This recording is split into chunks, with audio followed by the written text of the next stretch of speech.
opportunity on paper, but so far, rarely in reality, to actually bring that to fruition. Bitcoin felt like it looked like it, but it was quickly compromised. Quickly, by that I mean 5, 10 years. That's a drop in the bucket comparatively to a lifetime. A lifetime is just a drop in the bucket comparatively to how markets are truly formed. But we're looking at something in its infancy, and I think now it's about everybody focusing inward and on their own approach and on their own morality and on what truly they really do want. And I know the cliches are freaking memeable left and right. Are you in it? What are you in it for? You're in it for the tech. You're in it for this. You're in it for that. Everyone's in it to make money. And that's okay. And that should be accepted. It should no longer be something that's attacked. It's okay to take profits. But it's a matter of what is intelligent. What is the right thing to do for yourself? And there's certain universal physics and universal laws of physics that are inescapable, no matter what your opinions, no matter what your biases. As within, so without. As cliche as it is 100% inescapable universal laws of physics.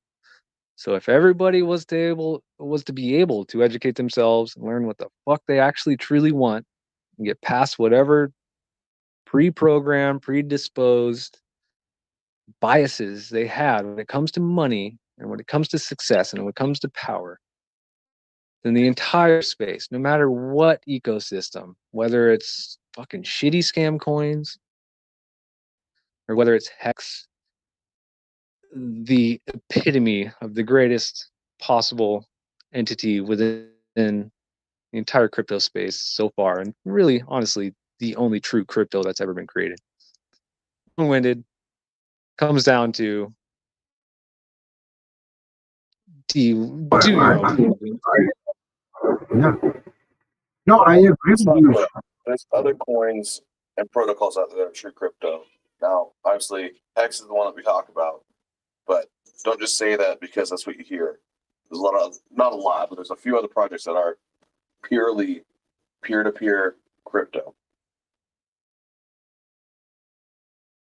Exactly, and that's why I don't name names outside of Hex. And I'm not one. I don't play any cards outside of the space I'm in, and so I literally don't have any perspectives outside of being OG in Hex. I know a lot of our top influencers say that, right? But it's not true. I'm a huge fan of Hex. My number one holding, but it's not true. I would argue it's the best one on Ethereum of the bunch for sure, but that's just not true. You're right. There's tons of opportunities, and that's what I'm getting at, is that it comes down to individual responsibility, and it comes down to fundamental personal practice points.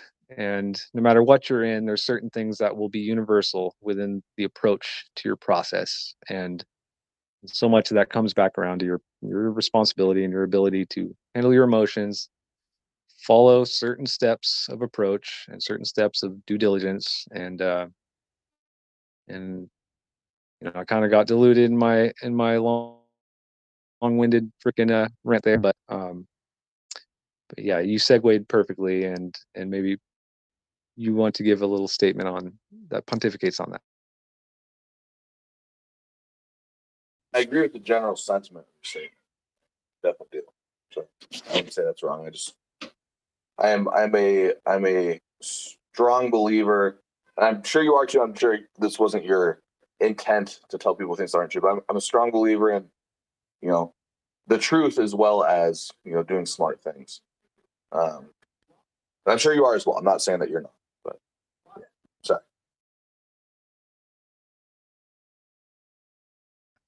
No, absolutely. I've I've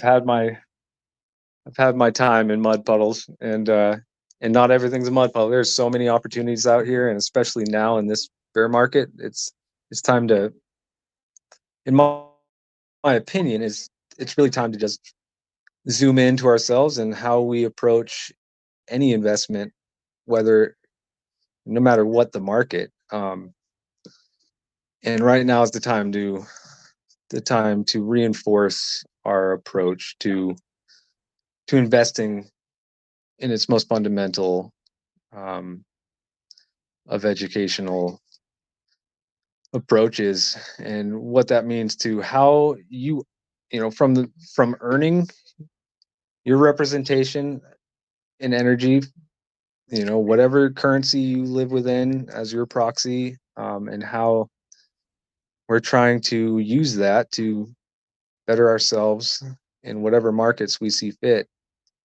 from freaking stonks to forex to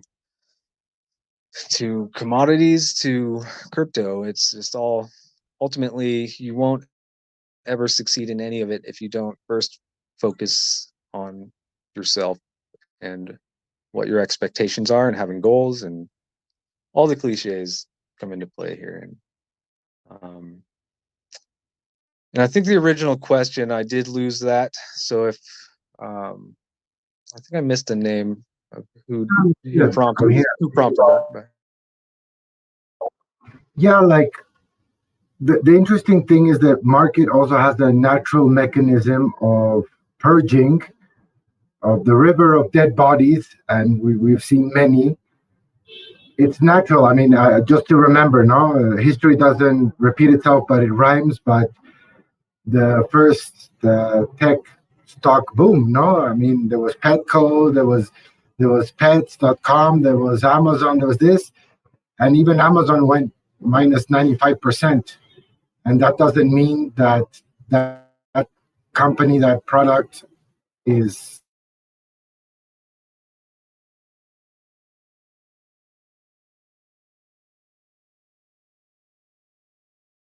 I think you got cut off. But yeah, I Is agree. trash in that stage where sorry, I got cut off. Sorry. Yeah, I think the market as a whole is realizing, oh my God, all these projects are not worth it, and the serious projects are starting to emerge, and that's why I think Hex has a unique opportunity, or might have a new momentum, because all the people that were in all those projects that failed are not going to look for serious projects, and not like pump and dumps and meme schemes and you know. I call it teenager products. I think they're going to look for more mature, serious business type of products like Hex and Pulse when it launches. No? What are your thoughts? Yeah, nothing escapes the macro larger cycles. Everything has to adhere to a certain degree to these larger cycles of economics, and ultimately it's just physics and math. And using Amazon's early 95% dip is a great way to ground people and remind them that everything goes through these cycles, and it doesn't matter. Everything, to at some point in their history and to certain degrees, will have to adhere to macro cycles, and it's just how it works. It's the way physics will play out over and over and over again, but they get stronger over time. And the the most important thing is not to get lost in the short-term time perspectives, because the only thing that all successful people share, all not based in luck, not based in inheritance kind of level luck, um it's time perspective.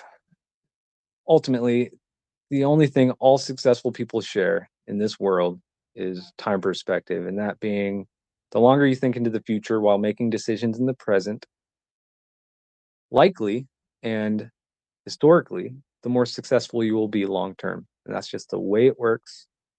And that is what we all have to adhere to, as far as how we base our goals and how we base our intentions and how we educate ourselves to make better decisions going forward. And obviously, nobody should want to repeat the same paid lessons more than once. But in spaces and in investment spaces, and especially in newer spaces like cryptocurrency, big air quotes,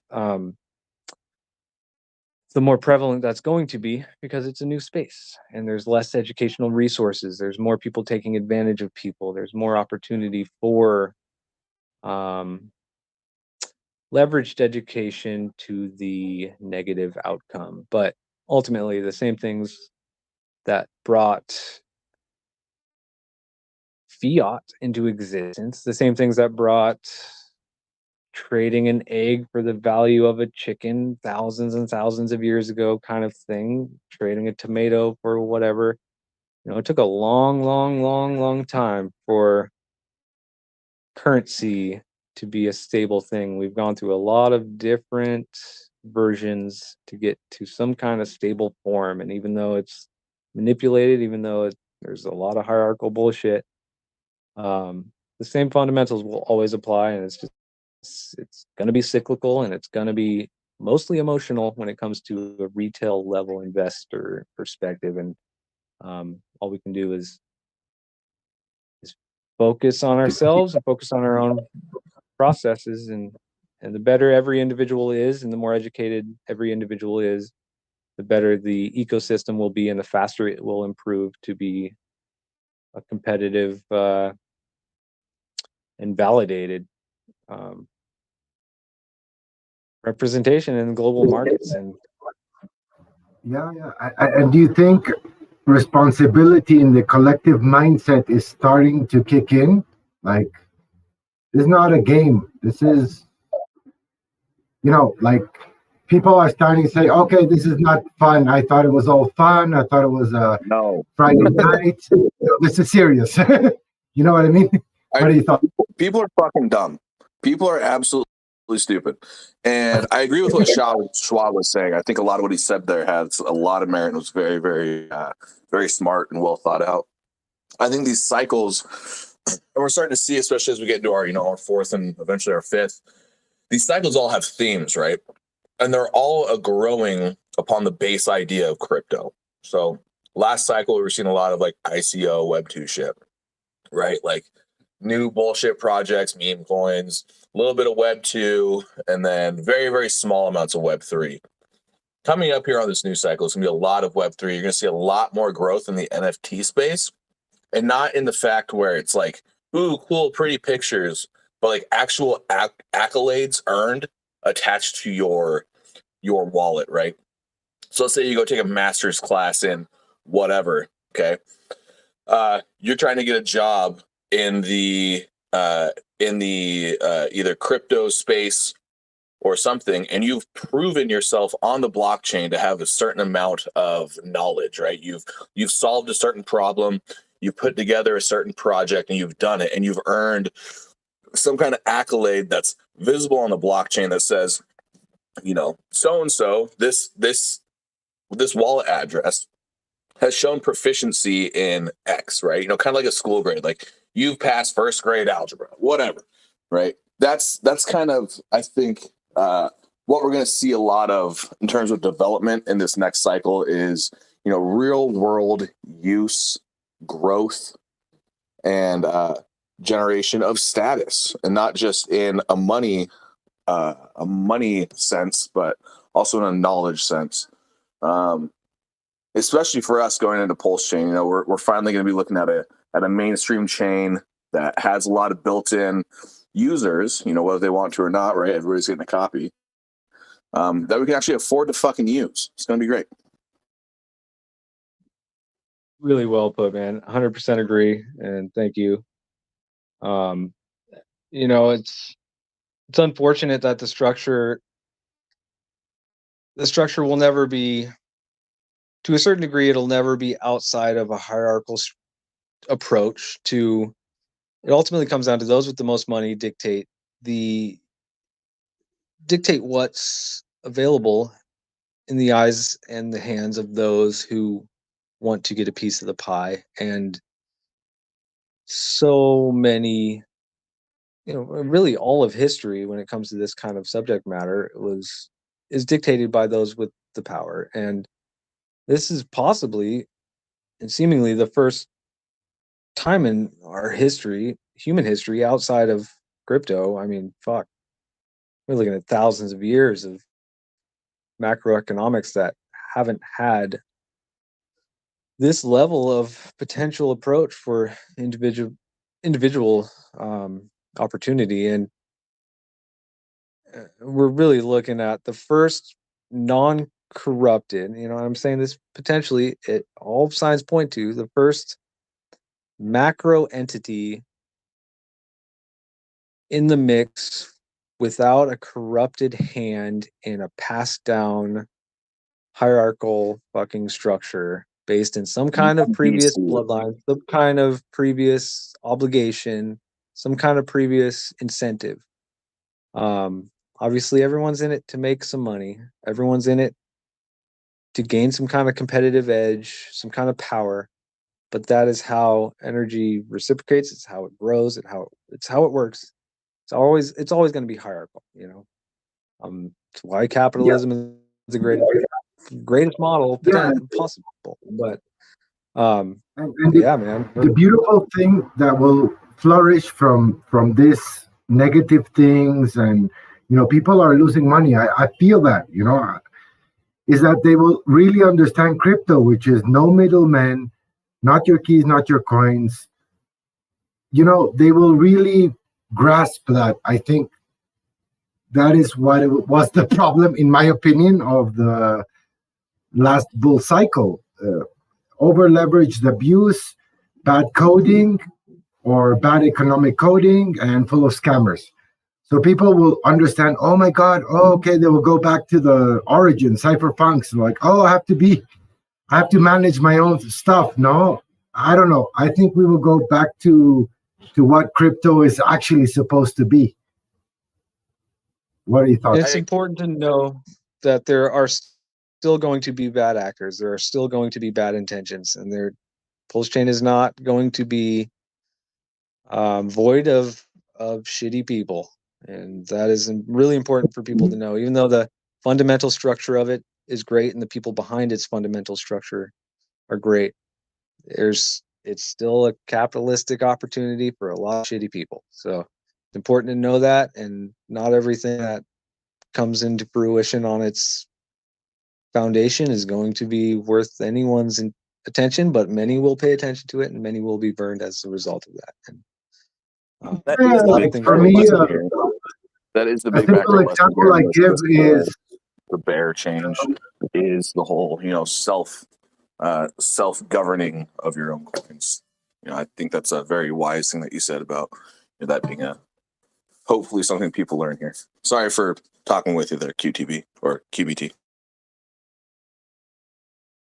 Sorry, very interesting. Yeah, I mean, when I try to explain to people what is a fork, because many people don't understand. No, I try to tell them it's like a new operating system, and what Pulsechain will be.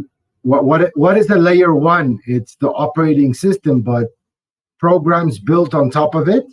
Like, for example, if you install a program that is scammy on Windows, well, that's on you. So it's very interesting how people are going to start to learn about this at a different level, no? What are your thoughts?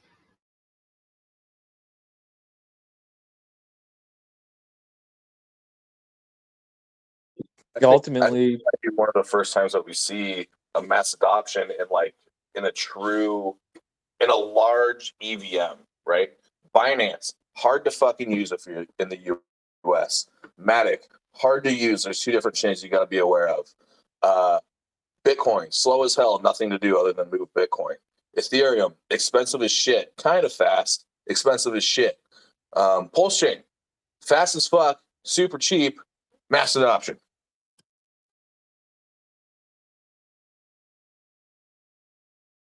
Give away to even a higher rate of potential. It makes it easier for good actors just as much as it makes it easier for bad actors, and that's something we need to factor is that with the release of tension in access, that's applicable to all scales of intention. Absolutely. We're going to see way more scams on Pulsechain than we ever would have on Ethereum, hands down, because they're going to be near free to make and near free to implement. I think so too, man. Factoring unprecedented crypto world, macroeconomics and more, obviously it's it's inevitable that the worse macro weather gets, the more fucking shitty people come out of the woodworks to try to, everyone's trying to survive, and even the shittiest of people, they're just trying to live to a certain degree, and it sucks, but yeah, it's something we really need to arm ourselves against and be ready for. Is everything seems peaches and cream and to so many degrees, and it really is, but in reality, there's a lot of room for people to be taking advantage of that kind of, for lack of better terms, that blind faith and hope that's going to result from this. But for me, what is a fundamental difference in all the ecosystems I've seen, Bitcoin, Ethereum, is the community, and it's the culture. It's the culture of security, not your keys, not your coins, audits. I mean, any project you enter, check if they have audits, but serious audits. Come on.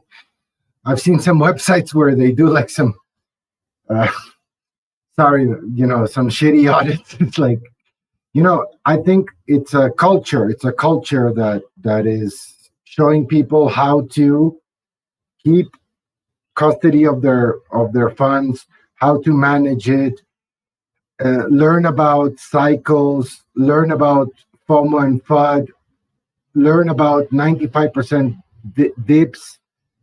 And usually what happens after a 95% dip, I don't know if you agree, but history says it, is there's a range. It takes a while for the dip to form. And it's 95% psychological, in my opinion, and 5% mechanical. And that's why HEX is a very serious product in the marketplace and market fit. And it helps people go through that cycle, which they don't understand. I mean, for me personally, this is my second crypto cycle. But I think many of the people we talk here to is their first. So it's very scary for them. I mean, my first crypto cycle was very scary. But what are your thoughts on how HEX is a serious and mature product that helps them go through the cycles and helps them understand economics, money management, security, everything that Papa Boehmer says, everything. You know what I mean? It's like a culture. I think that's a huge value proposition that nobody has. What are your thoughts? Well, we've seen it firsthand, honestly. This cycle compared to last cycle, HEX didn't follow the big boys. It went up when Bitcoin was going down, when Ethereum was going down, and even though it's on the Ethereum network, so it was performing. It has the fundamentals, and in reality, back to that, what you said about the 95% psychology, HEX has all the ingredients that in a sane world, it should be the one safe haven for people to ride out and make positive gains within bear cycles. It should be the safe haven. When macros show indicators and when charts show, but like you said, 95% psychology, and that's ultimately what it'll always come down to. And I mean, this is my fourth cycle, and I've seen it, the same thing, play out over and over. And the only variable that changes on a large scale, that really changes the foundational potential for the next wave of investors, is the educational resources associated with the space that aren't bad actors. And that is something we will always see, are bad actors and people trying to scam people and shitty people taking advantage of vulnerable psychology. Because ultimately, you look at a price chart, it is 100% psychology. It's just a matter of the fortitude of that psychology, the vulnerability of that psychology, the volatility of that psychology. And the more something as a market is able to be recognized outside of some skeptical potential, volatile thing that is new and that is hot and that is fantastical to people, any people, whether it be retail noobs who freaking only know a Robinhood application and then had a friend who steered them towards, maybe, hey, you should take this in control and you should download a MetaMask wallet and buy this thing, and versus TikTok. institutional investors. And ultimately, those institutional investors have the same ability to make bad decisions as that retail noob who only had ever had a fucking Robinhood app. But we know it's not that binary, and we know there is more to the picture.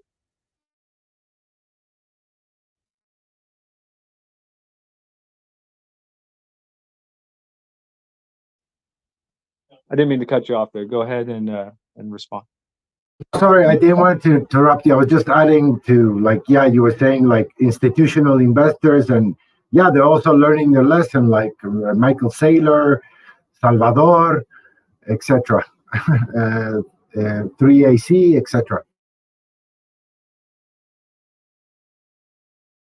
Gotcha. Yeah, and there's so much more than people have access to when it comes to it's more than I can ever even try to give insight to. It doesn't matter how many cycles I've seen. Ultimately, it's a matter of what I've done with them and what kind of progress I've made through each one. And there's a lot of lessons I've repeated throughout those cycles that I should have never paid for twice, but I chose to because of my own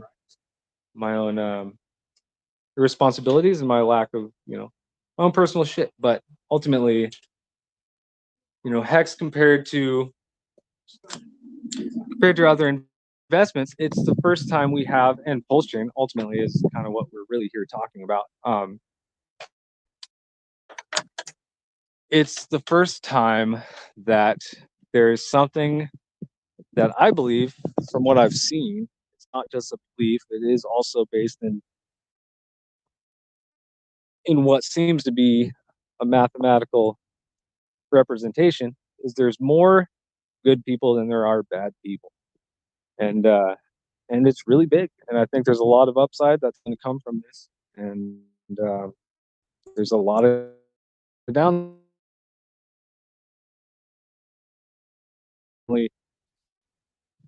I can't reiterate it enough, and I will always come back around to this. It's all about ability.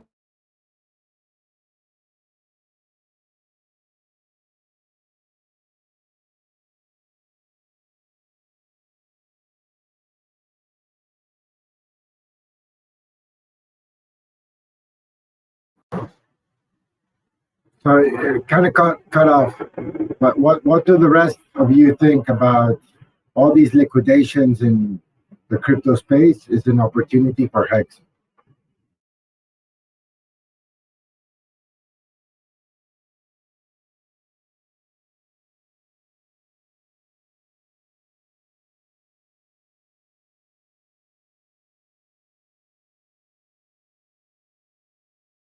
I'm cutting out. I think it's natural discourse to a large degree, and we're seeing greed play its hand and reap its reward to large degrees. And I think there's more time to watch. We're in the thick of it right now, and we're in the weeds, and we'll see how this plays out over these next few weeks and through these macro. Crypto has never seen this before. Bitcoin has never seen a global recession. So to degrees, we can't compare this to previous cycles. And this being my fourth, and personally, I'm not the best perspective, obviously, to be an educator. I have my own personal lessons, but there are things now that I can't count on, even this being my fourth bear cycle, I can't count on this being the same as my last one or the one before it, just because crypto as a whole kind of, Bitcoin's the ship or the tide that raises or lowers all ships. So, 2 degrees, this is How do you territory. identify? How did you identify? I mean, because there's no university that I know of, and if there's a university that shows you those cycles, I don't know if you should get into it, because you've talked about being a master, like you've been in the cycles. So what are the themes that you identify, and what theme is it now? Because if you've been in 4 cycles, this cycle is repetitive, and what cycle do you see, and what cycle is your focus? So the only repeatables are human psychology. And those are the only things anybody can bank on, is that people will, on average, the majority of people will make bad decisions. And the only thing that we can hope for as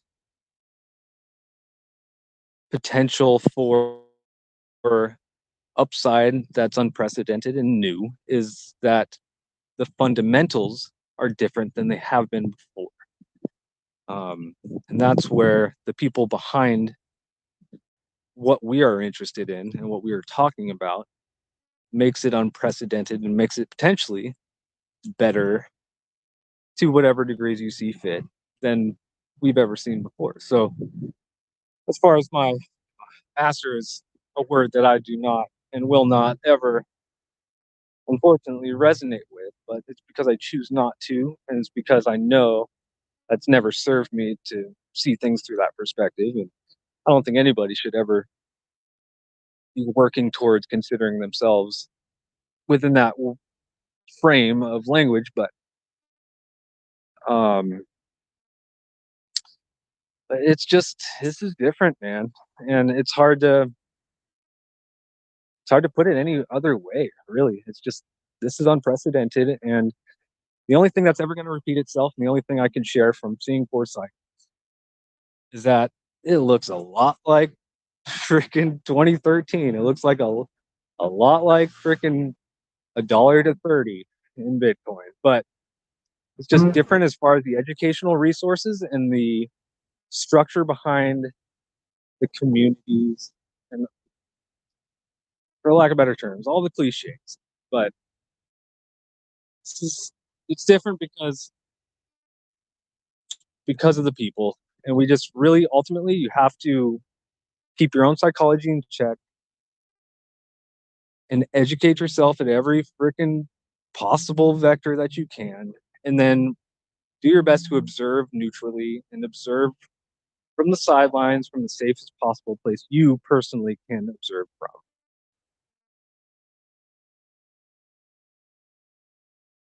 That probably equates to being staked in HEX, not financial advice, obviously, but staked in HEX as a majority, having sacrifice for Pulse and PulseX if you're lucky, and if not, then you are trying to come up with a strategy or trying to play with testnet to figure out what best suits your personal situation, and figuring out a long-term goal. What do you want in the next 5 years? What do you want in the next 10 years? And what influx of monetary leverage, meaning your energetic output to your proxy representation. So how much can you work to earn how much that could potentially go back into what you're interested in, and map it out, do the math, write it out, come up with a strategy, redo it, do it over and over. And that's and it's kind of like this psychology of the maturity of the market. I saw this quote from Warren Buffett and his right hand. It talked about find a good company and sit on your ass. and for me, it was like a shock. Look it up. It's public. No, yeah, I agree. Yeah, Company and sit on your ass, and I'm like, really? And I think like people are getting into understanding that. What are your thoughts? right. Yeah, I've seen that, and a lot of people. So, Mike, and a lot of people confuse the diversity in the sense of what their approach to investing is, and that, people that really watch that and really take it for what it is, and that it doesn't mean just go all in Apple stock. It doesn't mean just go all in Hex. It doesn't mean go all in gold. It's just my personal takeaway from that is that it means go all in what you have the means to go all in to the most efficient potential process that personally identifies with your situation. And I know that sounds stupid, but it's just every individual is different, man. And diversity is key. Connect to the cypherpunk movement. It's all about connecting to no middleman. You be authority of your money. I mean, I told the community like 2 years ago that I had some funds in the bank and they got robbed internally, and I had to do all this legal process and blah blah blah. You know what I mean? This is a movement. What are your thoughts?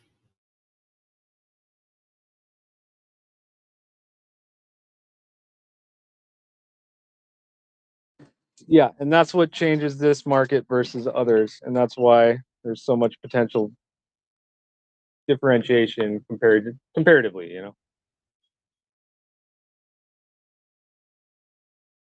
Yeah, and it's like the simple questions. Do you trust all your fortune to your banks? Yes or no? Put a percentage. Do you trust all your funds to a crypto exchange? Yes or no? Do you? Well, that's the highest potential. I believe that's the highest potential upside to the entire market that we're interested in, is that we're further distancing ourselves from something that's been highly integrated into all previous markets that we could ever know within the generations that our entire family lineage is probably associated, and that is middleman. And the upside and the true beauty is that we're always going to have to fucking trust other people to degrees, and we're always going to have to make sacrifices from that level of trust perspective. But ultimately, crypto is the only thing that's ever existed, and it's why, unfortunately, not enough people are interested in it for these fundamental reasons. But it's why it is so massively important from a long-term time perspective, is that it's painting a picture that's never been painted. Good code, and good economical code, and audited, because it's not only like crypto solves my problems. We've seen it right now. Rug pulls, exit scams, liquidations. I mean, it's also about the product. You know what I mean? It's that crypto at its core principles solves, to the best we've ever seen, the potential comparatively to all of market history, no matter what the market. And yeah, we're seeing a wash, we're seeing a flush out of the ranks of bullshit artists right now, and it's extremely important for it to be front and center. It's important for these failures to be front and center, and unfortunately, it's important for people to get wrecked and to complain. And it sucks that may lead to regulations, and obviously, a lot of it's been orchestrated to leverage more control. Every freaking, no crisis has ever gone to waste in that sense, but it's something that it just gives more responsibility and more potential upside to those who, especially those that are the founders and the developers and those with the actual true power, in conjunction with the people they convinced to invest in, is that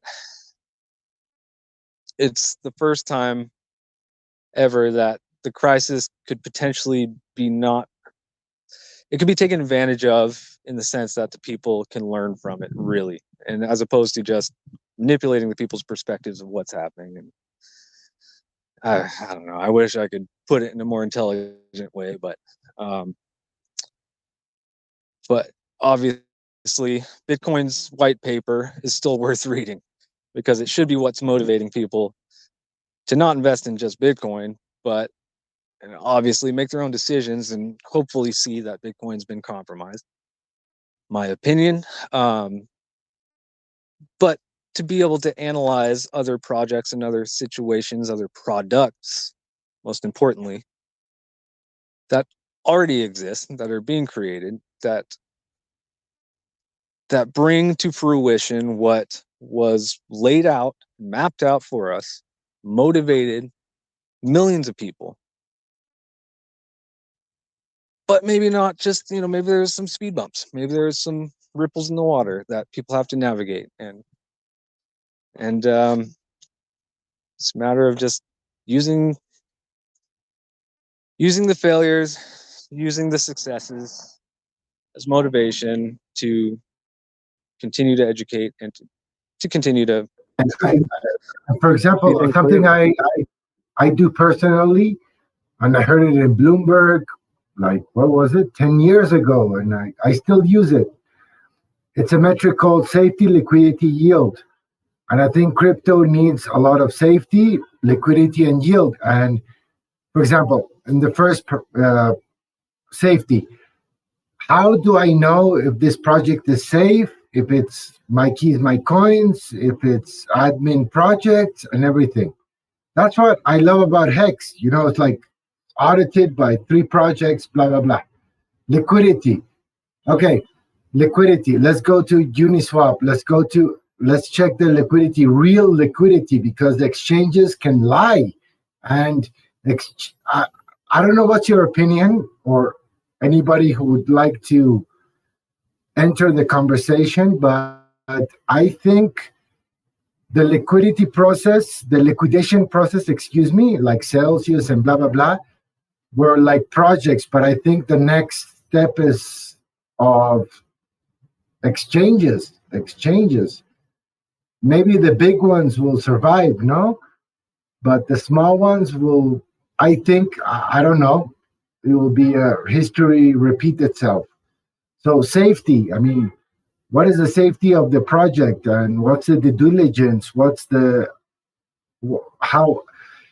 Because many projects are audited by code, and I think it's excellent, but they're not audited by economics, and crypto is economics. So you could be an excellent coder, but doesn't mean you know a lot about economics and the tricks the scammers do and all that shit. And vice versa. You could be an excellent economist and do an excellent project, but you don't know anything about projects. So I think this is an excellent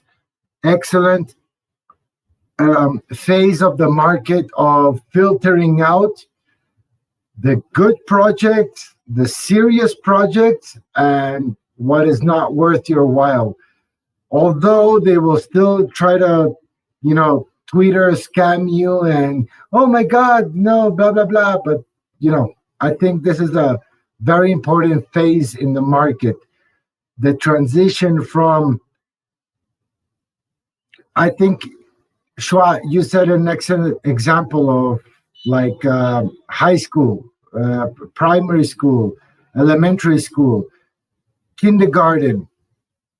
I think this is an important phase to jump to a more serious things. And that's why HEX, I think that's my question for you, is like the shining light in the mountain, or how, I don't know how the saying goes, but after all these failures and liquidations and confirmations, Hex is still here, still pays you. You mint your coins, you burn your coins, you do a good accounting, whatever you want, you dump, you go to the liquidation pools. I don't know. What are your thoughts on that? I mean, I think roundabout you're hitting the nail on the head. It's just a matter of what better dictates the middleman. And when the middleman ultimately is your own psychology, then you have no one to blame but yourself. And in theory, that should only lead to better market structure in the long term. As far as, that price chart is just human psychology based on based on many other influences, but ultimately it comes down to the people, the individuals, hitting green or red. And having something, that is immutable, finished product that is set to only involve an individual making a contract with themselves based in time and based in their input and expectation. There's always going to be a little hope involved. There's always going to be some volatility in reality. But ultimately, the structure of a product without a middleman outside of your own psychology and your own emotional self is an exponentially greater potential use of.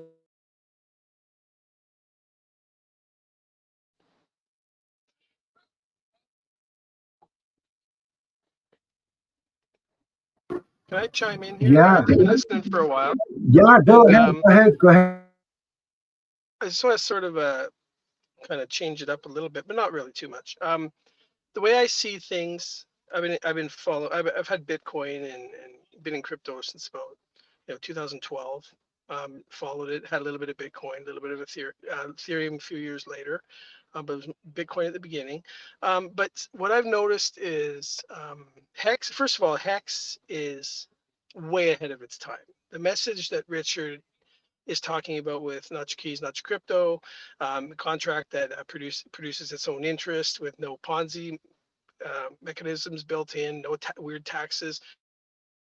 It's way ahead of its time. Okay, so it's something that makes sense to us, but it doesn't make sense to the average person yet, because the average person is not in crypto. Crypto has not been adopted yet. Crypto's got what, 2% of the world in it right now. And they're dependent on middlemen.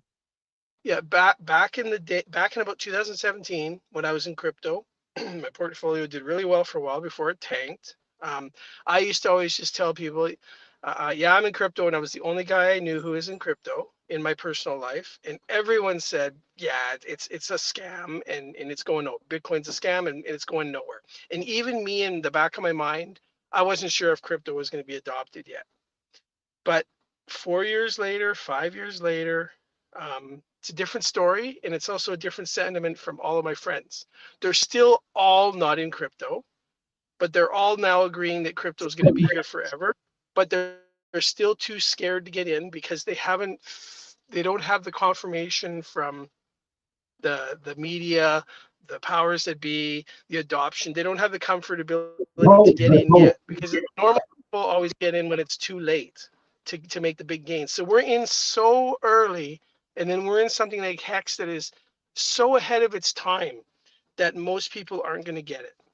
So that's okay though, because to me the next run, all those friends of mine who are already starting to say, yeah, can you help me get into crypto? But then when I say, yeah, anytime, and I say, do you want me to get you in now? They're like, oh, just wait a little bit.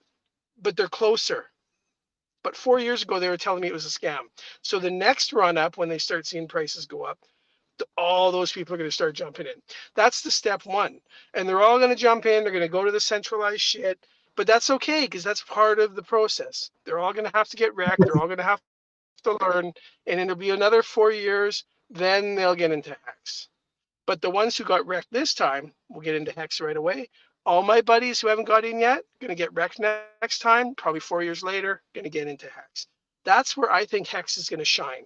And That's where I know it's going to be around for many, many years. And there's just so few projects that are good like Hex.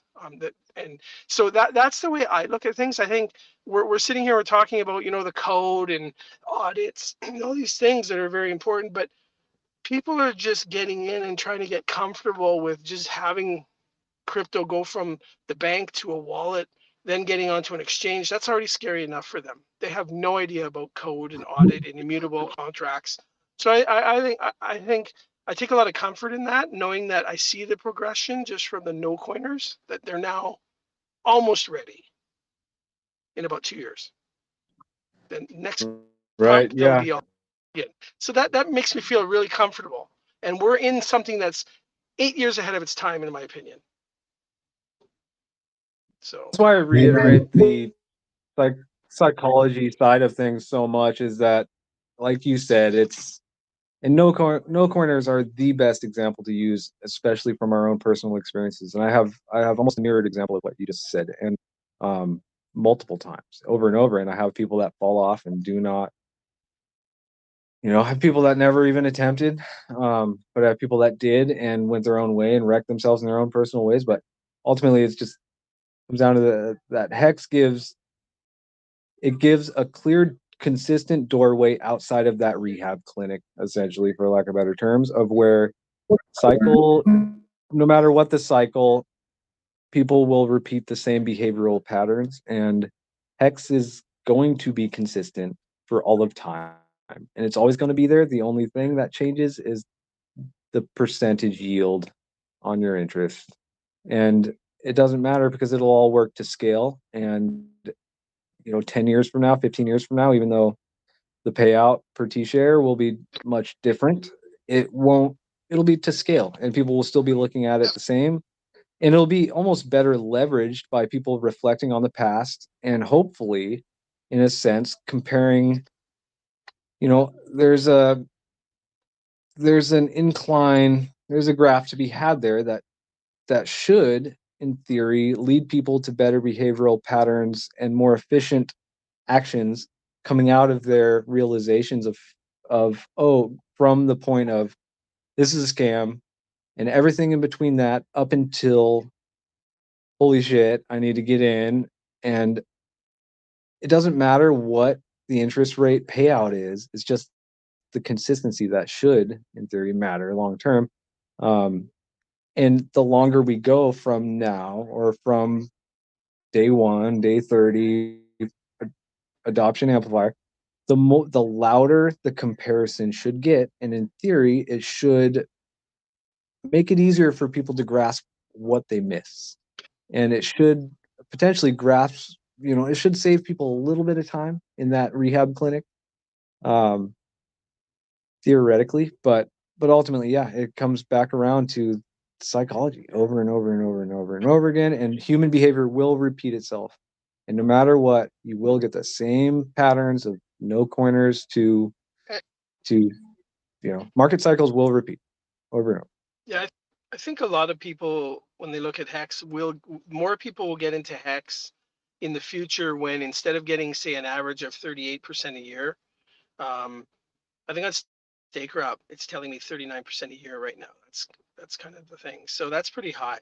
But we're working off of 39% a year on an asset that's priced 3 cents, 3.8 cents right now. But I think a lot of people will be more comfortable paying 10 times more for Hex for an interest rate that's a third, maybe 10%. You're going to have much more adoption with those numbers, because those make a lot more sense for people. People think of something that pays 10% a year as more legit, and then the price is higher. They're going to be, oh yeah, I like this. I feel comfortable with that. That's something that makes sense to me. Right now, people who look at 38% a year, they think, oh, that's a scam. Oh, it's only worth 3.8 cents. So that scale balances out, right? Over time, you're going to have a higher Hex price, in my opinion, a lower rate as more Can I add something to that opinion? Legacy finance, then crypto finance, and then smart contract finance. People are not used to interacting with a smart contract. It's mind-blowing. It's like, are you serious? I don't have to talk to any management. Are you serious? There's no company. Are you serious? It's just a contract and me? That is revolutionary. And that is what we have to We're- make people understand. Well, people Because are getting used. you know what I mean? What is your opinion, Yeah, Darbo?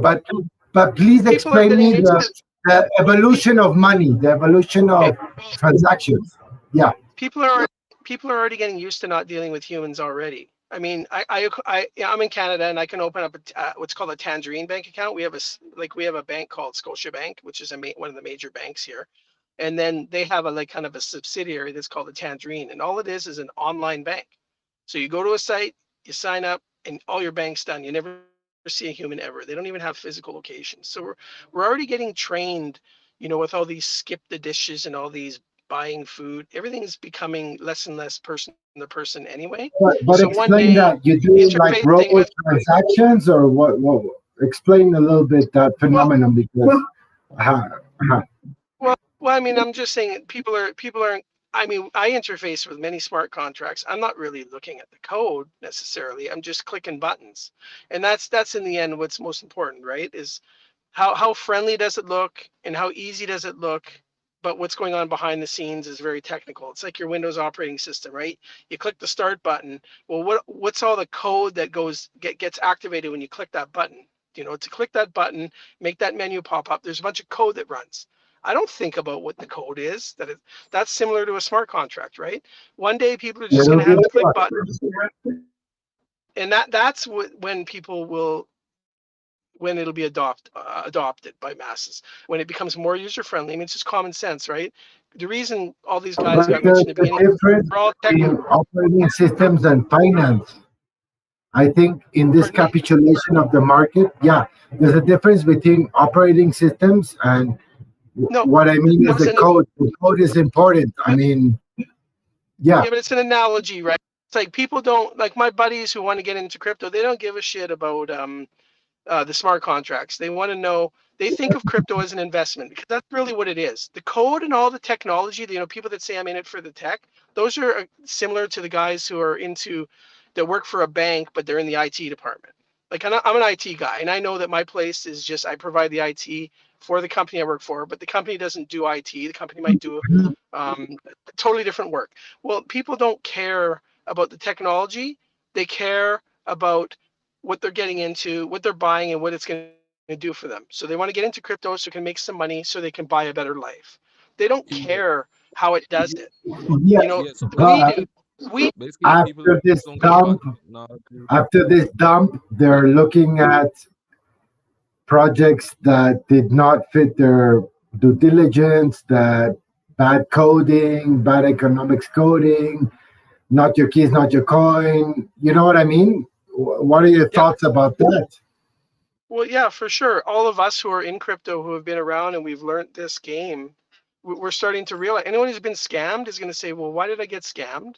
And how do I not get scammed next time? And that's part of the learning process. So I've been scammed in crypto. So I learned from it. I realized, okay, I can't put my money into someone else's hands because look at what they did. Soon as the market tanked and they couldn't afford to pay us, all of a sudden they disappeared on us and I lost my money. So then I found Hex and I'm like, oh, this is wonderful. No one can run away with my money. So everyone's going to have to learn that lesson. And yeah, that in the end, those types of things probably are going to win, except exchanges are always going to be around because governments are going to get their hands in there, and the regular people, no coiners, are going to be happy with exchanges. It's like we're kind of seeing Hex is kind of like think of it as the extreme right side of the equation where it's immutable, it's secure, everything's done automatically by yourself. There's no middleman, all those things. And then you look at the other side where you're on Robinhood. But somewhere in the middle is where people are going to be happy. And that's So do okay you if the because regulation coming in crypto. It is coming 100%, whether we like it or not, it's coming. Mark my words on that. And and regulation is not always, it's not always bad. Here's why it's not bad in a way. In a way, it sucks because there's too much. But in a way, it's good because it gives us recourse when we do get scammed. You know, when I go to the bank and if I use my credit card and someone somehow clones my card and steals my money, I have recourse there. So that's the good side of like sort of a regulation. You know, the bad side is them using it against us. So we need to kind of find that balance. So I think crypto still is too much Wild West, and that scares a lot of people Yeah, still. yeah, Darber. What I initially asked Shua and all the community, and anybody's invited to ask their opinion, to say their opinion, is that in all this process of the industry of liquidations, no, we saw CoinFlex, Terra, we saw. Uh, uh, I just read a chapter that three arrows, three arrows. No, is in chapter bankruptcy.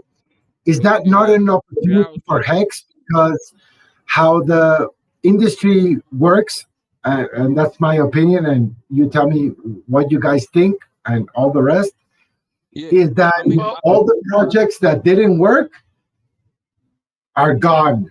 And that's a good process. And yeah, many people lost money. I feel sorry for them, but hold on. Let me finish. What will be left after the dust settles is these serious projects like Hex. I would add Ethereum. I would add, you know what I mean? Like the champions.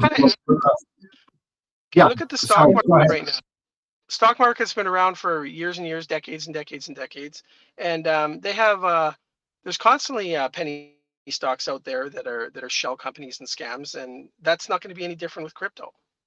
There's lots of money to be made by people creating shell companies, so that stuff's going to happen anyways, you know. But that doesn't mean Hex can't be one of the shining lights, right? It will be, but it's not going to be like we're going to be left with the 10 best cryptos and there's going to be nothing left. There's going to be a bunch of stocks. I mean, you got to think about the crypto market. To me, is a new place for all this inflation to go, right? All this money has to go, all this money that they printed that's going to come back to the States and the Western world and everything, has to go somewhere. It's going to, one of the places it's going to go is in crypto, right? So crypto's not going anywhere. We're not going to be able to have listen to me, Darber, listen to me. There's a sentiment. There's a sentiment of capitulation and oh my God, I thought Celsius, I thought CoinFlex, I thought Voyager, all this shit. And now what do? I still interested in crypto. That's why Hex is boom.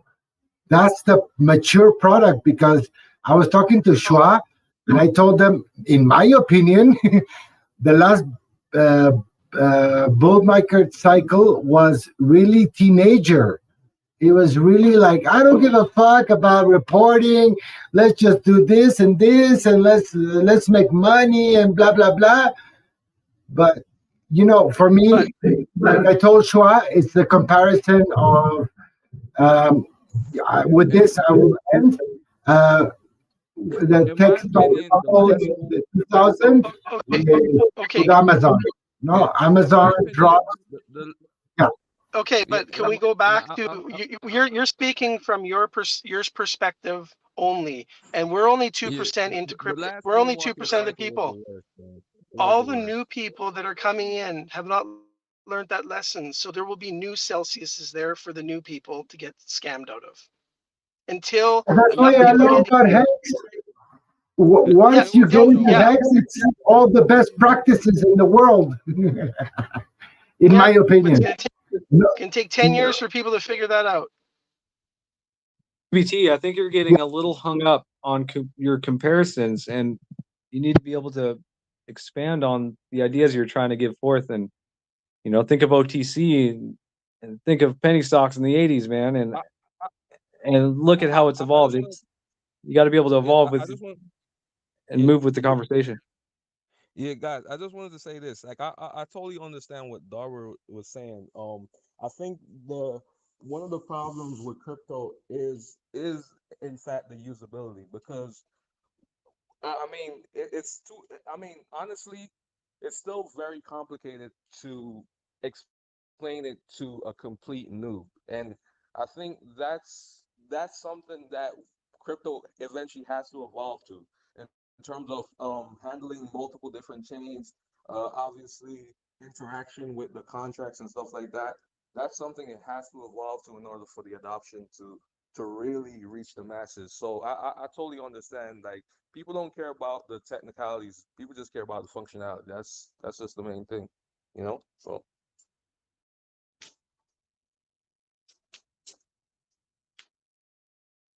yeah, that's so I totally agree with that.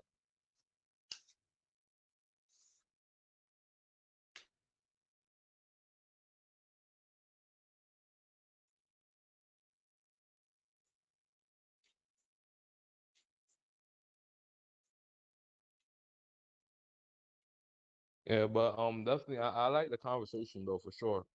I mean, definitely a lot of good reasoning here.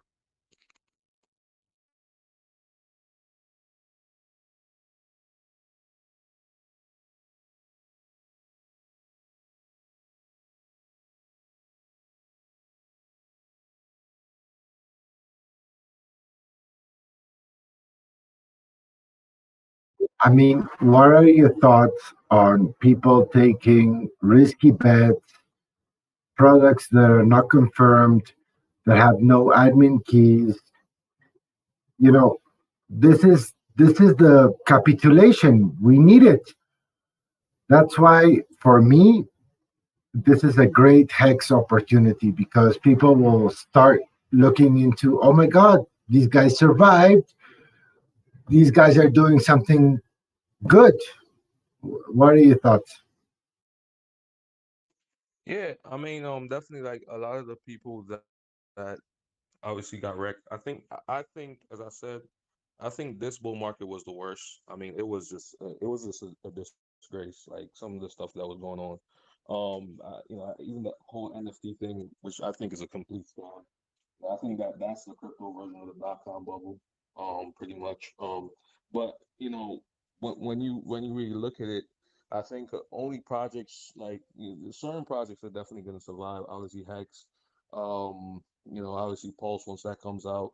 And I think there's going to be certain things that people are going to look at, and people are gonna do more research. Obviously, when you get scammed, and you get wrecked and stuff like that, you tend to want to learn more and do more research and figure out why you got scammed and try not to get scammed again. And that ultimately opens up a whole new door, a whole new window of how you look at the whole crypto space. So that's kind of what happened to a lot of us that's even here that even got into Hex.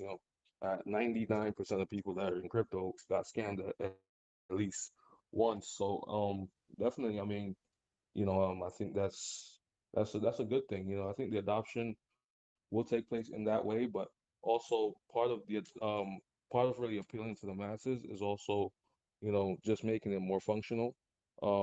Because like a lot of people are not so technical about crypto and they don't really care about the details. They just wanna get, obviously benefit from the technology, just in a simple way. So Yo, who was talking? That was awesome. Who was talking? oh, nah, this is version 6. My name is David. Yo, Virgin Six, you said something very important because we have to help people think for themselves. And crypto is not like legacy. I mean, in legacy, you know, basically you put your money in your bank account, and if you don't do anything, it won't do anything. If you put it in instruments, it will move your money. But then they can also steal your account. But for example, in crypto, it's helping people understand, you know what I mean? It's yeah. Go ahead. Yeah, yeah, I mean, definitely not your keys, not your crypto. Like people have to understand that, for sure, but I think I think that's something that you learn over time. Um, I don't think like initially when you're a noob you really understand that.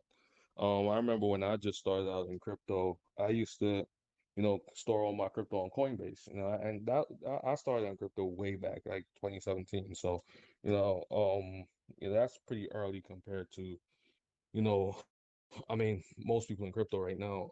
But I mean, you know, back then, I thought that, you know, it was okay to store my crypto on Coinbase. And it's over time I learned about wallets and things like that, and you know, whether it be hardware, paper wallets, whatever, like just learning like just different ways you can store your crypto and what's the benefits, disadvantages, stuff like that. You know, and you know, but those things you learn over time, I think. But I feel like it'll be good if, you know, those processes are more streamlined, where, you know, it's not as complicated, you know, and as technical as we have to, you know, be to figure that out. Like for example, like whenever you want to connect to the Pulsechain testnet, you gotta set up your what you call it again? Your network connection. Don't remember the name of it, but basically you gotta set it. You gotta basically connect to that test net. Um, uh, can't remember the name, but basically, yeah, you get the whole gist. So like just stuff like that, I think that has to be more streamlined so that noobs, like people that are not so technical, can really just have an easier experience in crypto. You know, and ultimately that I think that will help them to, you know, I mean, I don't know, like it won't help them to learn, you know, but it will probably make it, you know, safer for them, you know. So Yeah, if you want their money, you have to make it easy for them to come in. History has shown that there's very few people that really knew a lot about money, knew a lot about finance. People just in the old days, whether it was gold or silver, you just stored it in your house, guarded, right? Most people yeah, are not financiers, and most people are not technical. That's just the yeah, facts, and they just want to spend money. They want to save their money, and they want to spend their money. And we have to find a yeah, way to make it easy enough for them to do it, and it's also safe, and there's immutability built in there. Maybe Gnosis safes and stuff like that might be better, like some sort of way for them to do it without having to worry about their, their keys and everything. But right now, you have to learn those things because we're in early. We're yeah, to And drive a that's car. I hence don't know. I don't have to know everything about how the car runs to be able to drive it, but I definitely have to know the basics to keep it from breaking.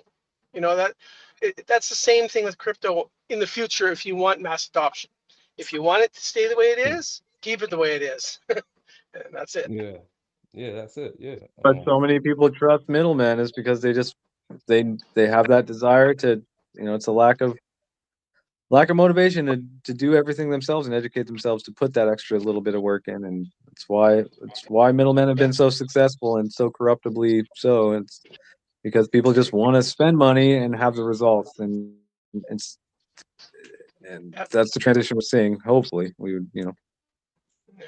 Yeah. But don't you think people learned the hard way the importance of keeping their keys and understanding admin keys and everything? Do you think this is happening in the market psychology, or Some it's will still learn that. in time? Some will learn that, and the rest will be in the system that the elites control, which is the centralized system. A lot of people. Excellent Most of it, answer. that's what's going to happen. There's going to be like like there might be, who knows, maybe there'll be like two systems. You're either protecting your own money so you don't get scammed, and the rest are going to get fleeced.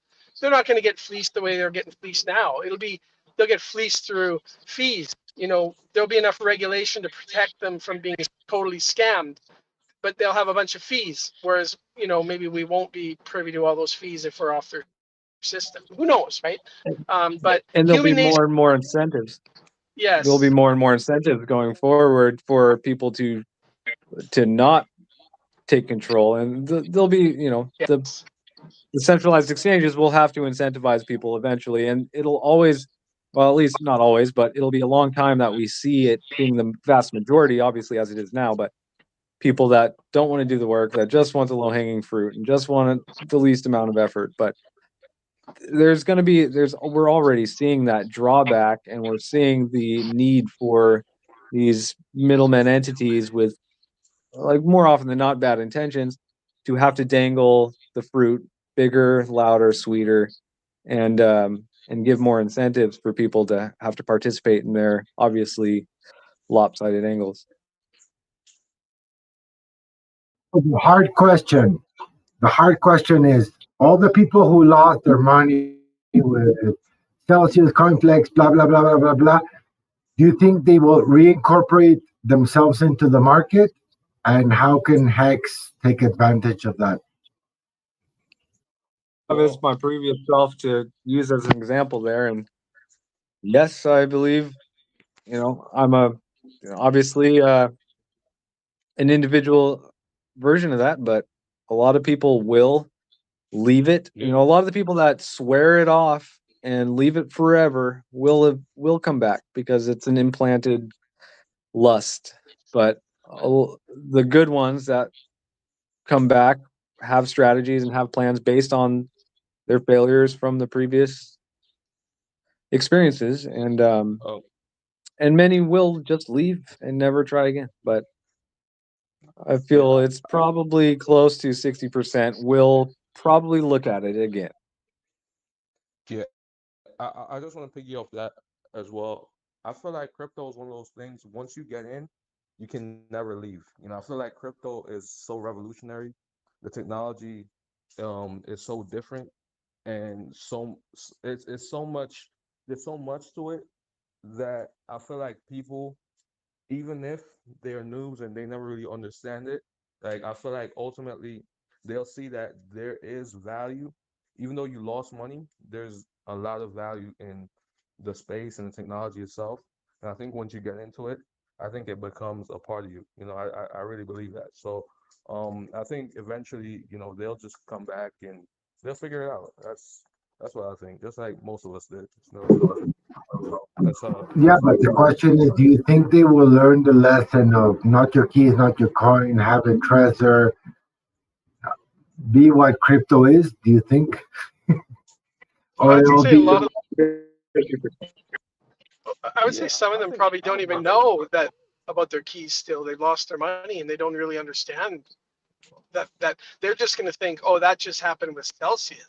Oh, I'll just go into the next centralized one. They probably don't even know not your keys, not your crypto. So that's another whole problem, right? Like, so I see potential business opportunities for people where a lot of people don't want to deal with all this crypto wallets and keys and bullshit. I've already had a bunch of people that I know say, "Can I just give you the money and you just sort of manage it?" And I thought, there's a business opportunity Same, for man. someone, just start being an investment firm and you're investing in their crypto, because crypto is really right now it's just an investment thing, unless you're in CBDCs, which are going to come out in the future. That'll be the currency, CBDCs. All the rest of this stuff is going to be investment vehicles, right? The ones that are left, like Hex is going to be around, right? For sure, I agree with that. Hex will be one of the investment vehicles of the future. So yeah, maybe that's a business opportunity, stuff like that. Richard would love it if people started doing things like that. no, but think of the maturity of the market. I mean, there's Bitcoin, there's Ethereum, and a lot of shit coins, but Hex is the maturity of the market. I mean, for me, Hex is a mature market product fit. What is your thoughts? It's not like an NFT. It's not like, oh, I don't know what's going to happen. I mean, it's really code. Well, NFTs Dependent as on the they are market. right Yeah. Yeah, NFTs right now suck, but in the future they're going to be very useful, right? So, yeah, the market I has to mean, mature. here's the thing. When I said NFTs are basically the crypto version of the dot-com bubble, I don't mean that NFTs are a complete scam. Like there is gonna be good NFTs, but there's gonna be so many scam NFTs that it's like finding a good NFT is gonna be you're really gonna have to really search, and most likely you're gonna get scammed because like the whole space is so corrupted. It's just like I mean, when I look at it, like I really don't see much value. At least right now, I can't really see much value. So, I mean, long term, I could see some use case for it, and maybe there's gonna be some good ones that are gonna emerge. But for right now, I think that most of it is just really a scam. Um, There Let's seems to be a separate. latency forming.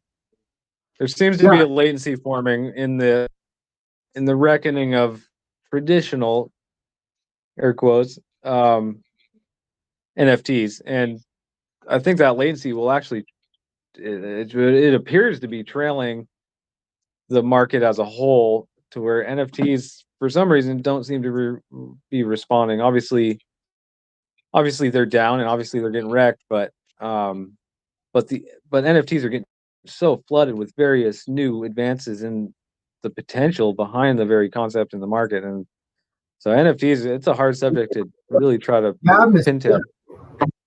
Yeah, monsieur. And the concept is, how much are you investing? Because if it's $1,000, it's okay. But if you're doing it in a big scale, it's different story, no? Right. So the NFTs that make the best potential for potential money laundering seem to be having the largest latency behind the market, and that seems to be an interesting thing to study and look at retrospectively. Money laundering? Is that what you're saying? Yeah, for some of the big ones, some of the most memeable buys in NFT history over the last year or so, we're seeing those try real hard to not really follow the market. They seem to be kind of enigmatic at this point. But NFTs, I think, quickly, the whole concept and the whole structure of it transcends almost everything as far as an approach of potential and where the market growth and where creative ideology comes into, or just creative production of. I mean, NFT is just a term. It seems to be transcended at this point, and there's so many applications. Now hear me out. NFTs, there's a lot of great applications that you're gonna be able to use for NFTs. I'm not saying that like NFTs is like a complete scam. Like I definitely see gaming benefiting No, it's definitely significantly not from a complete. NFTs. Yeah, yeah. So I mean, there's definitely some value in it, but I feel like that space is so corrupted, and there's just so many scams out there. Like most people are just really just trying to scam, So I feel like 100% agree. if you're gonna be investing in NFTs, you really gotta know what you're doing because you're probably more than likely gonna lose your money. So you just gotta be Million careful. dollar pictures of pet rocks obviously should give somebody the ability to view certain snapshots of a market in a different light. Yeah. So, for example, how would Pulsechain is launched? Yay! How would an NFT ecosystem look like? Well, NFTs can be anything. It's not right now. They're just pictures, JPEG pictures, but that's only one thing. It could be anything. An NFT can be a court document, be a message. It could be anything that can never be duplicated. So I mean, NFTs potential is huge, huge. It could be email. It could be whatever. It could be toilet paper. It could be anything. Yeah, yeah, So yeah. it's just starting, and right now people are just, well, let's just create pictures and art and sell it. So it's got a name. Everyone thinks For of it just example, that. yeah, my question, Darbur, is, for example, if I have a NFT which is 10 megabytes, can I upload it to the blockchain? I mean, if I want custody of that, I have to upload it to the blockchain, so it says it's mine. But anyway, yeah. You don't really. There's no. You're not uploading it to the blockchain. It's just like a pointer, from my understanding. I don't have a huge understanding of NFTs, but It's a reference. it's just it's sitting. Yeah, it's a reference to the one place where it is sitting, and it's only in one place. The blockchain is kind of more like a database of a listing of, probably on a gazillion computers. You'll have that pointer, or not really the pointer. Yeah, the pointer will be confirmed on a bunch of different computers, the blockchain, blah blah blah, something like that, right? But the NFT might just exist on your computer, or something like that. So the question to And I don't you, know. Darbur, is that once blockchain launches, it's going to be crazy, man. All around, everywhere. Yeah. Yeah.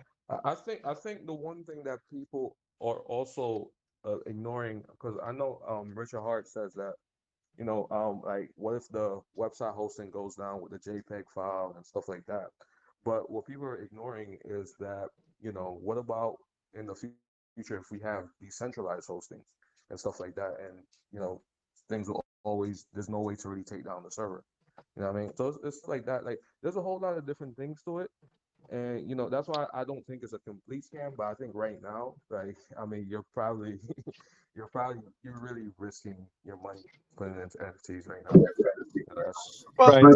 exactly. Scam seems to be the wrong word. Sketchy is a better word, not scam. Behind most of Yeah. these things. Yeah, everything's sketchy when it first comes out, but yeah, I mean the cloud. You could say the cloud is sketchy. All it is you're putting your stuff on another computer that someone else has replicated, that has that computer, and they probably have a backup system for it. So that doesn't necessarily mean it's bad to have your data in the cloud or on their computer, as long as they can be trusted, right? That's the problem. So, But could I ask the story behind, like, I don't know who is talking, but like, how do you know this NFT is yours, and how do you confirm that? Like, Don't. You cannot. It depends on the issuer, and it really depends on the layers of allowance that you get from the issuer, that you're buying the link that's loosely associated with a JPEG. And I mean, they may be sharing servers with dark web fucking child porn sites for all you know. You don't really know what you're getting the NFT from. So obviously it's going to be it seems like low-hanging fruit for a nice target section of regulation, and where a lot of drama will come from in the coming years. But also, the application upside is massive, as far as, we're going to see a lot of government interest in NFTs. We're going to see a lot of corporate interest in NFTs. We're going to see all the way from, the way you see scannable freaking enter this soda cap to maybe win a prize, all the way to baseball cards replacing physical assets. Like, we're going to see huge influxes of changes. Jordan sneakers are gonna probably be NFTs.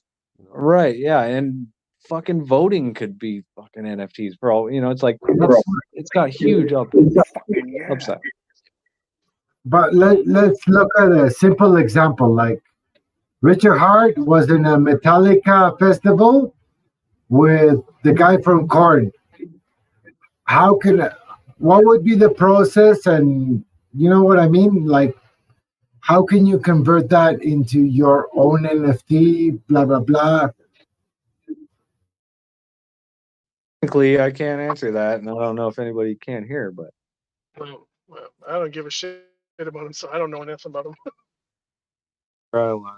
Exactly.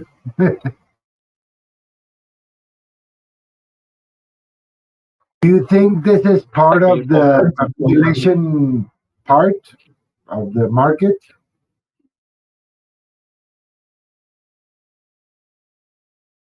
Repeat that, please.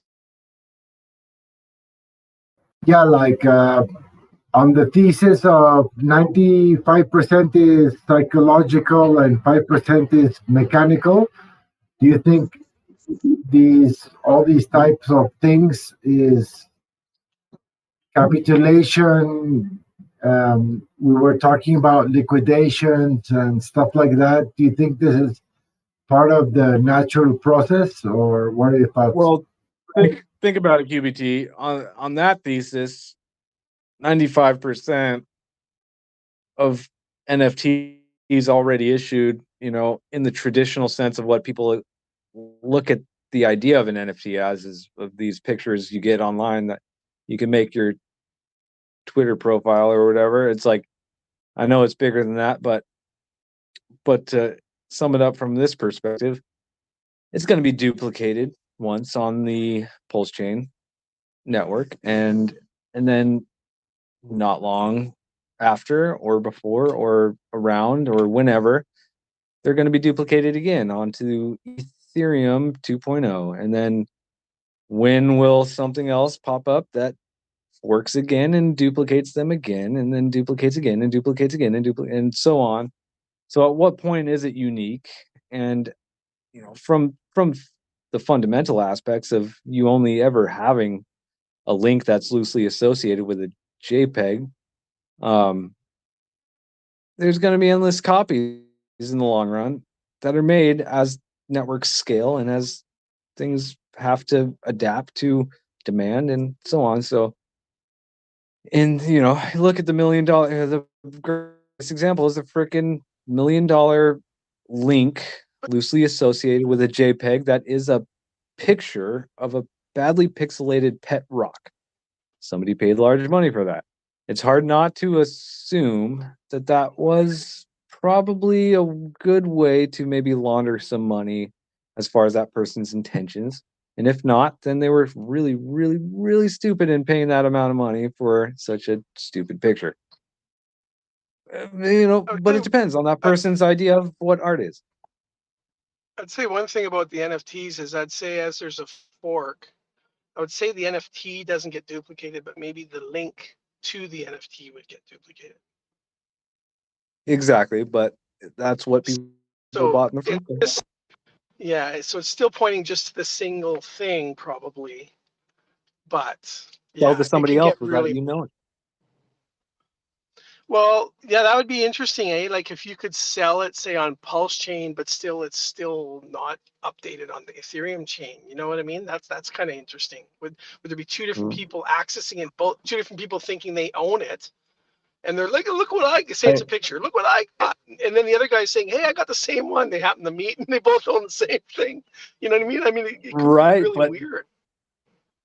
But when it transcends just an image of something and perhaps an actual, like an actionable nuance of something, it's like the NFT idea it's so scalable to so many different potentials to where it can actually be representative of a real life action of something. And yeah, I mean,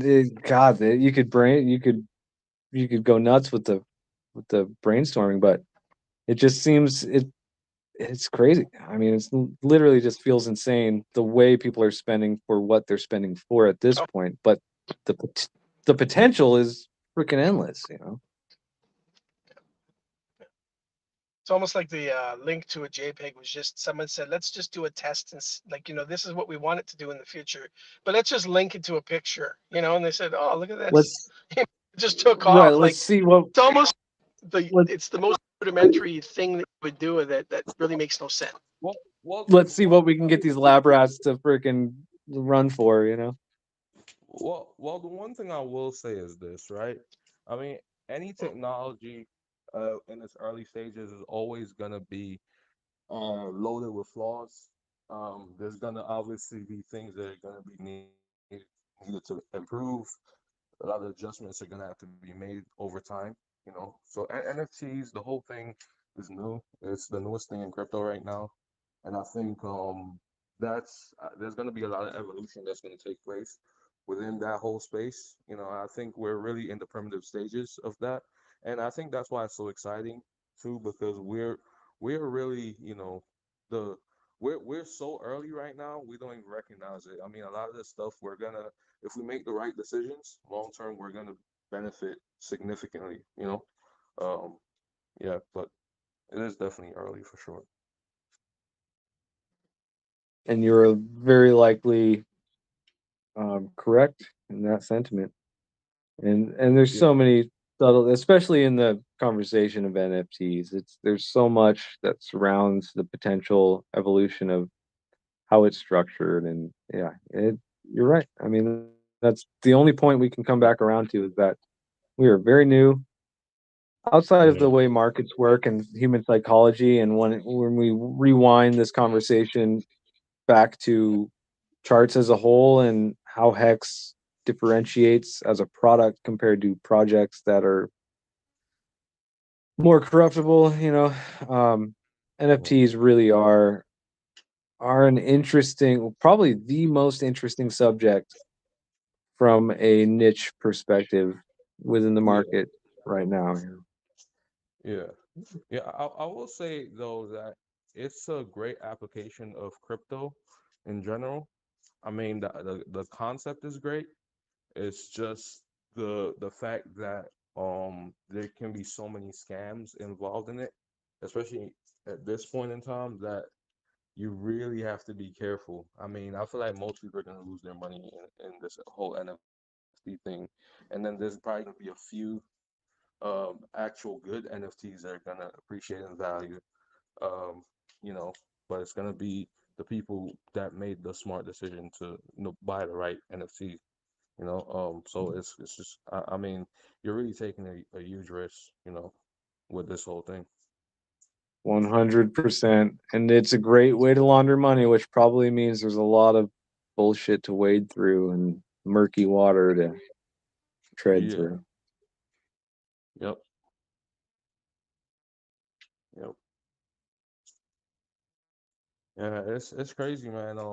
You know, I obviously, like, I know for a fact that Richard Hart is not very high on NFTs, but the good thing is that whether or not whether or not you support NFTs indirectly, NFTs will be on the Pulse chain, so so in a way, even if he doesn't support it, it's kind of like an inevitable part of the space at this point, so I mean, 100%.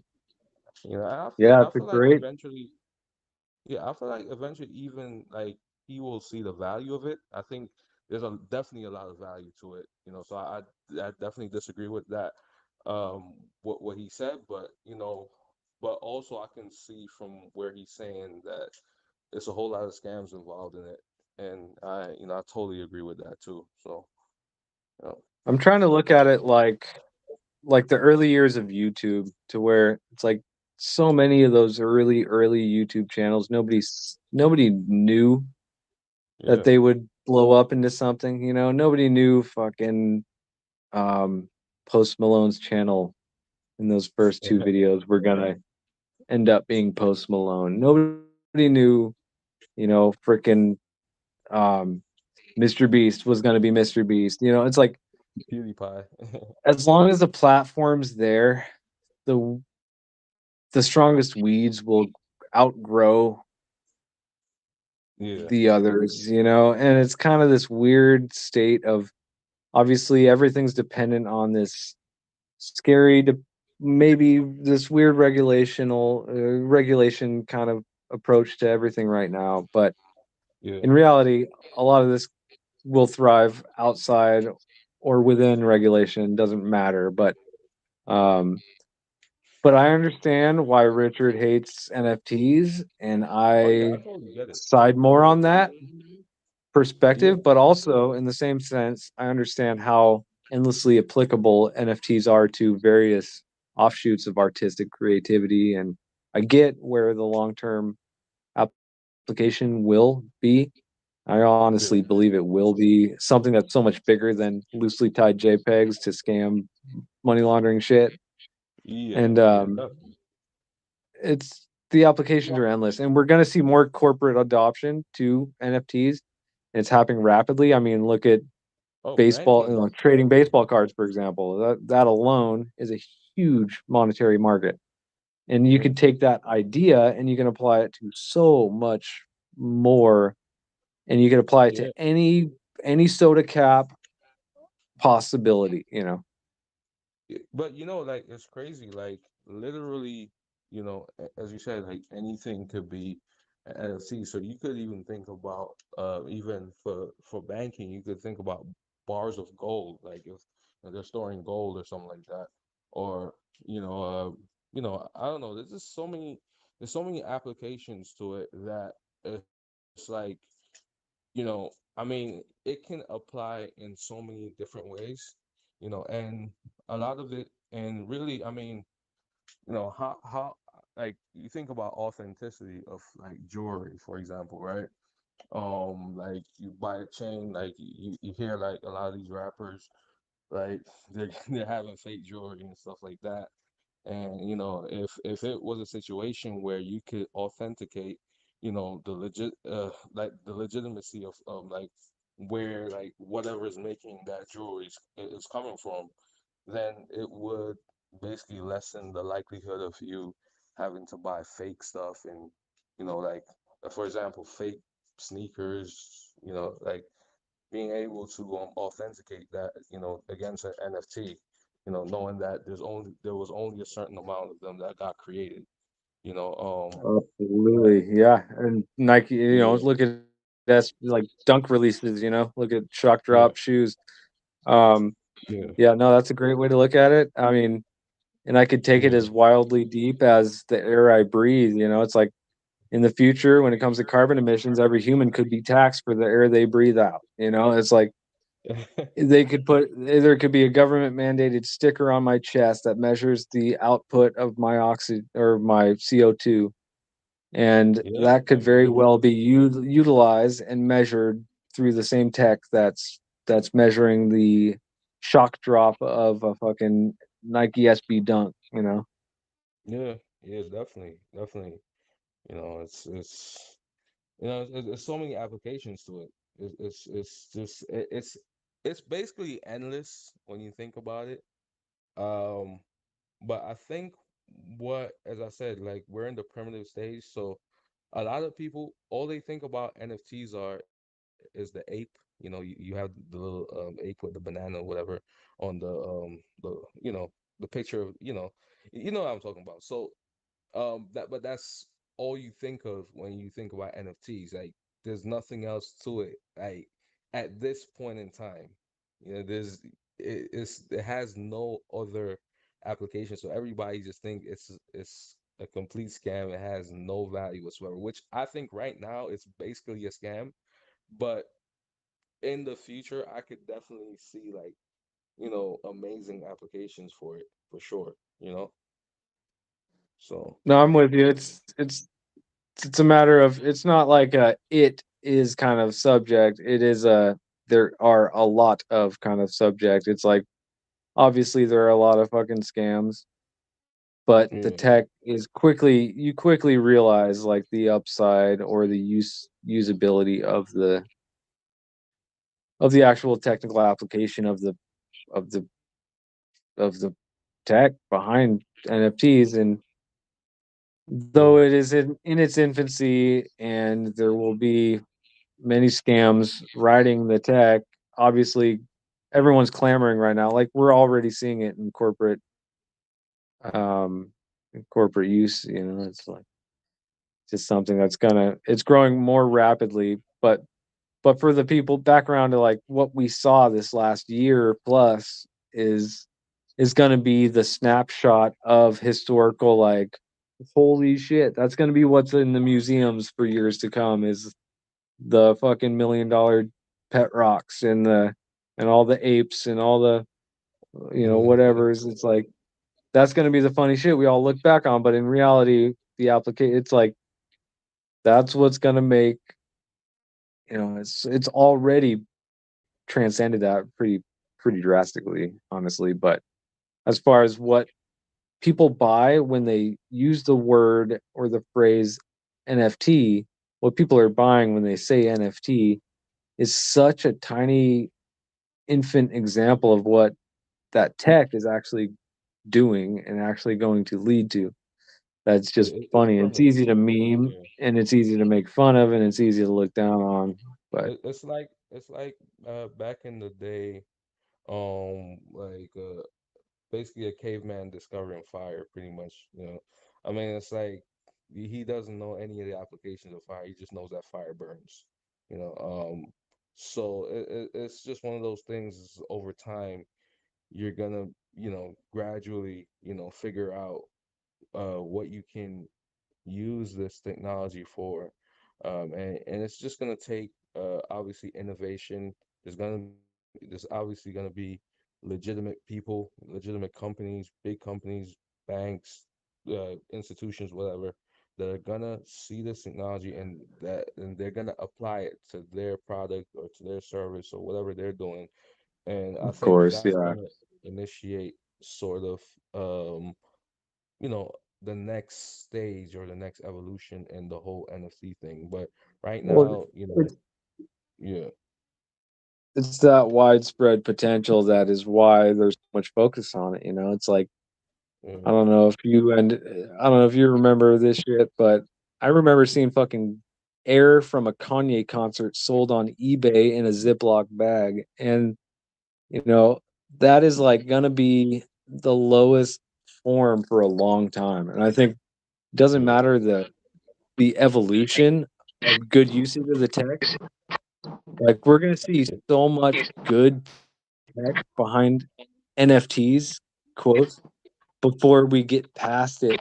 As a retail money is always going to be stupid, and there's yeah, going to be it's going to be a long time that we see NFTs transcend stupid money, and that's all I think ultimately what I'm getting at. I yeah, read an exactly, article that exactly. stated that an NFT was used to serve someone a court order. So somebody already tested it for something like that. So Yeah, yep, I saw that too, and that immediately gives way to like real world interest and real world like actual Yeah, legal monetarily freaking documentable application of the tech.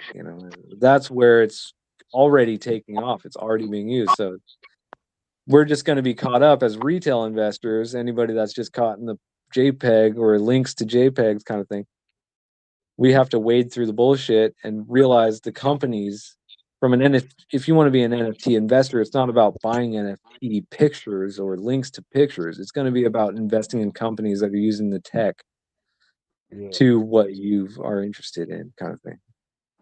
yeah, yeah, Plus, yeah. whatever. I mean, but if you want to buy paintings, like fucking have at it. Like as an artist or as a son of an artist, like I can say that And it's a here's the great thing way to too, sell right? art, and I like that. And here's the thing too. I feel like there is an avenue for art as well in the NFT space. I really believe that. Absolutely, yeah.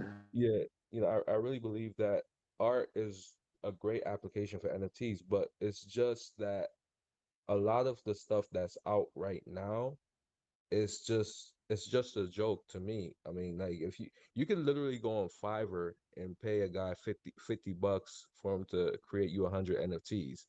And it's like Just imagine if any of that.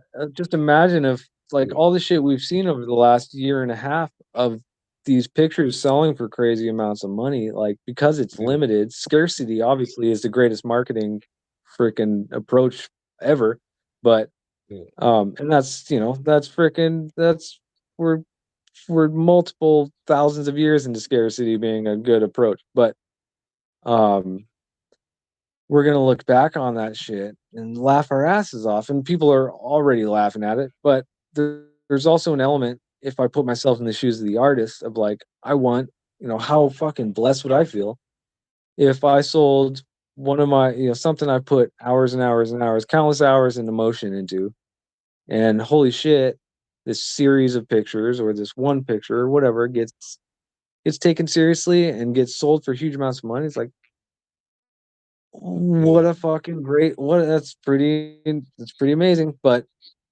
yeah, but we know that's not the majority case going on. And we know that's not the reality behind the popular NFT market right now. And we know it's mostly money laundering. We know it's mostly freaking people creating scarcity be, out of the ability to do so first and foremost, and then yeah, taking advantage of connections and the social abilities to just really just create scarcity, and that's it. But yeah, the technological potential is fucking endless and it's amazing. it's infinite, man. Cause like I mean, I've been thinking about so many different applications of it. Obviously gaming, I think will be a huge application of NFTs because I mean, what do all these kids do anyways? They play all these different Fortnite, PUBGs, whatever.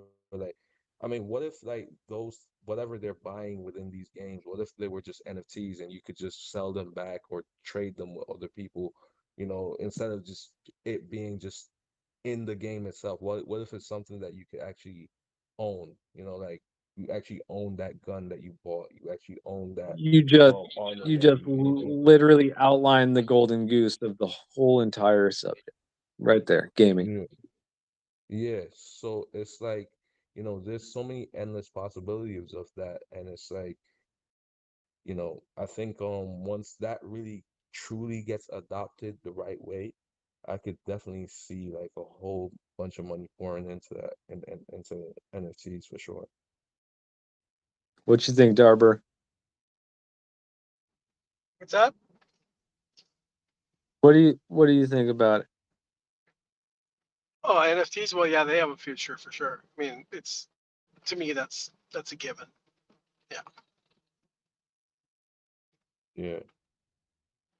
I mean, if you think about it, these kids, they spend so much time on these games anyways. It's like, I mean, you know, I could that's one area that I think could benefit, NFTs significantly. Just just everything in these games just being NFTs instead of it just being stuff that you buy and then after a while if you don't need them again, they're just there for no reason. Why not be able to just sell them back to somebody else? You know, um, and get, whatever, or even just like hold them, like as like a stock or something like that, and over time it appreciates in value based on scarcity and stuff like that. So, It's, It would it's also be literally something that's already been happening. Go on, it'd Darber. also be interesting if they would there'd be a way to use NFTs to like people have these accounts. They play their character and they build up this great character, really strong and lots of equipment and gear and everything, and then sell those accounts. I wonder if Right, NFT would be. exactly. I don't know if you could, yeah, but I would like explore that. You know, because a From lot of my kids are. understanding, from my understanding, I think that's like that's part of that's part of the potential behind it. From as far as I understand, even though I'm pretty ignorant to the whole thing, but it's like that's something that's already been happening. It's just a matter of utilizing a new way of doing it, and I think that's a better way for that kind of exchange of value than it is a bad link to a JPEG that could be duplicated without anybody knowing, kind of thing. So it's like yeah, I really think that's the approach of real world, and I use that reluctantly because video games, I'm not, I've played them, but I You don't, can yeah, you can it's already hard. sell your accounts, your gaming accounts. So every new game you start, you should make a new account. You can sell it, but it's not really legalized. Whereas NFTs could legalize it, I guess. Gotcha. There you go. yeah, That is yeah, the missing link in the whole conversation is the legalization. And at what point do trading those accounts and selling or buying those accounts become taxable? Ultimately, I guess if you're looking to make a career out of something, which ultimately that's what the evolution of video games are angling towards and have been. I mean, shit, I knew somebody that put himself through college and paid his rent playing Counter Strike, so I guess it's like it just makes sense. yeah. I mean, Counter Yeah. Strike is a moneymaker, man. I mean, like all them skins that you could. I mean, you could sell skins on Counter Strike. I mean, I remember back in the day when I found that out that people were actually spending real world money to buy skins for their guns and their knives and stuff like that. In Counter Strike, I was like, wow, that's crazy. I mean, people actually spend money on this stuff, and something I wanted to get into, but obviously I didn't know how to play Counter Strike. But I just it's something that every time I think about NFTs, my mind always goes back to that, and like I'm like that could definitely be a great application for NFTs for sure. Something like that. You know. Kind of reminds me back when Brock Pierce, Brock Pierce from Block One and EOS, he started out and made some money selling World of Warcraft gold. It just kind of Oh, I reminded me remember of that. just all the different Yeah. and the way people. And I used to play that game, and people were like, you get all these ads all the time, spam in the chat. You can buy gold and they'll deposit in your account. I'm like, why would I buy something digital? I'm already paying for my account, which I thought was Yeah. already a waste of money for entertainment. But he made it $200 million or something doing that. You know, it's but here's the ridiculous. thing though, like No I matter mean, obscure. yeah. Go on. Oh yeah, no, I was just saying, like, here's the thing though with buying, because you may look at it like it's so stupid to buy something digital, but people spend so much time on these video games anyways. You know what I mean? Like they spend so much time Hmm. on these things that are not really material. Oh, dude, you just That take like Steam. Just yeah, just take it's like Yeah, it's Steam's transactions, and that's yeah. that's a tiny fraction of it. But just take Steam's transactions as one little glimpse of potential, scalable input, and Steam alone is there's enough to motivate the entire market. yeah, yeah, like it's video games in a way are kind of an escape. A lot of people, the reason why they play video games is to basically escape reality, the real world, obviously, like obviously the world being so stressful. So that's why video games have so much value. And I think if you sort of, I mean, obviously like there's a lot of talk about the metaverse and stuff like that, but if you like sort of, I think NFTs will benefit all these different things, whether it be VR, metaverse, video games, whatever you want to, however you want to kind of look at that, like that whole thing, NFTs is going to be central, to the success of any of those things. 100%, man. People are working on that as we speak. Yeah, yeah, yeah, definitely. You know, May not be the best thing for the biological evolution of the human race, but it's here and it's happening, whether we like it or not. whether we like it or not. And I mean, it's I mean, it's not, as I said, as you said, it's not great for the biological evolution, because now people are just gonna be lost in virtual worlds, like instead of, really existing in the real world. So it could potentially make people less social and stuff like that, but that's a whole Yeah, nother already has, that's a man. whole nother thing. Yeah, and Yeah, it's already happening in a way, like, so imagine if, there's that evolution towards, the metaverse and VR. I mean, that would even be a whole nother level of, people just like literally escaping from the real world, So I mean, but and that's to a lot that's of that's yeah, to many degrees, it's where it started. I mean, look, fuck, man, back in the '80s, it's '70s, really late, mid '70s, throughout the '80s, '90s, really ramped up, and then 2000s, it was an unstoppable mechanism of marketing, of distractionary mechanisms from an individual basis, and it's yeah, just it became it's just low hanging fruit from the NFT perspective of as far as monetizing it from a yeah, better structured and more personal kind of approach. Like there's no stopping it at this point, unless yeah. we get a fucking massive solar flare that kills the internet, and then we're all just wrecked. Doesn't matter what perspective we're looking at things from. But yeah, it's only gonna get better. I mean, shit. You've seen some of these previews for games coming up, like it's arguably real life level graphics right Oh around the yeah, corner. at this point, it's basically fully But realistic, and the VR I feel part, like, you know, sorry. and I feel like gaming has gotten to a point where now I don't even know how much more they can improve it.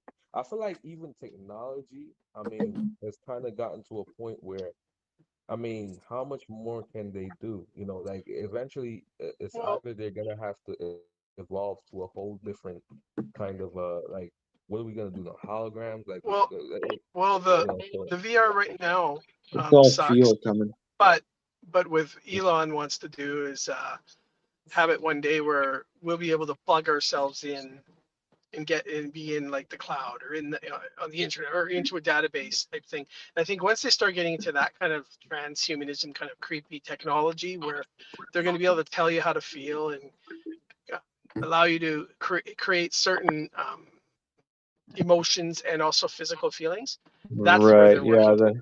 That, but it's VR right now for the next 10 years just seems like it's shit right now. Like it's nothing. And But it's and coming. keep in It's mind, coming. Oh yeah, Arbor, it's going to VR is be the future. for that 10 years. It's going to be. Have you seen those? Have you seen that thing you can strap to your chest that makes you put a microphone on your chest, all of a sudden the realism of a VR, or even just looking at a screen, just it tenfold. So we're going to get all these nuances that create our gaming experience Well, yeah, and like outside of some of the VR things. way better. Yeah, and the things you can do with some of the technology I think Musk has, where he wants to come up with that phone. I think it's just they're still talking about like the Tesla phone or whatever. I thought it was a joke at first, but apparently it's a real thing, and you're going to be able to put on some device like glasses or something. I can't remember. And you're going to be able to operate your phone without touching your phone and without speaking to your phone. And I'm like, what the fuck? So I don't know. This is just like Oh, they 100%. have the idea and the concept, and now that they have the concept, they will be able to figure it out, because that's usually how humanity works. If we figure it's possible, we will accomplish it. That's usually And what happens. I misspoke in that representation. I meant a microphone, or like essentially you're playing a game, you strap the thing to your chest, and when traditionally a controller vibrates and you get that little fix of like, holy shit, well, the controller vibrated in my hand. I feel more connected to what's happening on the screen, and my whole ocular to physical experience is like heightened. But now there's this, like, you get the whole chest thing, and now all of a sudden it's that much closer and it has a bigger impact. So we're going to see It's gonna that feel progress. real. I think that's that 10 years you just mentioned, in Yep. between And that and then the actual implants kind of thing in the brain. That's so easy. You could once swallow they a can pill and then get it your happens. once they can get your body to do it, not a physical outside device create the feeling. Once they can tell your body and your nerves and your chemicals to do what it wants to do, then that's when it's going to be a great thing. And that's when, like, that scares me though, because that can also be used for nefarious purposes. And I think it already is. that can really be. I mean, Sorry. the You know, tech is already, the I tech feel is like potentially already using the person. but I feel like that's the thing though. Like every evolution you have in technology, there's always gonna be a nefarious side to it. Like I mean, Yeah, but we're talking now about controlling people. Now this is beyond the point of shooting a person or punching them in the face. This is yeah, now it's an ethical issue. Yeah. really controlling their body. That's where it gets really scary. But I know what you're saying. Like You're right. Like there's always that side, wartime where we need to be transhumanism. responsible. Yeah.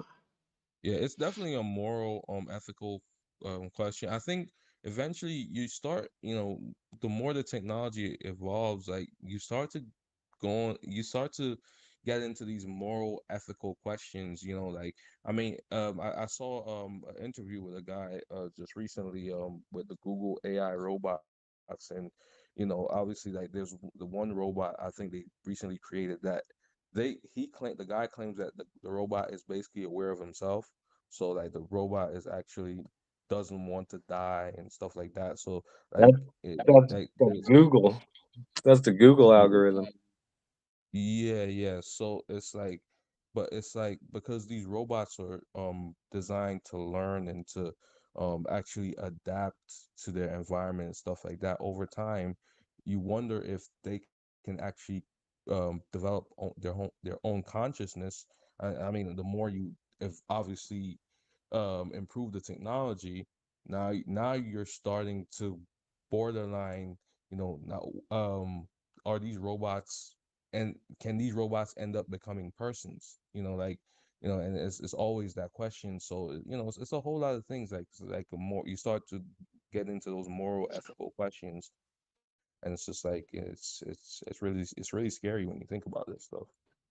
Yeah, I mean, shit. Didn't Facebook kill their AI in 2016 or 17 because they felt like it was raising a mind of its own, and now the Yeah, recent one, like you mentioned, was the Google and yeah, the guy, the whistleblower that said he thought it was coming, it was sentient or whatever. But I mean, I think we're yeah, far beyond that in that sense, and it's like the whole yeah, singularity concept.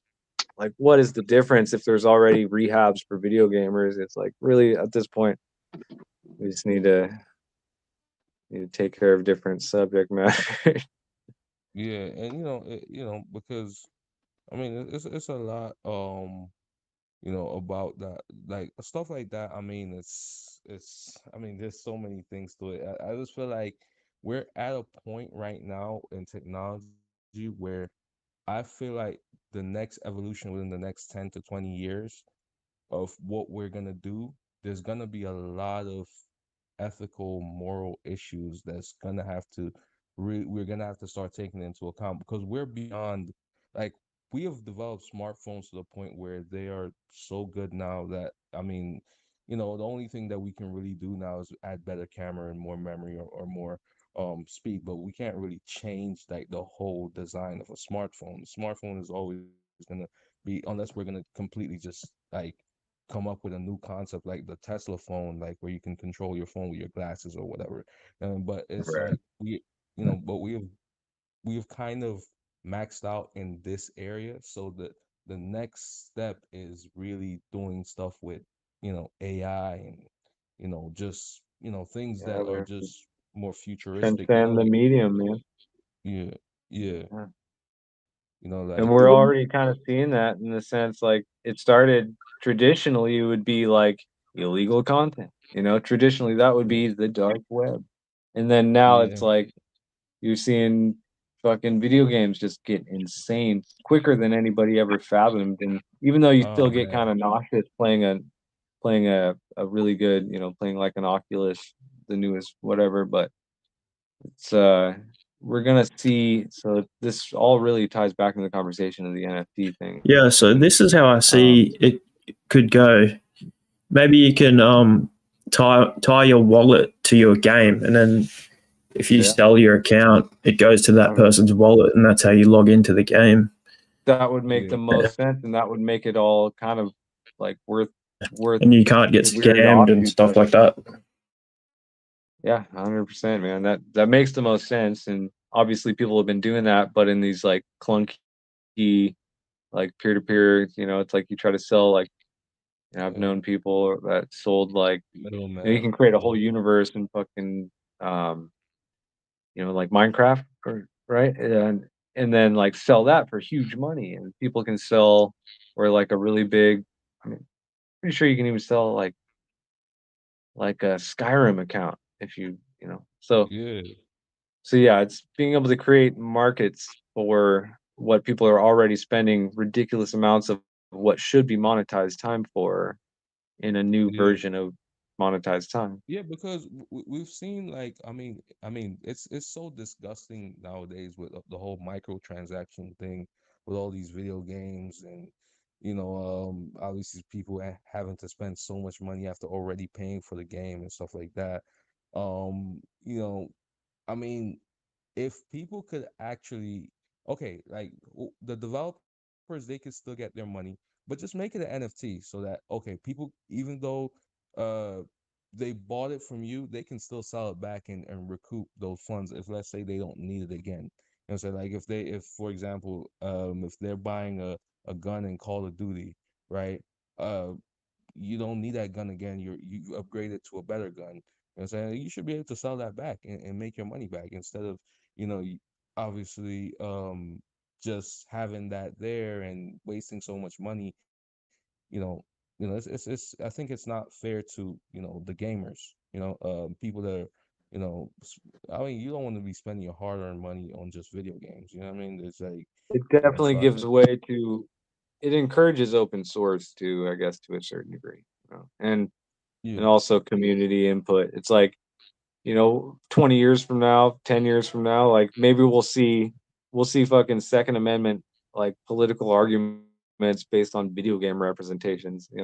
It's like it's gonna be retarded how much yeah, people care about these representations of what should be their own real lives, but unfortunately there's too much momentum to bring people down these paths of living alternative lives, and yeah, it doesn't matter whether you agree with it or not, but it's happening. So it's like, how do you it's not just about how do you get rich doing it, but how do you better Like, how do you help people not kill themselves while doing the inevitable? And there's fucking Yeah. rehab clinics in Japan and Korea and China, and it's like people are literally dying because they play too many fucking video games. So it's like that Oh gives yeah. like, it gives the Sometimes, ability to make people's lives better. And it's Yeah. not just Yeah. monetarily, it's maybe regulatory also, which is a whole nother weird book to open that I don't really even want to get into. Yeah. some, It gets really sometimes dicey from there. sometimes it seems like a lot of this stuff is pre-planned, like to prepare us for a future Yeah. world that they want to have, like kind of like think about it like a matrix or something. And I'll give you kind of an analogy Oh or yeah. kind of a example of like what I think, like, you know, autonomous vehicles. You know how, like, remember I used to I had a conversation maybe about 5 years ago at one of my jobs, and I was talking to some guys about how, you know, they probably have fully autonomous vehicles pretty close to being done, but they can't just release them to the public because no one's comfortable allowing the car to drive yet. So Yeah. what they do is they put these features in, lane assists, braking assists, cruise control assists. Little by little, they add these features, and then you use them slowly, and you get used to the car doing these I little mean, tasks for you little by cruise little. Before control, you know it, you're accepting a but you, full autonomous vehicle without but worrying about the thing crashing. And I kind of push that over to the video game. Like, that's just being a conspiracy kind of thing. Like, I always think there's a bigger plan, and a lot of this stuff doesn't just happen kind of by fluke. Like video games, virtual worlds, metaverse, you know, yeah, whatever. It just seems like they're trying to create this alternate world to get yeah, people. I don't know.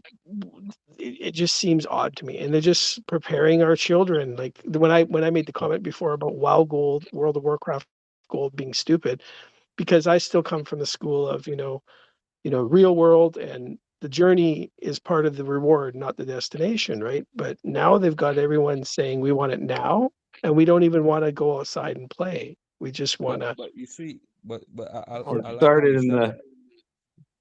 Oh yeah. started with Hollywood in the early 1900s, right? Y- Yeah. Yeah, it did. But just picking back off what Darbo was saying, I like what you said though, about that because there is a demand for it. I mean, there is a real demand that people have to really escape the reality of their life. I mean, like, there's a lot of people living lives that they don't like. I Yes. mean, so there is a demand for that, and I think that's what they're trying to do. They're trying to appeal to that demand, And for you yeah, know, and when you think about that demand, they must know why there's a demand, why people's lives suck so much, yeah, that let's keep them passive, let's keep them happy with something to escape, because the alternative of them actually having a better life would mean they would have less control. We'd have to have more money, more ability to travel, more freedom, less work hours. But it seems like they don't want that. They'd rather just say, no, just go play a video game and escape, or go watch a movie and escape your shitty life, instead of yeah, allowing us to have a better life. It just, yeah, to me, it just seems like that's the plan, because this doesn't yeah, happen by accident. All this stuff just seems to be pushing us to that matrix, like, yeah, virtual world crap, because the one we're in sucks. I don't know. It yeah, just, I don't know. yeah. I mean, Obsession but offered the pacification to escape the downfall of said obsessions and monetary implications. yeah, yeah. I mean, the one we're in does suck though. I mean, it really does. And I just feel like, I mean, the system is just set up for us to really just kind of, it's they just set these things up for us, I guess, to escape. Like, they just want us to escape, and they want to monetize it and make money off of it. I think that's ultimately what it is, like movies and Netflix and all this other stuff that they have going on. It's all set up just so that they can make some money, and also make us feel a little bit better about our lives, so that we don't get angry and revolt and stuff like that. Keep the people happy, you know what I mean? Yeah, bread I and think that circuses, right? Yep, Yeah, you're right. You're right. yeah. There's So a lot to it. yeah, yeah, like, because at the end of the day, like, I mean, if you're gonna create a system that's gonna essentially enslave people to a 9 to 5, and obviously Well, make people unhappy, you're gonna also have to provide ways and means for them to escape that yeah, like unhappiness. Like, yeah, look what school did. Like I have children and I remember them when before they went to school, all they wanted to do was learn. They just wanted to learn how to read. They wanted to learn numbers. They wanted to learn this. They asked a million questions. Then they go to school and, kindergarten was great. Whatever, I think you call it that there too, before grade one. Then they get to grade one, then they sort of still kind of like school. And then by grade two, they're like, I don't like school and I don't like learning. You know, the system does that.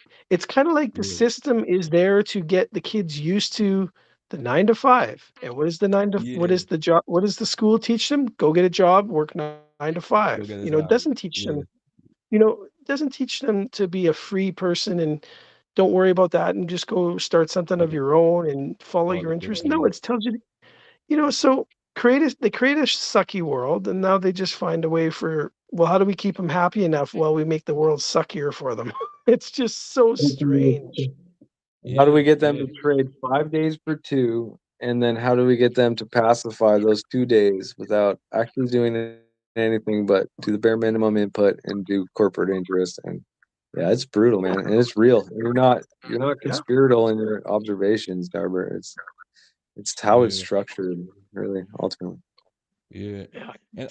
and I feel like only a few people can really escape that reality, and I think it's people like us, that's in crypto and really kind of see it, from this perspective, and is actually doing things to kind of set ourselves up to really kind of just escape that whole thing, like Yeah. because obviously once you have money, you don't have to work 9 to 5, right? Richard Hart, I mean, he goes around and flexing jewelry and all that, does whatever he wants to do, so it just, but he does that. Part of the reason why he does that is to show you the level of freedom that you will have, if if you stay true to crypto. I mean, he was, part of his success came because of crypto, so I mean, the good thing for us is that we kind of see it and we have an opportunity to kind of get out of that cycle. You know what I mean? So you just gotta stay true to it.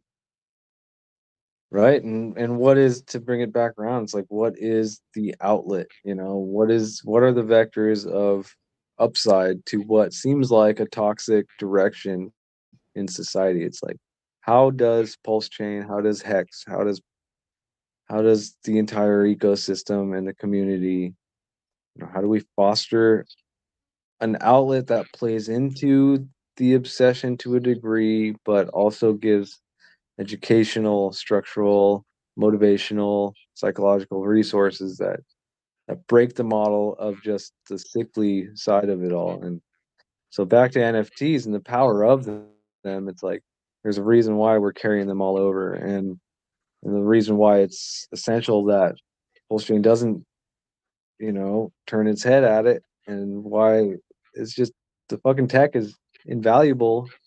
It's just a matter of like it's the it's the person, not the gun. And it's Yeah, ultimately that's just how it works. And time and yeah, time again, it'll come back around to that. And there's a lot of upside to it. And I think this conversation has so much upside as far as the potential of the whole ecosystem.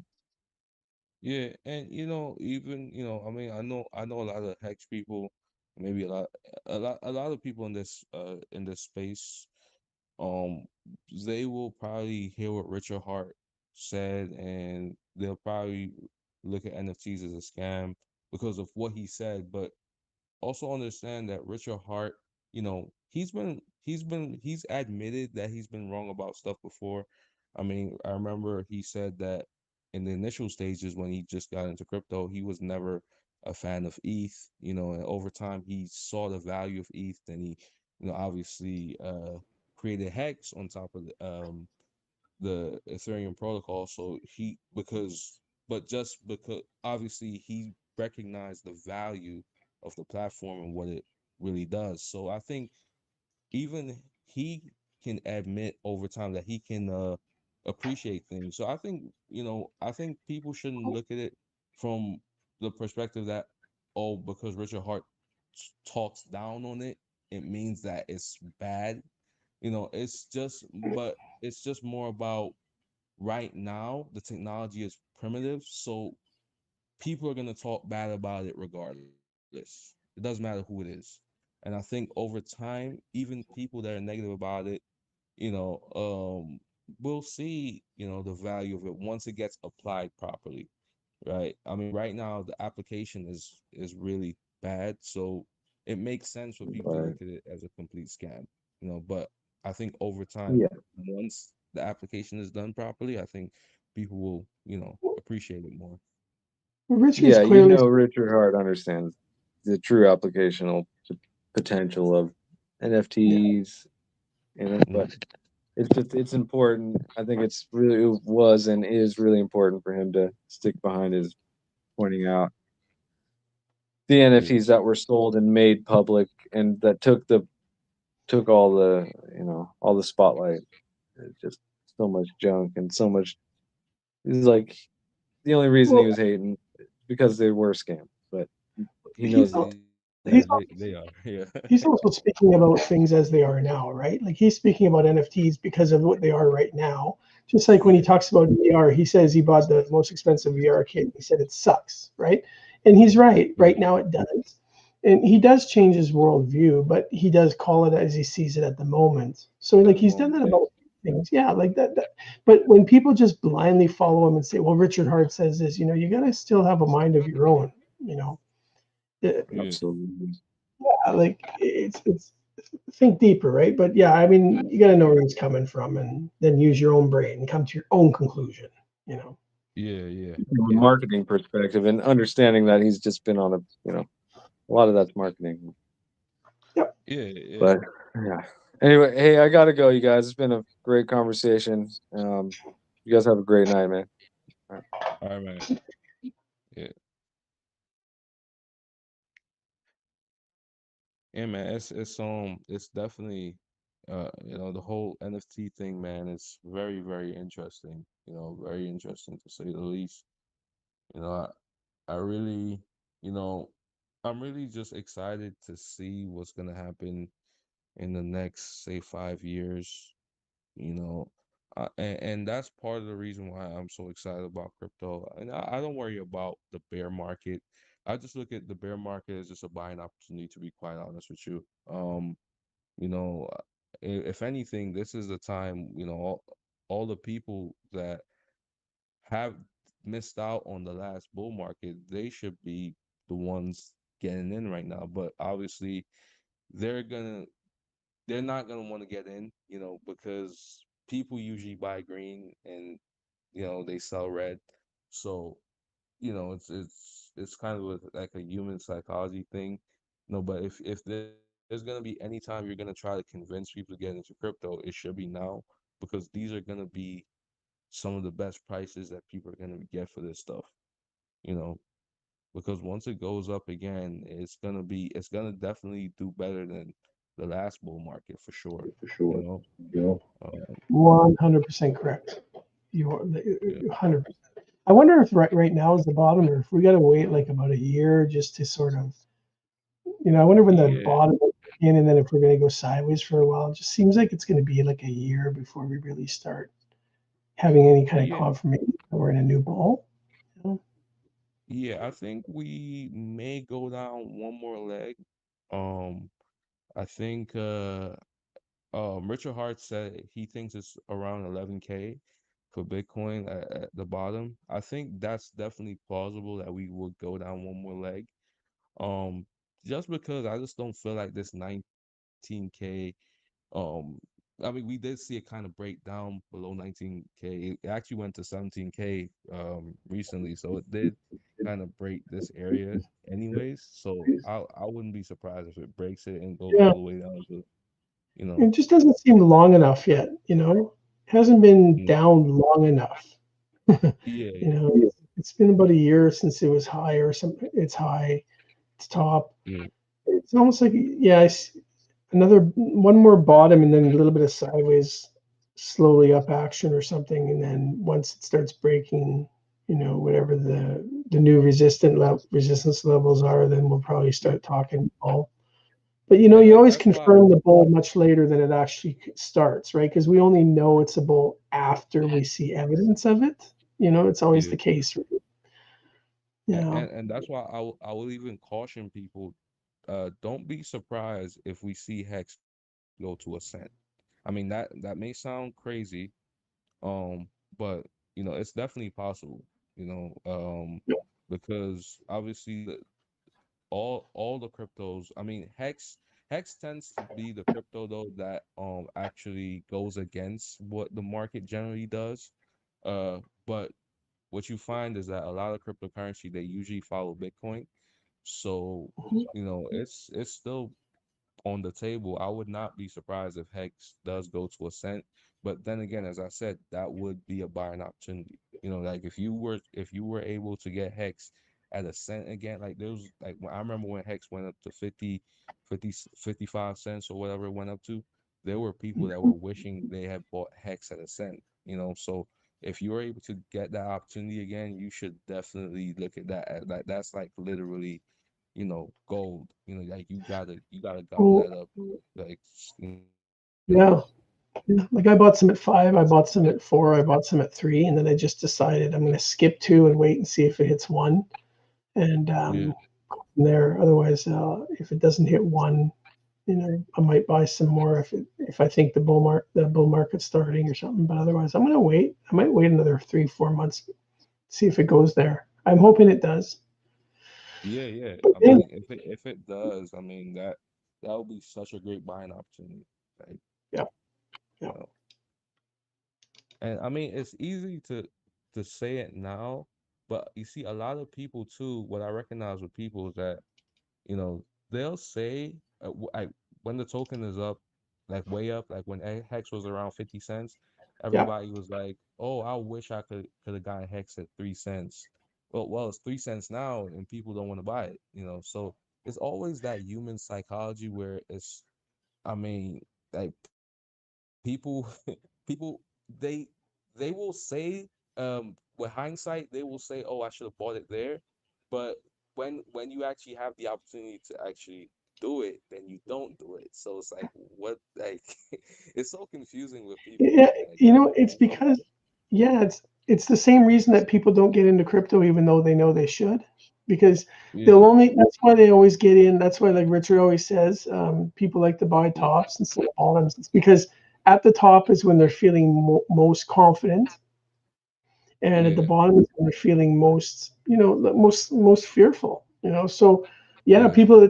I remember when it was like 50 cents. I'm like, oh man, I wish it would go back to 10. And the minute 10 cents, it exactly. once it was 10 cents, I'm like, okay, I bought some at 13, I bought some at 12. I'm just gonna see it's Yeah, gonna drop. I'm gonna go for 5. And then as soon as it hit 5, I just started buying. And then I said, I'm just gonna wait because I think it's gonna hit a penny. And it'll be really yeah, quick. And I'm just gonna wait. If it starts dropping below 3 cents, I'm putting my limit orders back in and I'm yeah, scooping some up. And I'll be happy. If it goes down to half a cent, I don't care. I'm just happy. If yeah. I get a penny, I'd be delirious. And then it will go back up. And then everyone's going to buy when it's high, not now. Yeah, Yeah. that's what's gonna happen. Once it goes back to 10 cents, then it's gonna be a whole lot of FOMO. A lot of people are gonna get back in. They're gonna buy. And it's gonna go back up. And then once it gets past the previous all-time high, that's when you're gonna get the crazy FOMO, where Oh, yeah. you know, so and that's how these cycles go. Yep. It's all human psychology. I mean, everything, the markets are really governed by human psychology when you think about it. It's Yeah. not much of anything else. I mean, the most, if you really think about it, the way you really earn from crypto is really the noobs getting in and buy and overpricing, the whatever it is, and it going up crazy. That's really how, you really gain value from, all these different things, you know what I mean? Yeah. That's how it works. Yeah, because even like most pumps are really it's like it's not really like the most pumps are really dumb money. Like if you really think about it, like smart money don't really control pumps. It's really dumb money that really, sends things going, going through the roof, So Yeah, you really have to almost trade opposite of your emotions, you know, yeah, because you have to kind of almost see it enough to know that if I'm feeling really confident, that's probably when I should be selling, taking a little bit of profit. And when I'm yeah, feeling like, oh my God, this sucks, that's probably when you should be buying. Because I've seen that yeah, over and over in the stock market. And I just yep. got to a point where I'm going to do the opposite of when my emotions make, when I'm Emotions, feeling yeah, good, I'm selling when I feel good. I'm going to buy when I feel feel crappy. bad, yeah, yep. Works. Like It if you works. do it like that, you always make money, like Because always. I noticed Buffett, he would say things like, I'm in airline stocks. And as soon as he said that, I go, oh, he's ready to dump his airline stocks because he's already bought them. Now he wants to dump Yeah, them. And that's the signal that airline stocks are going down because he's now told everyone they're going, he's in. So everyone starts to jump in. And guess who the sellers are? Him and all the rich yeah, guys. They do it to us over and over. So I just decided yeah, whatever the market sentiment is, I'm doing the fucking opposite that my emotions tell me to do. yeah, And it's worked. yeah. I mean, It's working. like, you know, um, even in the a lot of people that got into a lot of these meme stocks. Well, not meme stock. Meme coins like SHIB and all that. A lot of those people, they are now probably wishing they had sold when when it really went up, like when it really pumped, and now they're called holding the bag. And Mhm. the thing is, these tokens, like for example, SHIB, like that is a meme token. There's no real intrinsic value to holding that. So you basically got wrecked. I mean, and I'm sure there's people out there still hoping for a recovery or whatever, but I I personally think those things are going to zero. Because ultimately I feel like that that that whole phase of the meme token and all that's like for the last bull run. I feel like this bear market and this new bull market that's gonna come in Mhm. potentially next year or the year after, like all that stuff is not gonna be relevant. I think it's gonna be I think that's gonna the next bull market is gonna be really the serious stuff. I think a lot of the nonsense are gonna kind of get wiped out. There's probably gonna be more stuff that's gonna come in, but ultimately, I think a lot of the more serious stuff is really what's gonna take off in the next bull run. So, I feel like a lot of these people are gonna really get caught, and when they were feeling good at the time, and that's when they should have sold, they were buying, and that's so it's crazy, man.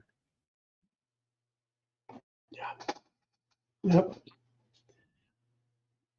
It's like, you know, I just feel like, people really got to educate themselves about crypto because a lot of people are gonna get wrecked, and I do really believe though that the SEC should do some investigation into Elon Musk because I feel like his promotion of Dogecoin, that's got to be some kind of securities violation. I mean, I don't know. I mean, it's hard for me to say like what he did wrong, or obviously he does have Yeah. freedom of speech, but there is I some just level of think, market manipulation. Yeah, yeah, I wonder if they consider Doge a security right now, though, or is it just, like that's the other thing is, do they have any sort of oversight over Doge in the crypto market yet? You know what I mean?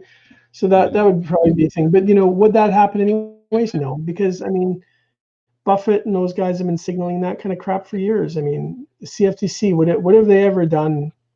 Or no, not CFTC, SEC. You're saying, right? Yeah, like yeah, SEC.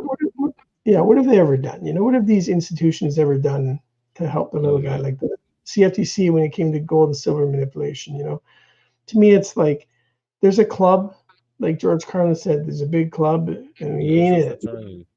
Yeah, we're not in it. We're Yeah, not in the club. He says it, and it's like, yeah, yeah, I mean, so when guys like that, when he's talking about those coins and people following it, I'm just like, it just yeah. shows Because me, to be honest, it shows me how dumb a lot of people really are. Like, yeah, but I always give people way too much credit for having the ability to use their brain properly, yeah, and I'm constantly being let down. So, to be yeah, honest, yeah, yeah. I it's mean, just and I feel like a lot of people, they just act off impulse. A lot of times it's yeah, so it's a lot of it is just greed. People just want to emotional. make quick money, and I mean, there's no such thing as quick money. I mean, if you're in the business of trying to make quick money, you're gonna more likely lose your money than gain anything. Well, Um, I gotta say, yeah, sorry to interrupt you, but I hear a lot of people in crypto are saying, "Oh man, I'm gonna have to wait a whole year for Pulsechain." That even in crypto, we hear it in the Hexkins. They're talking about we're getting rich in slow motion. Even we're not mhm. getting rich in slow motion. We're actually getting rich in fast motion, even if it takes us three Oh years yeah, to get a million. That's faster than you can do in the legacy. It takes some people 10 years of building a business before they get those kind of dollars and yeah. valuation. I mean, like, if you were supposed to start a business, maybe in the first 2 to 3 years, you're probably losing money. You're probably not even, Hmm. you're probably in the red. It takes a Hmm. while for you to even be able to start profiting from a business, Hmm. much less, I mean, Hex, I mean, literally in like a year, or just over a year or so, that thing pumped all the way to 55 cents, from whatever it was, I mean, Yeah. 10,000x, so I mean, that's just insane, I mean, Hmm. that's not even something you can even fathom how crazy that is. So for people to really be, you know saying stuff like that, I think people are just being really ridiculous. I mean, I do know that the crypto space is fast moving, and people kind of, I guess, maybe lose perspective of time, but like, crypto is the fastest appreciating asset class in human history. There's nothing else in the history of time that's ever been able to appreciate faster than cryptocurrency. Yeah. Um, so it's like, I mean, we are in. I mean, this is a great opportunity for all of us. So patience Yeah. is the key. I mean, people are complaining about. I mean, Richard Hart said, Pulsechain is gonna be weeks, and people are complaining about it, and it's like, it's just July. Like, I mean, Yeah. it's just been a year. Come on, man. And Like, yeah, yeah, there's one other thing too. Like, not only is crypto the fastest appreciating asset, we're also able to get into these things the way seed investors and venture capitalists get into stocks, like in the real world. We're getting in before IPO stage. Like IPOs, it's already too late to make your 10,000x. It's the ones yeah. who got in before the IPOs. We're getting in like those guys. This is like crypto's become the most fair Oh yeah, system for the little guy. This is why I went all in on crypto, because I said this is my only chance to get some wealth so I can have my time for myself and then my family can be set. So I put all my yeah, money in. Yeah, that's it. yeah. I'm in it for the money, not the tech, to be honest. Yeah, because the thing is, for the little guy, because here's the thing, I mean, if you think about the way the system is set up, we spoke about like the system and everything, obviously the 9 to 5 and stuff like that. I mean, it is set up almost like a caste system where it's really hard to really come out of it. Like, you're born into a certain class, where however you was born, and you basically stay in that for the rest of your life, based on how capitalism is set up. So in order to really sort of bridge that, is to Yep. invest, and I think this is like the greatest, opportunity for us, for us to be born in this time, to have this opportunity and to really, be educated, not only just have the opportunity, but we're actually knowledgeable about it and are actually educated about it. We know how to, open up a MetaMask wallet. We know how to store our private keys, like, or seed words, seed phrase. Like we have this knowledge that Yep.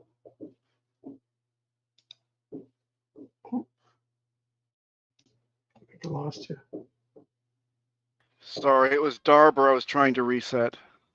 Darber, can you reset your mic? Because your clickety-clacking Oh, was going over version you know, 6, and I reset his microphone accidentally. Sorry. I think that was me typing on my one of those clickety keyboards. Sorry Yeah, about when that. you're not talking, it's polite to mute Yeah, yourself. yeah, sorry about that. yeah, my bad. Yeah, I think my mic was muted. Yeah, so I Go was ahead, just version saying 6. That like, was me muting your mic. Sorry. yeah, yeah, yeah. Yeah, I was just saying, yeah, I mean, we're in a great time, man. We're definitely in a great time, and we gotta really appreciate it. I think we don't. A lot of times, I think when we look back at it, we're gonna be like, man, um, you know, that was a great time. We were actually in the beginning of this whole thing. It's just, so I think we definitely should appreciate it more. You know, Hmm. Yep, agree. yeah, definitely. Like I look at even the fact that because I told you guys like I started out in crypto in 2017, and I look at that and I'm like, wow, that I mean, for me to even have been knowing about this stuff from then, it's pretty amazing, man. And the knowledge I've gained over time. Obviously, the space has evolved significantly from that time till now, because back then it was really nothing going on. It was just Bitcoin and ETH basically, and a few other stuff. But I mean, but now, I mean, the space has evolved so much, and even people that have been in for a long time, there's a lot of things that they might not be aware of, the way how, things have really picked up, but um yeah, I mean we're still, and it's still early. It's still early because the adoption isn't even close. I would even say it's gonna take a few more bull cycles for us to really get the true adoption, which is gonna be at least 5 to 10 years from now. Um, you know. Yeah, it's gonna take that long for sure. But there'll be lots of gains to be had before then. Oh yeah, yeah, yeah. It's gonna be gains, like gains on top of gains. Yeah, You know, it's I been. mean, it's there's gonna crypto is gonna make a whole lot of millionaires, man. Like it's gonna be a whole lot of millionaires coming out of crypto. I think the world's the next decade's set of millionaires are mainly gonna be crypto people. You know? Oh yeah, it's kind of like the next version of the dot com. Yeah, The dot com and the whole internet and everything. Crypto's kind of like the old whole internet. You're seeing the same yeah, pattern. Like I'm old enough to have been around to yeah, see the dot com and even see when Netscape Communicator was just coming out, when we went from bulletin boards to having a web browser, an actual graphical interface of the internet. And you just looked yeah, at what the hell is this internet? What good is it? And the only thing on there was maybe an email. Even back then it was there even an email back then? Or maybe like an ICQ chat, and then people were the first thing I remember getting on there really was porn or something, like web yeah, crawling and porn. Like there's really nothing there yet. It was kind of really new. It was all dial up, yeah, and then yeah. you'd hear Dial up. people I on remember that. the TV talking about email. What's this email? Right? They couldn't understand, that this would ever Yeah, take off. And we saw the same thing with crypto, right? Where yeah, it just started out as nothing, and people called it a scam. People said this, what's the use? And now we're starting to see yeah. it kind of Now we're fruition. starting. And now, and I like how you said that, because now you don't hear people saying it's a scam no more. You notice the narrative is sort of changed, Yeah. where it's like now people are looking at it as, okay, it's definitely not a scam. I don't know what it is, but it's definitely not a scam. So you're And you're starting to starting, gradually see, that yep. narrative change. One other thing that I've seemed to have noticed is people talking a lot less about Hex being a scam. They're Yeah, now all I hear is a bunch of bitching and whining, complaining. I mean, there might be a couple of idiots who still say it's a scam because they're just being idiots on Twitter and that, but Twitter's full of gazillion idiots. But really, the yeah, only complaint I really hear now is about how long Pulsechain's taking. Like, it's already, the tide's already changing, because the yeah, longer something like Hex exists, yeah, the longer people believe it will exist. It's just the way things work, right? So the yeah, longer Hex is still around and operating, and that's why this community is so vital to the yeah, success of this crypto, is that this community is so strong, it's pretty much a slam dunk that Hex is around. There's just too many people vested in it, that it's just, everyone else is going to say, man, this thing's been around for 7 years and it's still here. It's not a scam. It's yeah, not even on the table anymore. It's now yeah, become, it's one of the best things to get into. So yeah.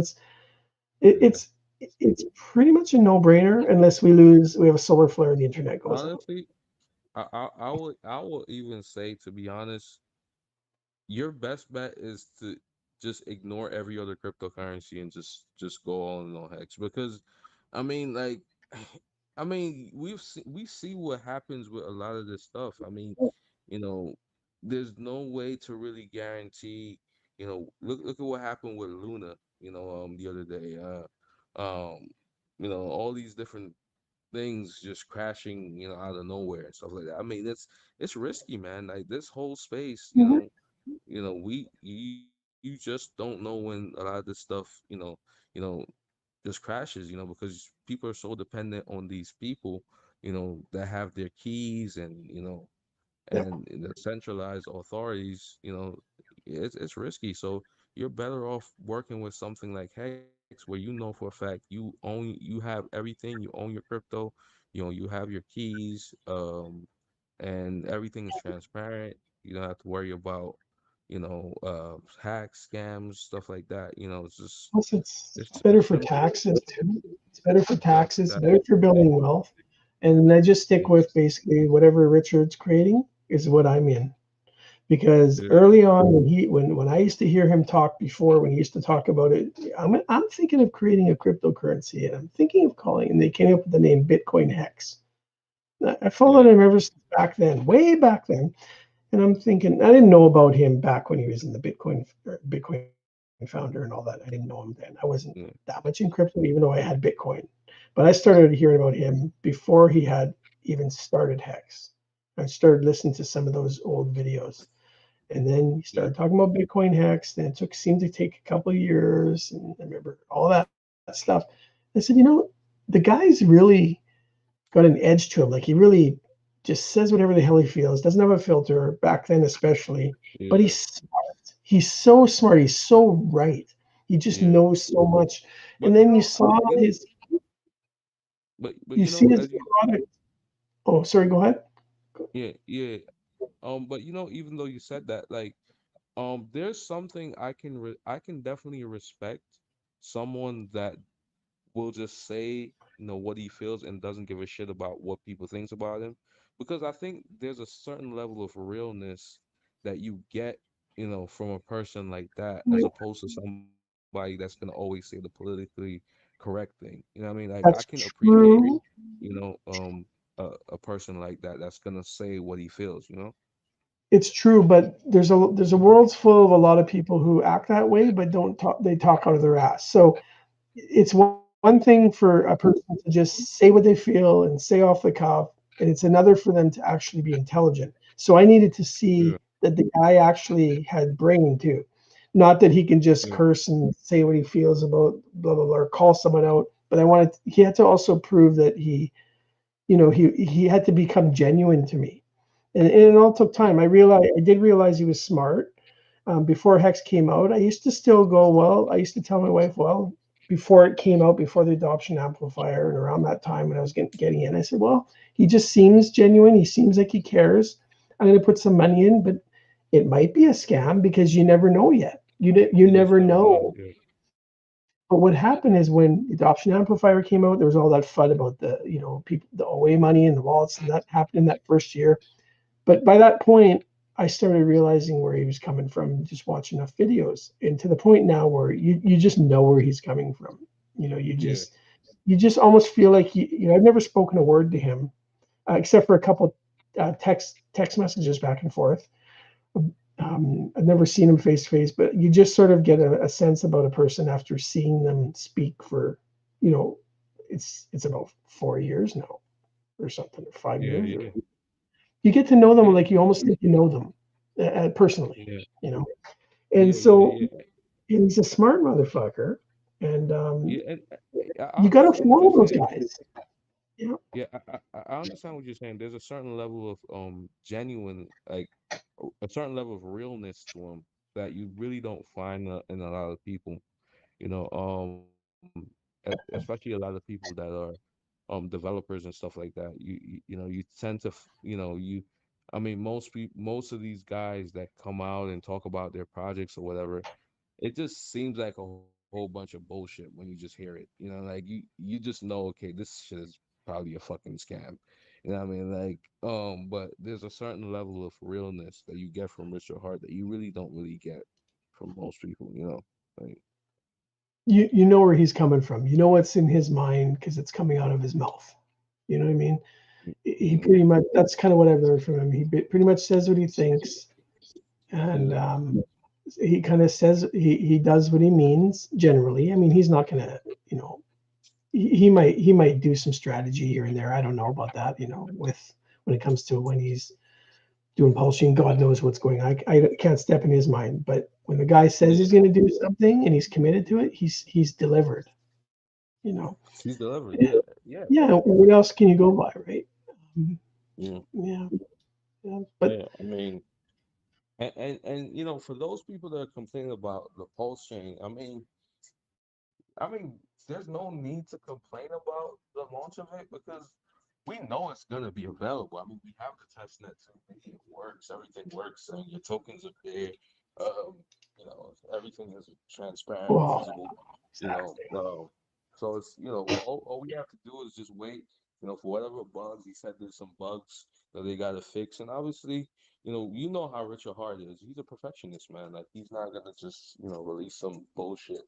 I mean, let's be real. I mean, we see how the man talks, and how he carries himself. So you can't expect anything but him making sure that once it launches, it's the best. Well, the So other thing too is like it's his prerogative. Even if they're ready to go right now, and yeah, he doesn't want to go right now for whatever reason, that's his yeah, prerogative. That's his project. yeah. That's his product. That's not for me to It's a tell him what reflection to of do. He him. doesn't work for me. He Yeah, spent the money. He hired guys. He came up with the idea. This is his baby. We got to just shut up. And when yeah, it comes out, it comes out. I mean, yeah, where did people get the idea that they had control?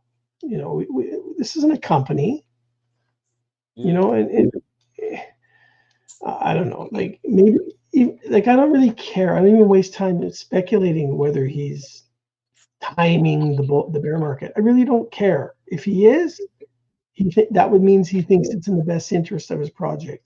If he's not, then they're fixing code. I don't want to sit around in the chat room and talk about it all day. Like I don't care. I just know it's gonna, like you said, I just know we know it's gonna come out. And when it comes out, yeah, it'll be ready. And it'll probably be at a good time. Well, whenever it comes out will be a fine time, in my opinion, because I really don't care. Because I know it will get adoption eventually.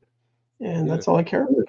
So yeah. And the thing is like, you know, I feel like a lot of people have very false expectations of what they think, is gonna happen once blockchain launches. Oh, everybody feels like, oh, it's gonna go up 100x, whatever. Like, I mean, nobody knows what's gonna happen. Like, none of us know. I mean, like the whole point is, we've seen what happened with Hex, and we know the potential of it, and we know the potential of, you know, what Richard Hart has done in the past. He's proven himself in the past. So it's not even so much about, for me, it's not even so much about the price or anything like that. I just want to know that, once it launches, I have my tokens, whatever, I can stake them, do whatever I need to do.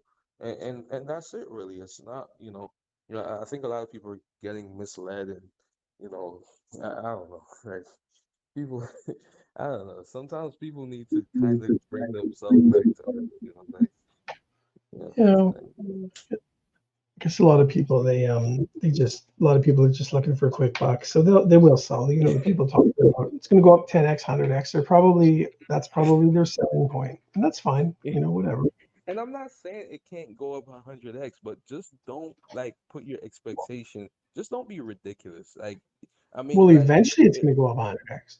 yeah, eventually it is, but like, you know, The let's timeline. not just expect, at launch, we're gonna Yeah, go to, like, like, yeah. The one thing I learned. Sorry to interrupt you there. Is the one thing I've yeah, learned is it's one thing to make a price call. It's another to put a time limit on it, because predicting the exactly, future is a fool's man's game. There's all kinds of variables that could change the timeline. But would yeah, I predict that say Pulse could go up 100x at some point in the future? Sure.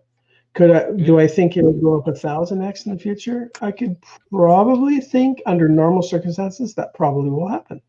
But yeah, to it's say possible, when, I can't say that. And that's the yeah, point, is everyone's put these timelines, these unrealistic timelines. Maybe yeah, they're unrealistic, exactly. maybe they're not. You're just letting yourself down for failure. You You're maybe setting put yourself up yourself. for failure, basically. Yeah, and if your timer, if you put too much money in and you were thinking you're going to get it back within 3 months at a Yeah, 10x, then you're in a lot of trouble there. That's yeah, where the angry people must be coming from. yeah. You know. The thing is, you got to put the money in it and just not even worry about it, right? Yep. If you got the sacrifice, you just put it in, and whatever happens, happens, right? You're not thinking, oh, this is gonna just, even because it's a possibility that it could even go down lower than what we got it for in the sacrifice phase. That's also a possibility too. So let's not get ahead of ourselves. Like, we have to understand that, you know, we don't know, like, none of us know what's gonna happen. Right? There's so much speculation on what the price is gonna be at launch. And for me, I just want to put my expectation to a level where I I just know I'm just in this for the long term gains, not for the short term quick money thing, but for the long term potential of this and the value, that it offers, where it relates to Hex, and obviously being a true competition to the Ethereum blockchain. That's ultimately like what I look at, when I decided to sacrifice for Pulsechain. So Yeah, I look at it as like it's complementary to Ethereum, as opposed to yeah, competition, in my opinion. Because I think there's room for both. I think we need Pulse Chain to exist as well as Ethereum. Um, yeah, but yeah, like when I sacrificed, I just said that money is gone. I just told myself, yeah, whatever I sacrifice, it's gone. It doesn't exist, yeah, because the guys told me that I'm sacrificing for free speech, and there's no yeah. guarantees of anything. Charity. And Yeah, if I might get some tokens if this thing comes out, and then once I get the tokens, step one of my hope has been checked off. But if it doesn't happen, I'm not filing a lawsuit or anything, because I knew what I was getting into. So once I get the tokens, then I just hope they go up in value. I mean, yeah, you know, that's the way I looked at it, because it's the only way I could do it. If I had to say that's money I need, I couldn't sacrifice the money if I needed the money within a certain amount of time. Like that's so I have the luxury that I didn't put myself in that position where I had to be panicking. So and Hex allowed me to do that. So thank you, Richard Hart. Yeah, yeah, definitely, man. Yeah. All right, man. I'm gonna head off right now. Yeah, definitely. It was a great conversation, man. For sure. I'll be hopping in every now and again into this chat. I like the fact that this is a 24/7 chat, and people are always on here. So it's really good. I'll definitely be on for sure again. All right, well, take it easy. Yeah, thank you. Yeah. See you later.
Quick question for Papa Bomber, if possible. With all these liquidations, huge liquidations in the crypto industry, BlockFi, Terra, Conflex, Compass, 3AC, Voyager, that has nothing to do with security, right? That was leverage. topics, or does it also have to do with security aspects, in your opinion? Well, there's a couple of exploits, high profile exploits for bridges mixed in there, but mostly it's just leverage and over leveraging and getting caught with a margin call for a lot of these idiots.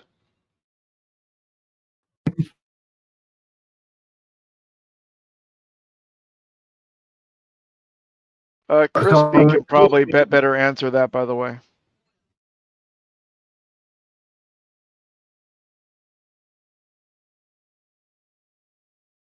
I probably Crispy, don't. you want to answer? Sure. I don't think I have any better answer than that. You know, certainly it's not a security thing per se. Yeah, I think you're the expert in that area. It has more to do with trusting those organizations, right?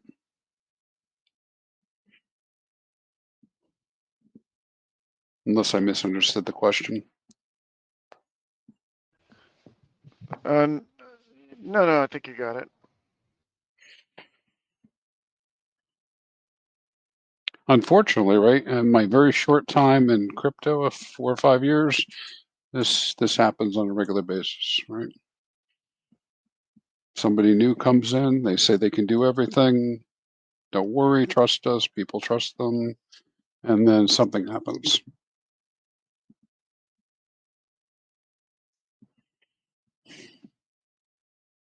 So, for example, Crispy and Papa Bomber, if you would make an average of these failures, of these liquidations, would it be mostly because of leverage or security or a combination? Or, you know what I mean? Is it because of bad coding or leverage or a combination? How would you categorize the failures? 100% leverage. Yeah, my take on it would be a little bit different. Certainly, leverage plays a part of it, but has to do with business process in my mind.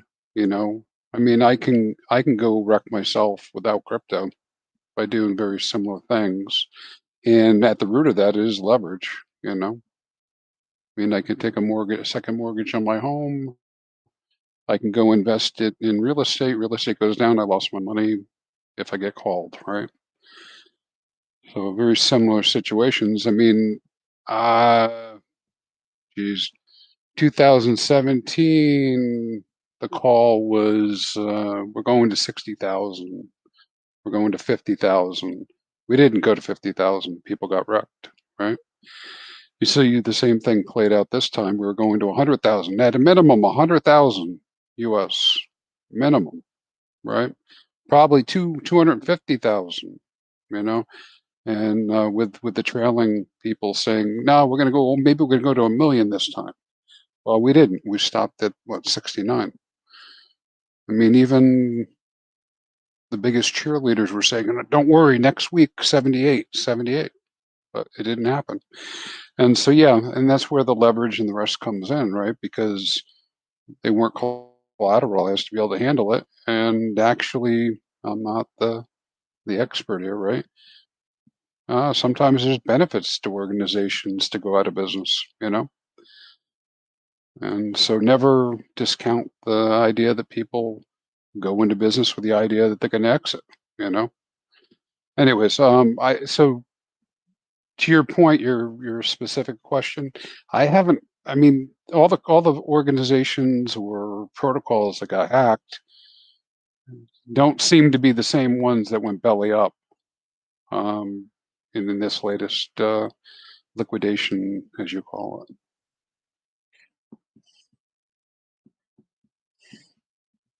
Like two separate animals. The crazy thing, can I just add on to that? In business practices, the sad and possibly root cause of shoddy business practices could be that the higher ups in the organization may have already baked in how long they could ride the gravy train before it went it went into screw it, this will be worth nothing, and everybody's if we get margin called, yes, the assets get liquidated, but we would have gotten all of our fat paychecks and bonuses way before that anyway. So we figure that this has got probably about a 3 to 4 year lifespan before that happens, and that's where we got to take a look at what Mishinsky was doing with Celsius, right? There's a lot of questions there.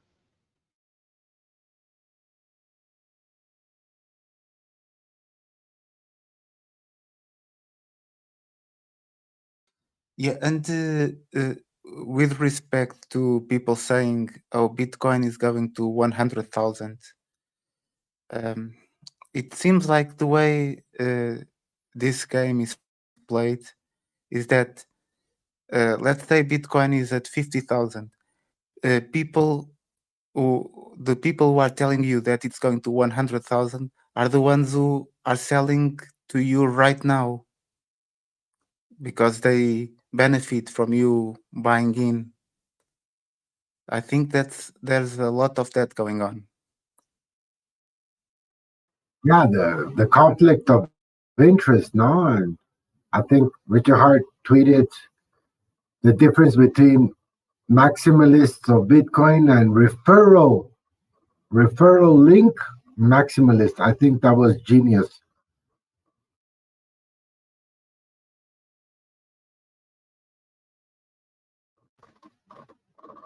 I think the conflict of interest is, but yeah, the question, what do you guys think of this current state of the industry?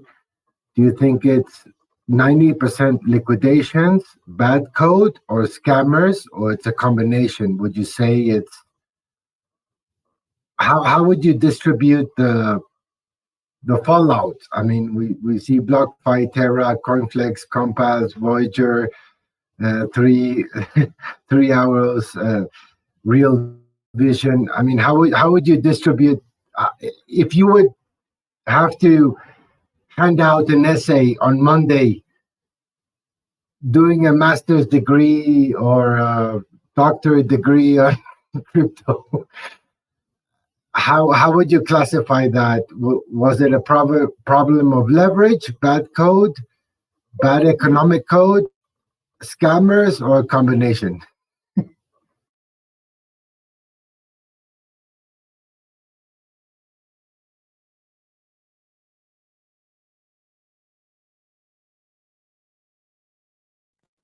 I think if you're referring to the crypto cycle in the as a whole, I think it's this wealth transfer from people who bought in early to newcomers happened, but now it has exhausted the new people buying in, and now we have to reset the game and start all over again. So I think it's this thing going on. Why did they collapse, Francisco? Leverage, bad code, bad economic code, security. What was the reason? If you were to hand on Monday an essay, what would you say?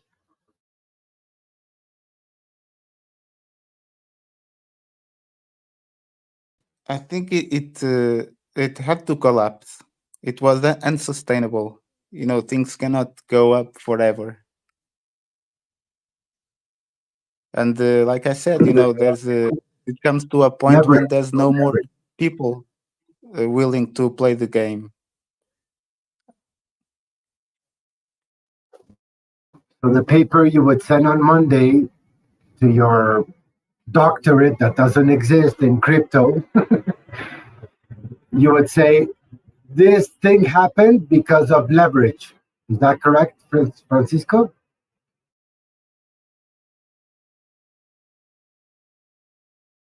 No, I mean those. I think It's not leverage. I mean, Leverage is just yeah, the tool. the question is like, Tool that imagine you have to give a paper on Monday for your master's degrees or your doctorate degrees in crypto and everything.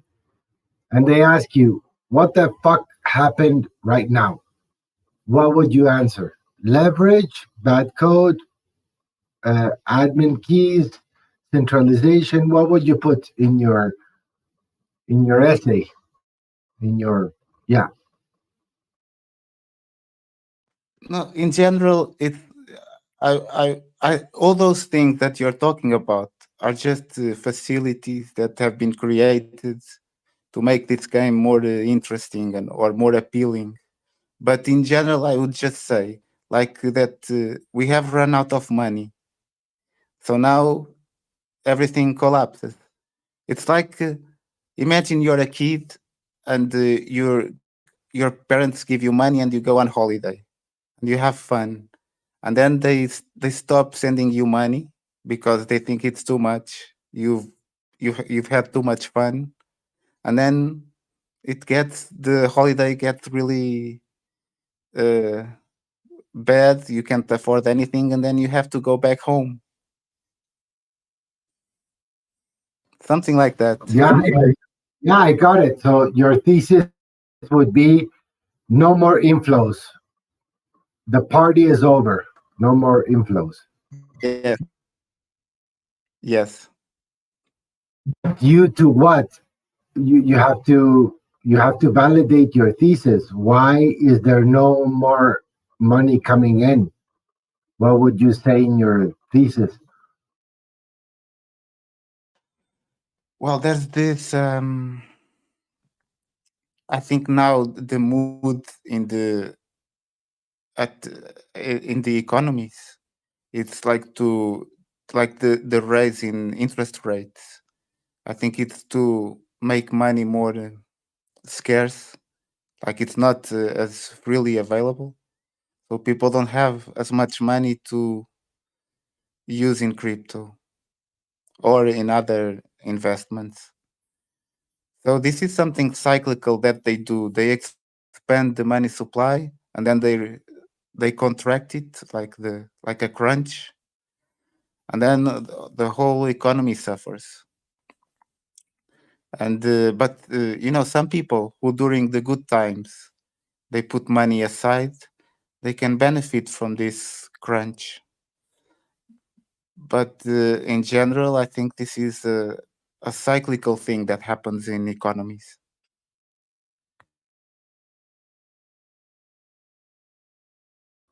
Okay, so you would state in your thesis that economic cycles are normal and outflows, inflows are normal, no?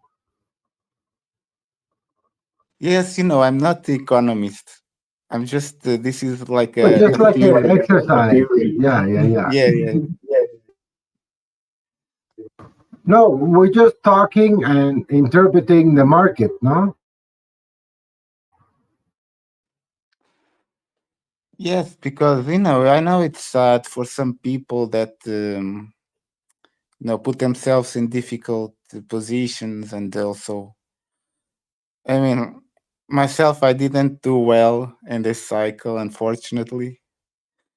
But I mean, it has been very interesting to experience it and to learn from it.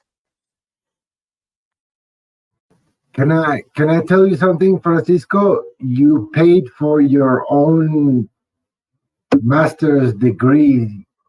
What did you learn from your master's degree? That's the thing, this stuff, you have to learn it from experience, because you come to the voice chat and stuff and you learn security, all that stuff is good knowledge, but there's also a lot of just people pumping their bags and moon boys and all that. So you really, to learn the stuff, it's not so, it requires effort, right? So But for and example, experiencing it, because you even learned a though the great information is lesson. freely available, it's not all good.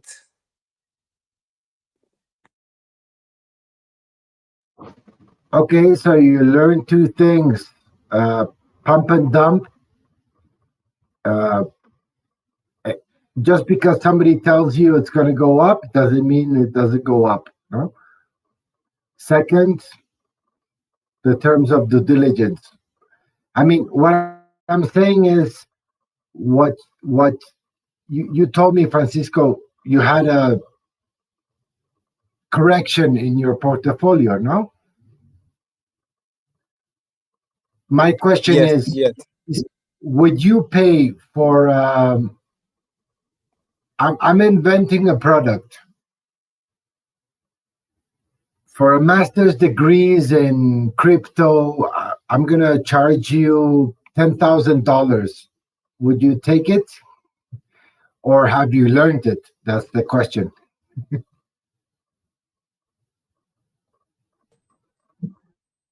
Oh, I mean, that depends. That would be very expensive for me. I mean, okay. I mean, it's not because I have paid something like that for the degree, but in this case, I didn't risk that amount. But for a new project, like you said, the exercise I try to do is, if I am to make money here, where is this money coming from? And the money I'm spending, where is it going? Try to analyze the fluxes of the funds. Now that helps understanding the projects. And well, of course, then there's this the the distractions that the projects have, to make them more appealing and all that. But this basic analysis is something that I'm doing now.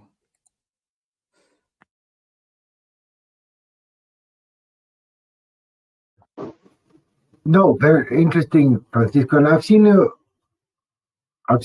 for a while. And what I'm trying to say is that you've seen the market ups and downs, and the question is, what is the learnings that you have had of those cycles? Because it's going to repeat itself.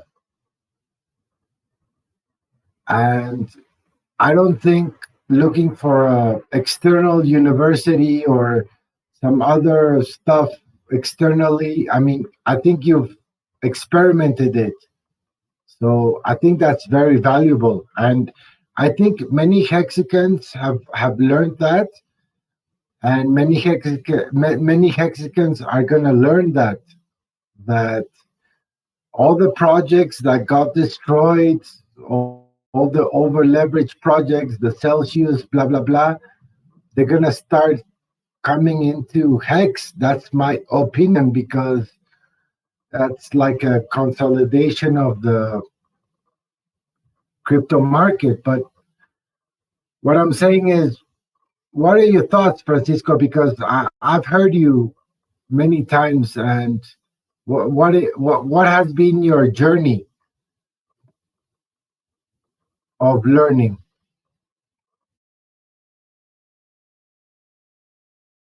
I just got into crypto very late in the early 2020, I think,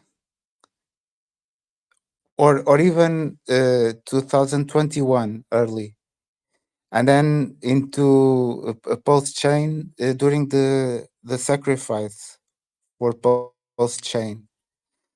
So I haven't got that much experience. But what I learned is to be very suspicious of everything, because there's always stuff going on in the background. So it's really, i- there's there are your money is very valuable. There's a lot of people fighting for it. So just be careful. And but I think you have to risk too. You have to make your investments. But also, I'm a very risk adverse person. So I mean, so I would, and I wouldn't give advice, but I think it's very interesting, but you have to be very careful where you put your money in. That's what I say. What do you think? What have you learned from your crypto journey? Oh my God, Francisco, I've heard you many times, and all these people.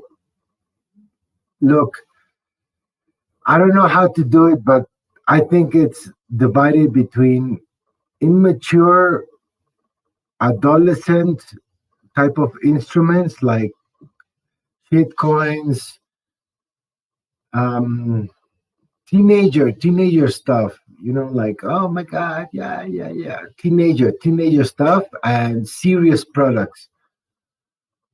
And I don't know, Francisco, but in my opinion, I've been in two cycles.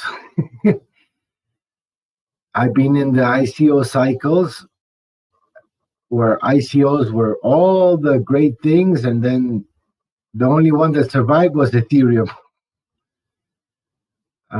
In my opinion, not financial advice, blah blah blah. But it's interesting to see how the market takes away the good project, grows the good projects and takes away the bad projects. And I think it's gonna hurt. It's hurting right now, and it's still good. It's still going to continue to hurt because we need the flush. We need the go away of the leveraged project. That's why I asked you. My first question to you, Francisco, was: do you think if you were to send a thesis or doctorate proposal, do you think this problem, what you saw, which we are right now in 2nd of July 2012, do you think the problem was leverage, scammers, or bad code? What is your opinion?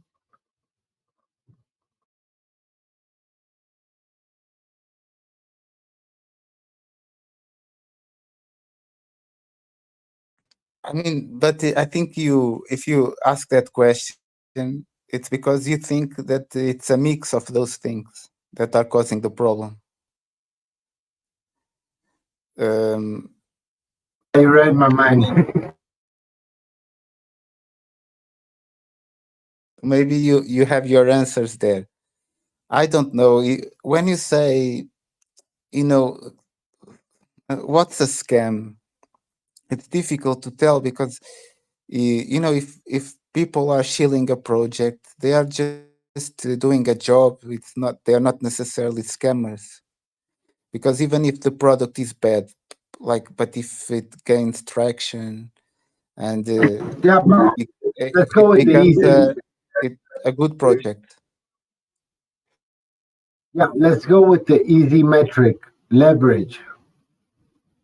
I mean, why did so many BlockFi, Celsius collapse? I mean, what's happening?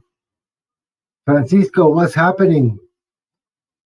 Well, I did learn from. I have experienced leverage, and I don't like it because I wasn't sleeping well.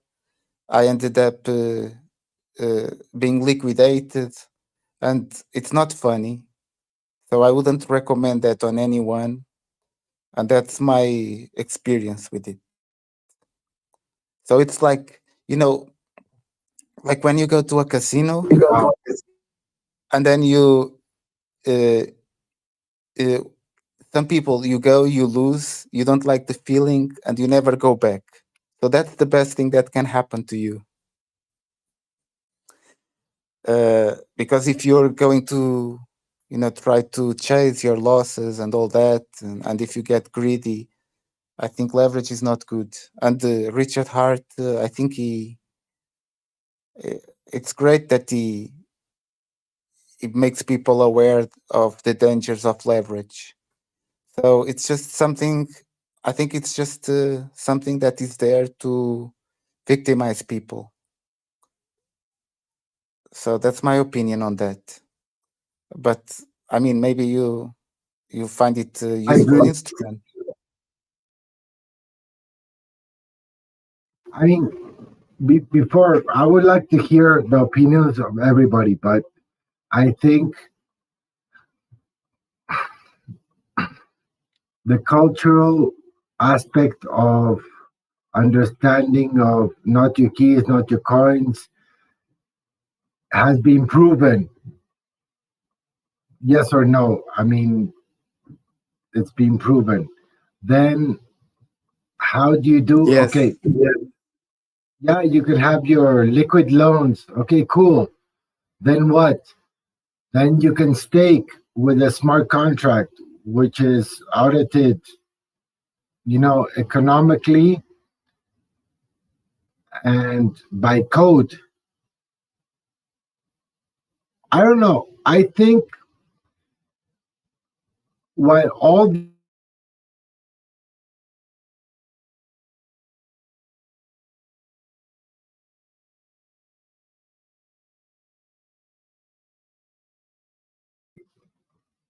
while all these dead bodies are in the river, Hex will go up, in my opinion, in terms of not in terms of FOMO, like, oh my God, this went down, then this went up. No, I'm talking in terms of seriousness of financial investment, in terms of immutability, in terms of code. I don't know. I think it's another level. I think, in my opinion, Hex is within the top three Bitcoin, Ethereum, Hex in terms of the formality and the business sense. And many business people can do business projects on that and do calculations. I mean, it's a serious project. It's not something that can disappear. And I think in this capitulation, it's been proven, in my opinion. What do you guys thought? Yes, I hope so. I hope that in 2-3 years or even earlier that X is doing well. But I cannot be 100% sure. Like I know. No, but think of the product, not of the price. Think of the product. Yeah, but those things are interconnected. See, you need price performance to make it to make it viable. Like for instance, let's say in 3 years there will be Bitcoin will be up there, Ethereum, probably Dogecoin, Litecoin, Shiba Inu, maybe X. I hope it will be there, but I know who knows. Okay, but It's about predicting the future. Okay, Francisco, let me ask you a question. How do you categorize the 1, 2, 3, 4, 5? Because you put hex in the number 5 and you put number 1 Bitcoin, then you put Litecoin in number 4. What is your criteria of investment? Because it kind of sounds. Yeah. I'm not saying that those are better products. All I'm saying is that they have this. They are able to come back and to regain, people's enthusiasm. Okay, so I'm your talking in that sense. trading thesis is on revenge trade. It's No, gonna no, come no. back. Well, no, it's just you, you know, for instance, meme coins, they are very popular, right? People love them because you know you buy them and then you feel good about it and you have a laugh with your friends. And Dogecoin is like the biggest of all meme coins. So that's why it's not because I like it that I'm saying that. It's just you know, I think it has the potential to be back in force. And the other ones are established. So, but I think it's unpredictable. Okay, so your portfolio is really based on what Elon Musk. Did you see Elon Musk went with the Pope, Most man? of my He portfolio went is with the that. Pope, man. I think I have stable coin first and then X second. My portfolio.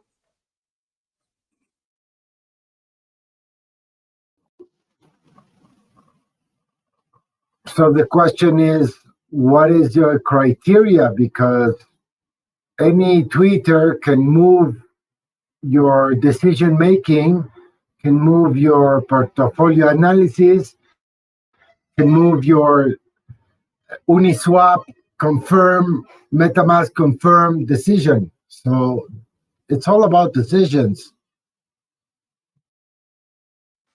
Yeah, I mean, just like everyone else, I just want to make a little bit of money in crypto, right? So that's what drives my decisions, what I feel might be profitable. So, but like anyone else, I I don't know what will happen, and I don't have inside information. So, no, it's not easy. I get you. Thank you for sharing. But I think Yeah. it's the sentiment Thanks of for. most.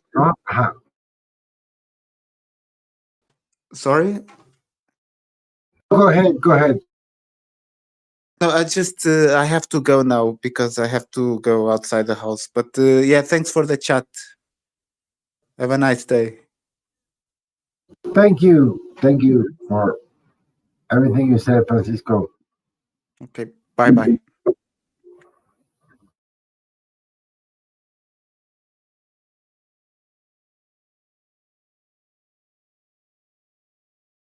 I mean, I don't know my friends. Francisco is an excellent case. How do you decide your portfolio? It's liquid, it's shit coins, it's stable, it's liquid. You know, I think it was an interesting case. And the description of what happened to the market, if you can describe that, I think you have a marketing, as the um, master's degree.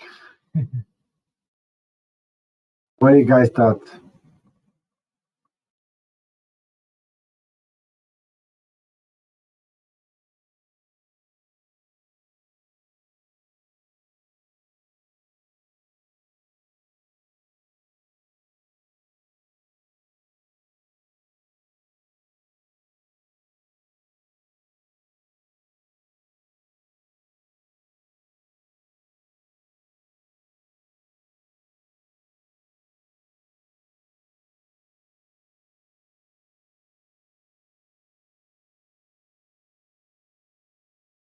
Yeah, because the analysis is based on people who don't know the top is and don't know what is the bottom.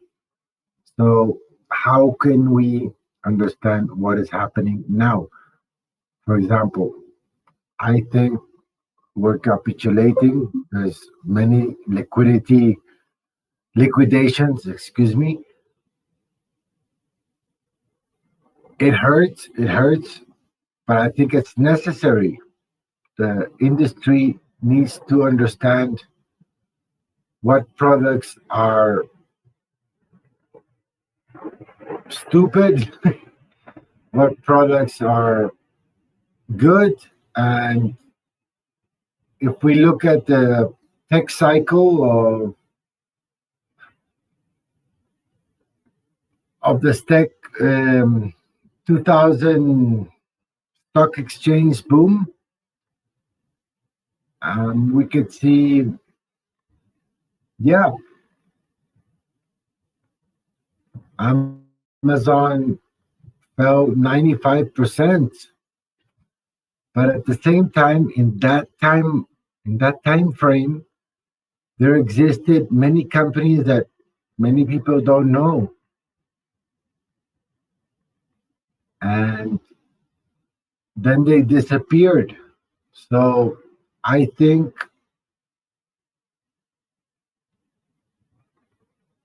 we are going into that evolution. What do you guys think? It's exciting for me. I know it's heavy.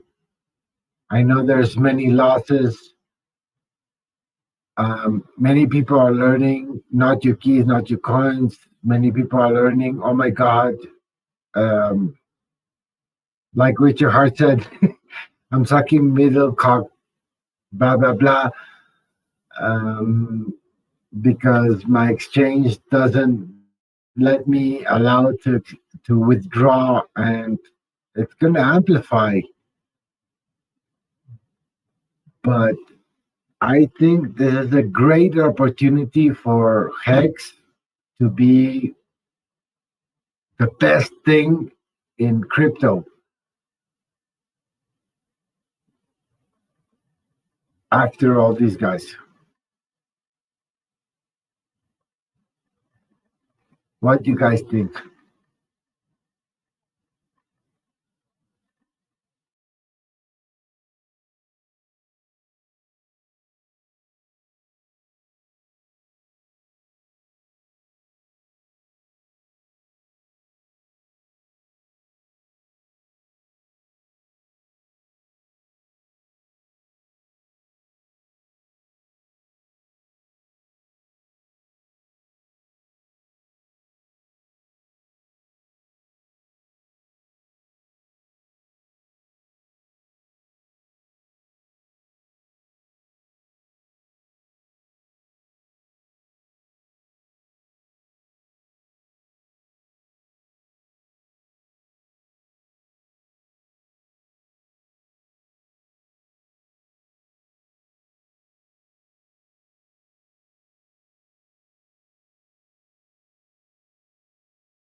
So yeah, what was the learnings of the last cycle, 2007? Is that you got a 97% dump. Then you got a long range horizontal. It's normal. And many projects failed in the 2007. Many ICOs failed, thanks God. Then that's when regulations came in, actually. If anyone wants to come in to talk about that, but just to talk about history, because sometimes people forget about history, But the point is, right here, right now, we're going into the same cycle, and that is when you show your mastery, but not on speculation and like, oh, I love this, I love that. No. You analyze, you do your due diligence, you check it, and this is when you start building your portfolio upwards. Many people are exiting out, and this is an opportunity. You have to recognize when there's opportunity and when there's sell opportunities. And I think this is excellent for Hex, for Pulsechain, but it's about the product. I think, I don't know what you guys think, but why did all these projects fail? Coinflex, Luna, Terra, Voyager. In my opinion, three reasons: over leveraged and abuse of leverage. Number two, bad code.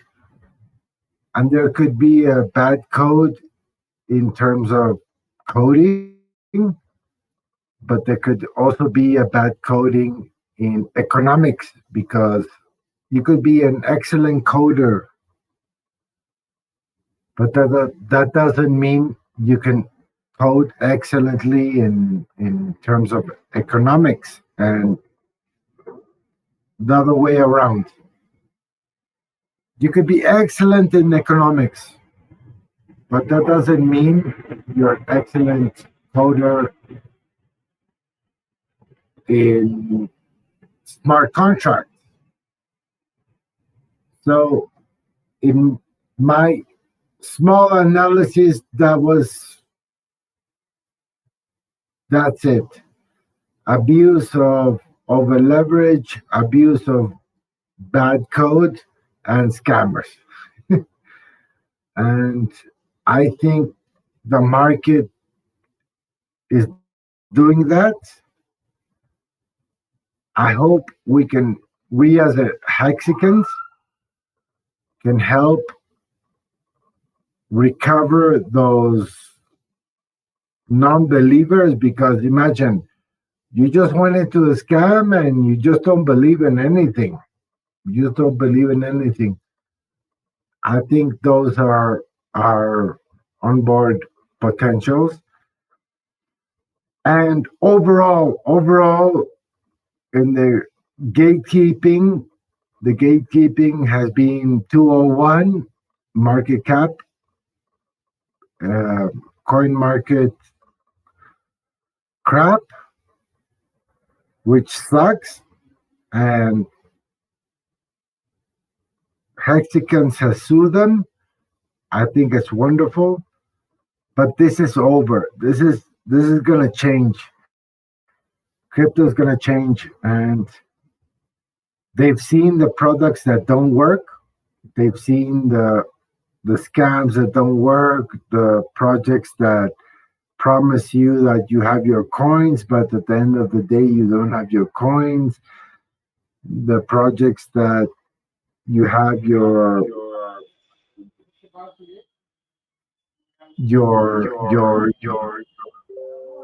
password, but at the same time they don't. So the market is going to evolve through pain. Sadly, I don't wish that, but it's going to happen, and it's happening. But I'm happy. But the solution through pain is Hex, because immutable.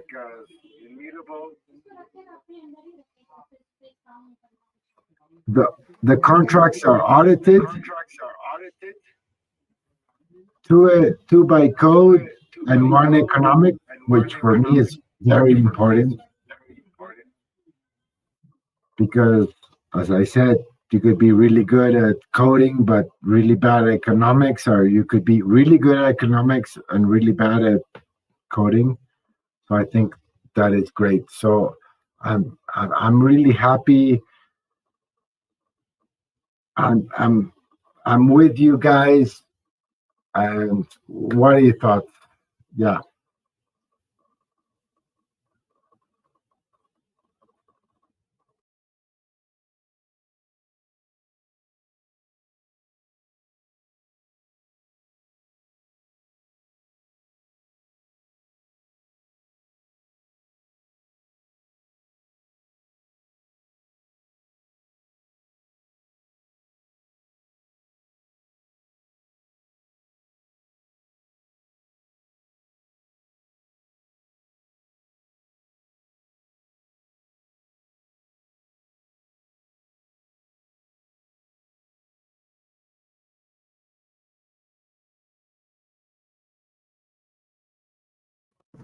I mean, just to end my comment,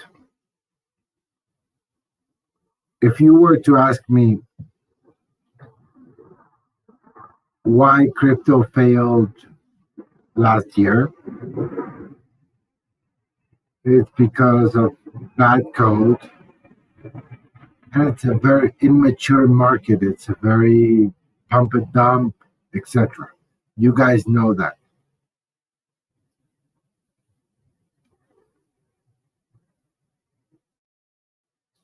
How can we close?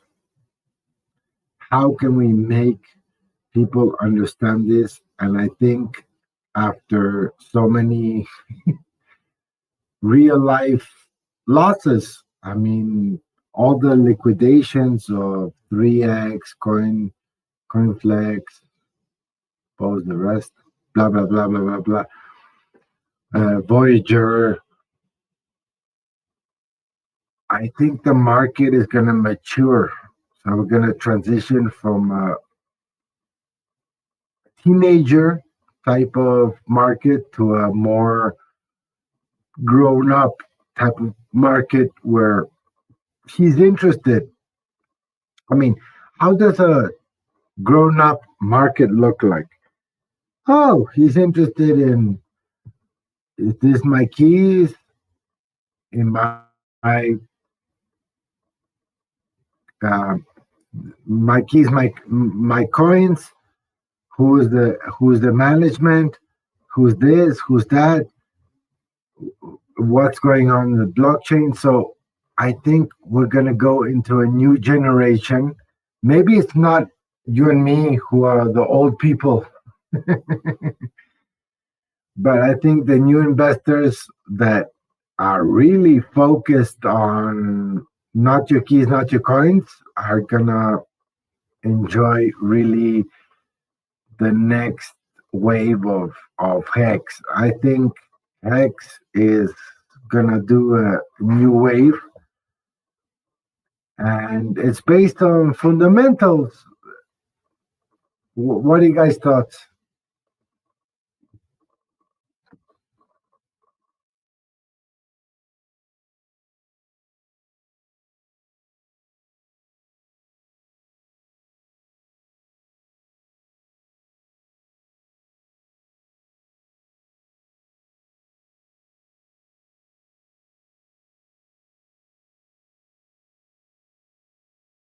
Ah, come on, man. You guys have no feelings? It's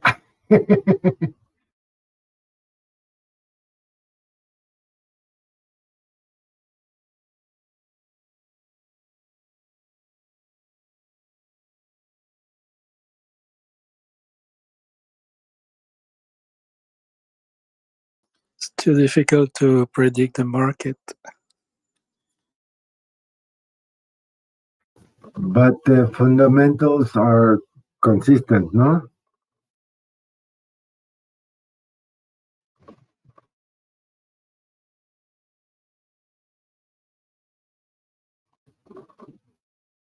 Or, I mean, like what you learn from this market is don't accept projects that are not your keys.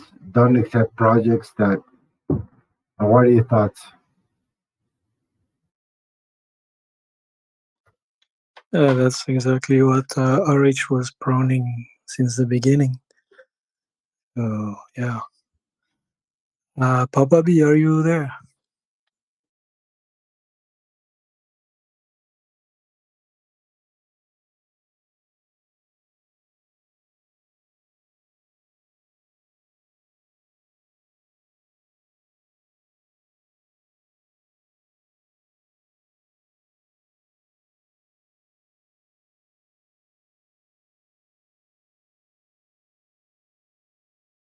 Yeah, what's up, man?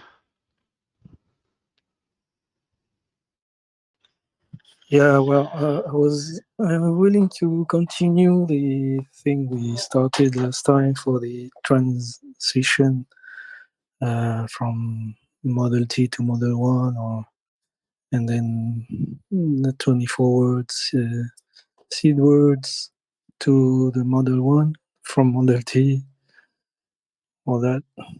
So Yeah, if you follow the video with your hardware wallets in front of you, it's just a matter of if you're doing a transition from a Model T to a Model 1 to a Model T, you're trying to get a 24-word seed phrase into a Model 1 and into a Model T, right?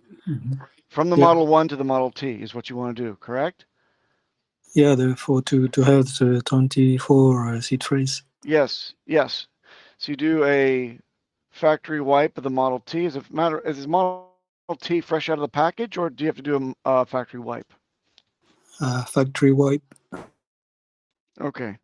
Then for that, you have to get into Trezor Suite. And up in the right-hand corner, there's a cog wheel. You have to go up to the top of the cog wheel, click on that, and go to Device. And then scroll down to the red box that says Factory Reset or Memory Wipe, Wipe Memory. You click on that, and it'll revert back to a fresh hardware wallet with the firmware already loaded. And it will ask you to connect up the hardware wallet. You make sure it's connected again. Maybe you may have to disconnect and reconnect it. And then it will ask you, do you want to start a new hardware? You want to set up a new wallet or one from a seed that you already have? You select set up from seed I already have. Then you introduce the seed from the Model 1. And then you do the same thing with the Model 1. You factory wipe it, but this time you select, is this a migrated Model 1 that you have? You don't have any migration to do. Don't you have just like one 24-word seed phrase? Yeah, I do. I took one at the beginning, first initiation of the Model T. I had 124 seed word. Is it safe to use first one? You don't have any 24 in the Model T. You didn't already introduce the 24 into the Model T. Model T generates a 12-word. The trick Yeah, that we're just outlining allows you to introduce a 24 into a Model T. sure. Okay, I'll try that and come back to you if I have a problem. Thanks. Yeah, you understand what I'm saying, right? You're gonna Yeah, the advanced recovery mode is what you're doing to restore a seed phrase into a hardware device. So simply by doing that, you're switching from one hardware device to the next. And so that you're not running the same seed on two different separate hardware devices, you have to then wipe the one from whence the seed came. In your case, it's the Model 1 that will be wiped, and then you will generate a brand new 24-word seed phrase for the Model 1, unless you have a 12-word that came from MetaMask for your sacrifice. But I think, if I remember it correctly, You don't have that situation, correct? Yeah, I had sacrificed initially from MetaMask. Then I migrated that account to the Model T. Okay, so then in that case, you're going to factory wipe the Model T. You're going to migrate a 24 seed that's generated on the Model 1 into the Model T, and then do a factory wipe of the Model 1 and introduce that 12 word that you put into the Model T previously into the Model 1. The end result is the Model 1 has your 12 word migratory wallet, and the Model T has a 24 word vault wallet. Okay, I think I got that. Okay, I'll try and. It's best if you're at all confused, you can draw a diagram. Box number 1 should show you that Model 1 has a migrated 12-word seed. Right now, your Model 1 has nothing on it, right? Does it have a 24-word seed phrase on it? Yeah, but I Oh, already okay, put some stuff got it. in. And you've already. That's fine. It's fine. Doesn't matter. So box number 1, your diagram, you have Model 1, and underneath it, 24-word seed phrase. And then you have a Model T, migratory 12-word seed phrase. Box number 2, you wipe Model T clean and introduce same 24-word seed phrase from Model 1 into Model T. Box number 3, you wipe Model 1 and then you create and then you introduce 12-word migratory seed from Model T into the Model 1. Now you're done. 3-step process. Okay, I think that's what I noted last time when we spoke about that the first time. I'll try. Thanks.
Hey, Papa Boomer, besides your recommendations on ledgers and treasures, what other tips, if you can share on like normal, like Windows or what's it called? What can we do as like normal people, like on the cell phone, on terms of security? No, because I've been really inspired by what you said about treasures and ledgers and everything. But what can we do besides that on cell Don't phones? use your don't use your cell phone for crypto. Don't do that. Okay, thank you. No cell phones.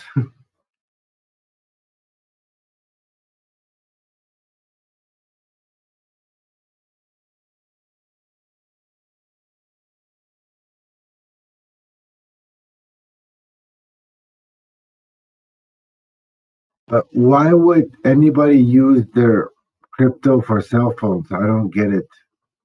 I've heard it so much, but I don't get it.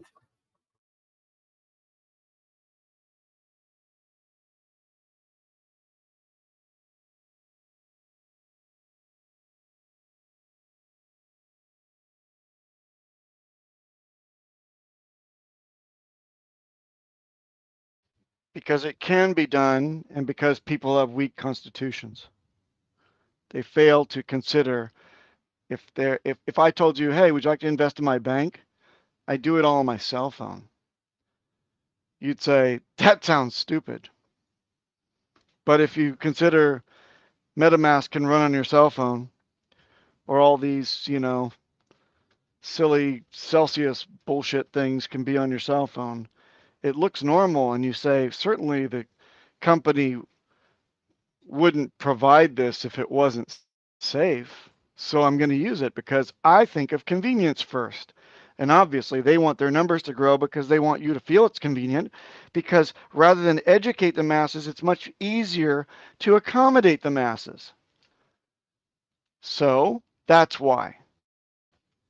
Because convenience wins over security.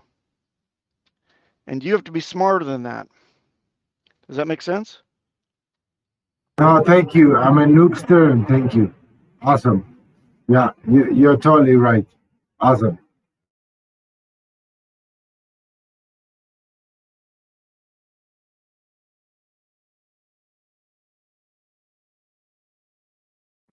So my question was like, Papa, like, okay, I got my treasure, I got my ledger, but like in my normal cell phone habits, browser habits, what could I do? What's the best practices?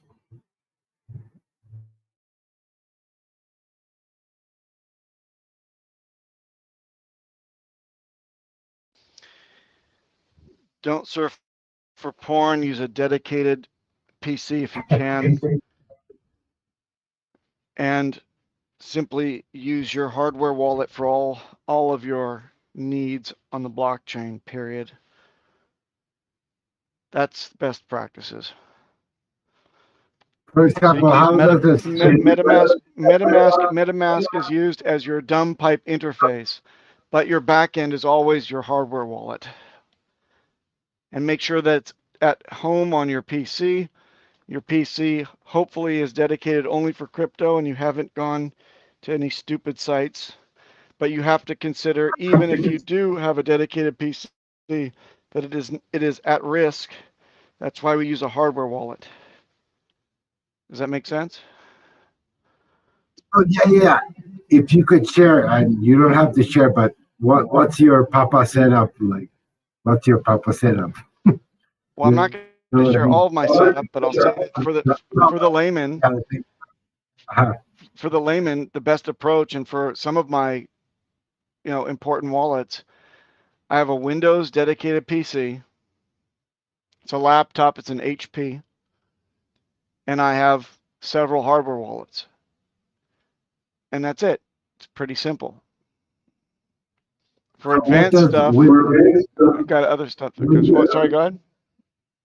what does Windows dedicated PC mean? Like that's the laptop only, or what does it mean? It's a laptop that you start fresh with a fresh install of Windows that you do yourself from a recovery CD or disk or thumb drive or whatever. You install it fresh. You do not subscribe to any outside data collection because it offers you the opportunity to opt out of those things. So you opt out of all of them. You make sure that you're not connected up or subscribing to any cloud services whatsoever. So nothing's backed up on the cloud. It's all only local. You make sure that you download first of all, I use Chrome as my browser. Make sure that that's authentic from Google. Another is that you make sure you download MetaMask from metamask.io. Make sure that that's authentic. Download Trezor Suite and Trezor Bridge. And that's it.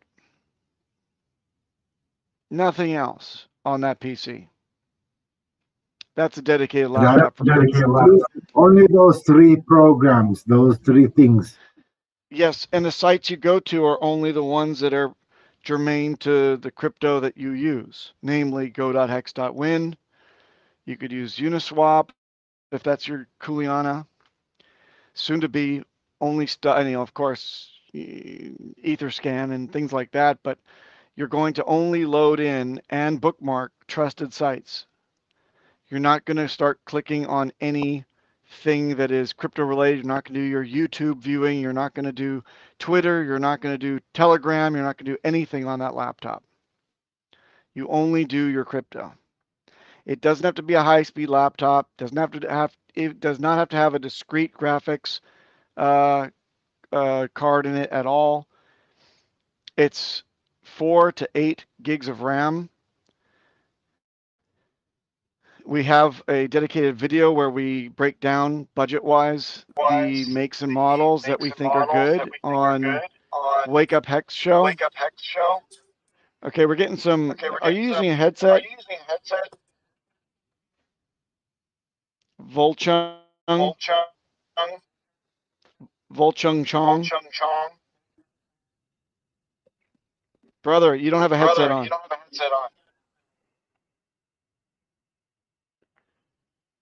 Okay, and he's gone.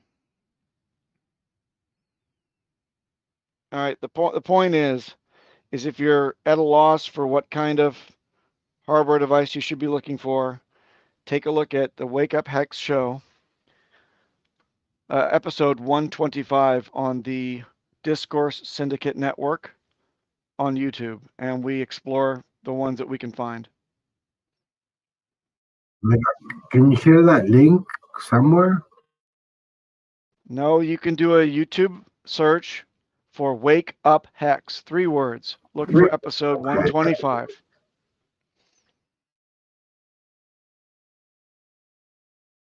This is so valuable. Thank you. By the way, the attitude of can you share a link is the one that's going to get you wrecked as well in security. Don't share or accept links. Do your own searching.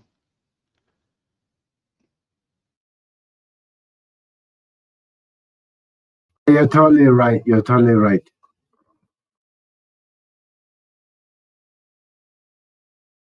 So what's the keywords again?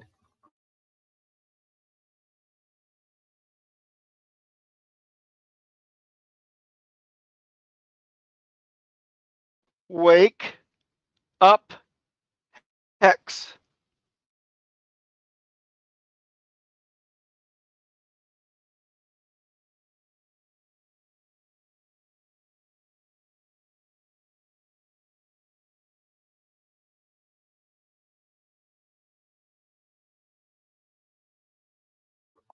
Thank you. I found Wake Up Hex audio and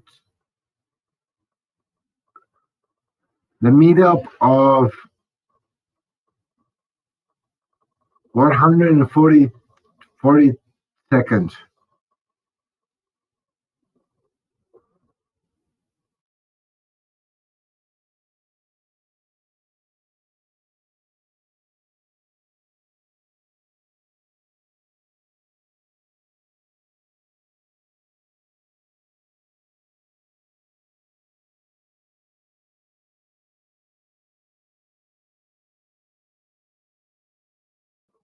Okay, okay, got it. Thank you, Papa. Thank you. You're awesome.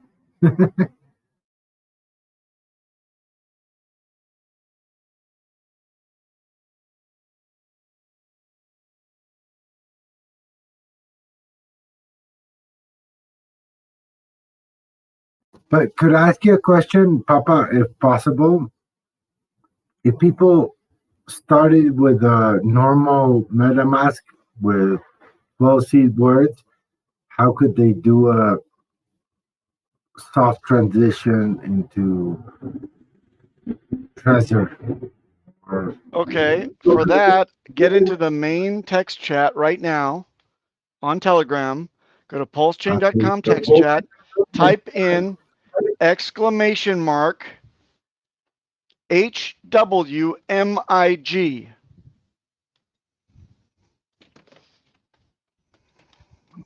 HWMIT. Yep, and what comes up?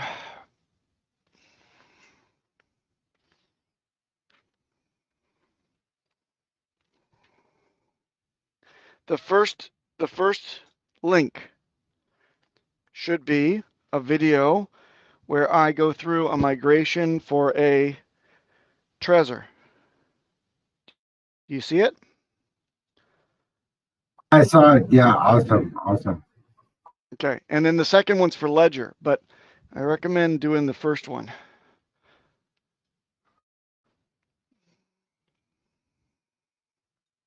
Does that help you out? No, thank you. Thank you so much. Yeah, awesome, awesome resource. All right, guys, I got to go on lurk for a little while. Enjoy.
So the question is, in one meme or one tweet, what is your feeling of the market sentiment?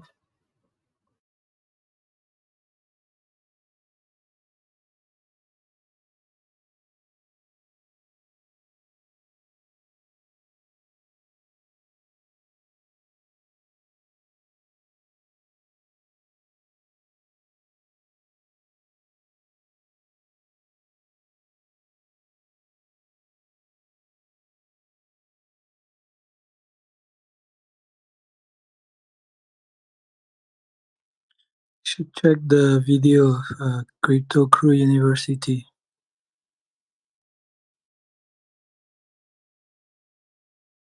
No, tell me the gossip. What happened? What was the video about? In one word, one tweet. What was the thing about? It's a golden zone for accumulation.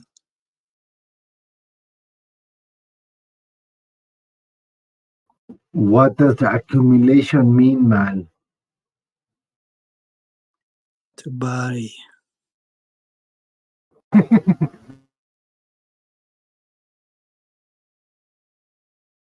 No, come on. For our broader audience, what does that mean?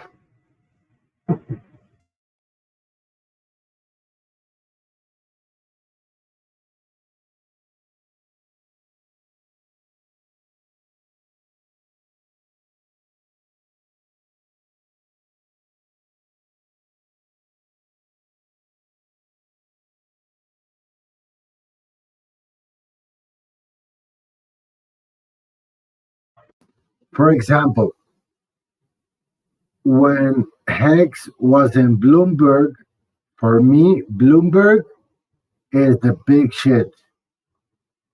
What are your thoughts?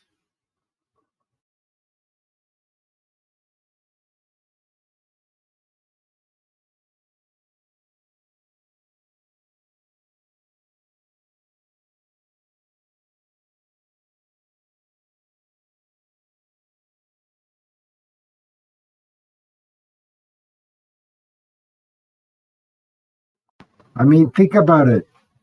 For Hex to be on Bloomberg, it's a huge, huge story.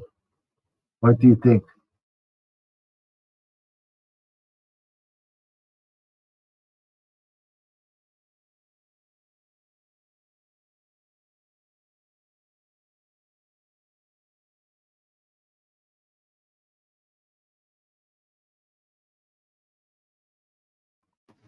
Because nobody thinks about Hex.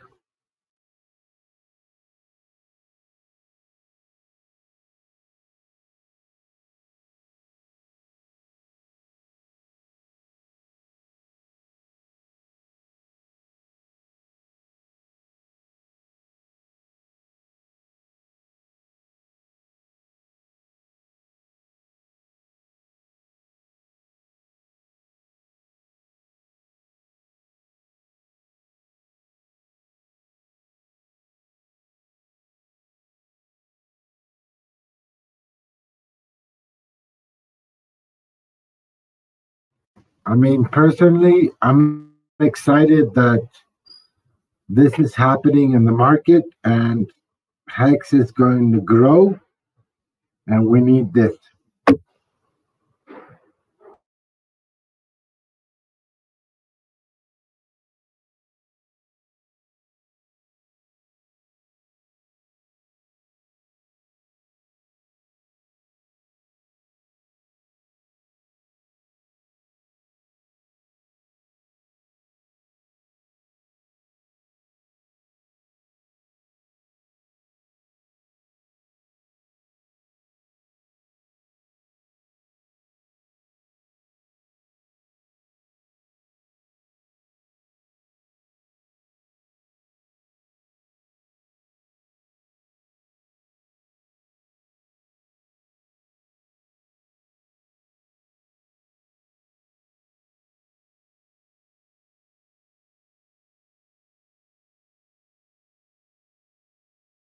Hey, Adrian, how are you? How are you? What is your opinion of all the projects failing, liquidations, and Hex stable? Sorry, I cannot speak right now. I'm in the bathroom and I'm at the mountainside. I'm preparing to go on the mountain.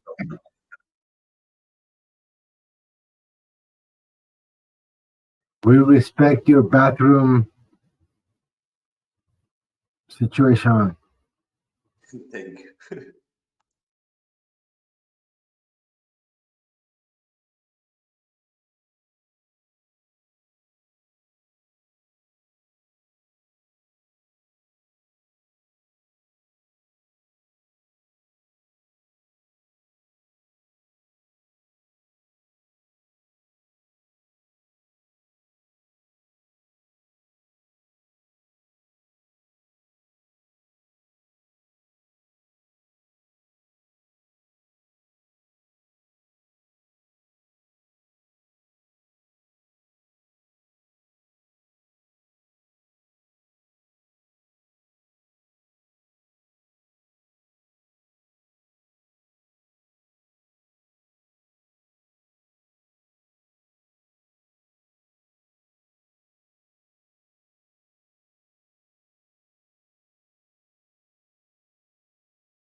So guys, share your market sentiment. Do you like Hex? Do you not like Hex? Up Hex, not Hex. What are your thoughts? Don't like you.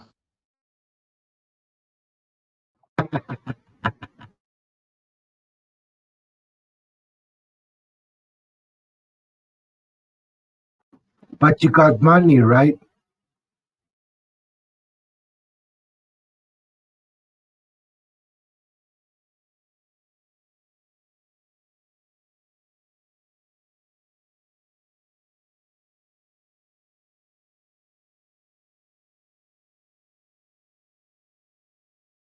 No, no money. Okay.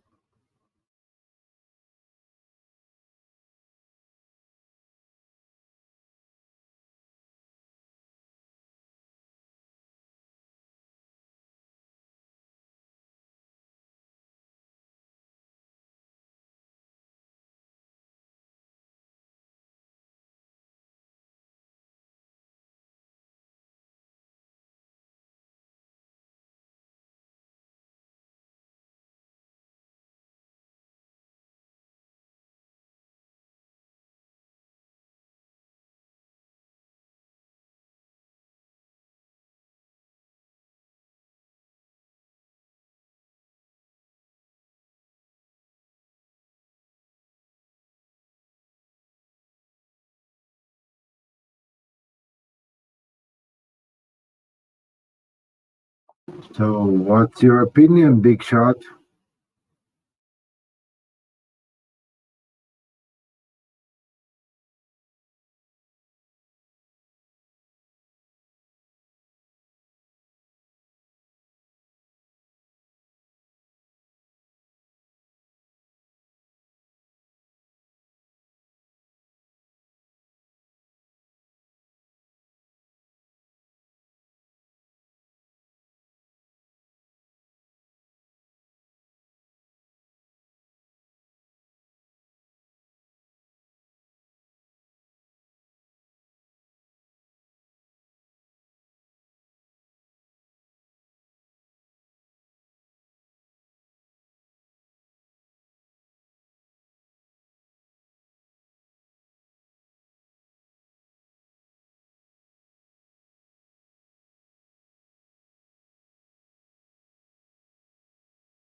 So, how are you feeling, Adrian?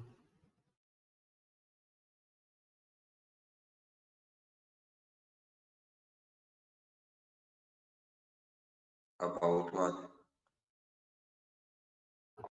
Overall, in the market, all the gossip, all the things, all the liquidations, no CoinX.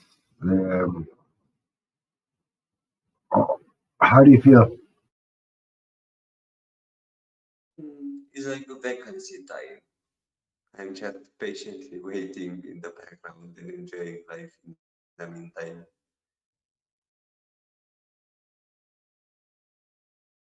I get you. I get you. We watch from behind.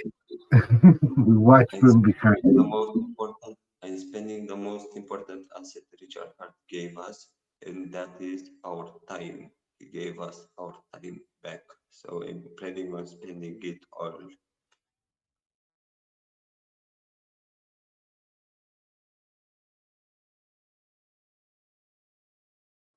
I think that's awesome. Awesome. Yep.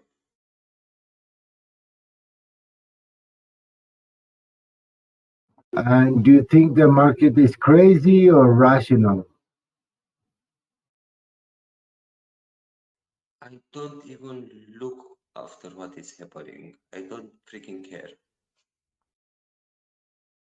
Awesome.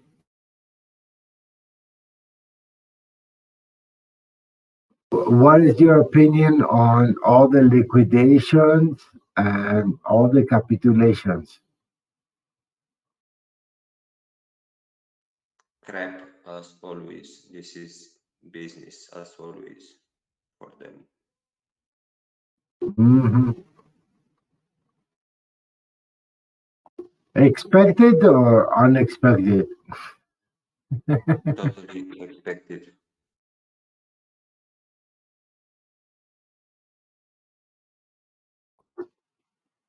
And do we move on from that, or what is your opinion? Or we In still what need way? more capitulation? So until all the leverage traders are not killed, they won't stop. After that, they will go up.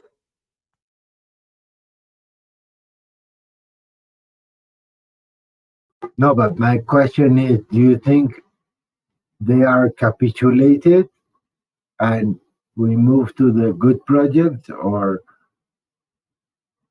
there's more pain? Oh, there will be more pain, but they have to do it gradually. And they're sending the margin calls emails, and they are collecting some more cash from the leverage traders, and they're doing it like 3 times or something until they cannot get anything when they send the margin calls emails. And after they cannot get anything more from the leverage traders, then it will change direction.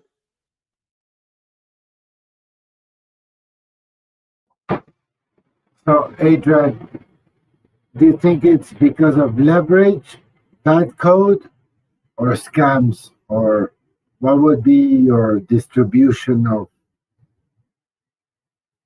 of the situation? Too The much thing is that leverage?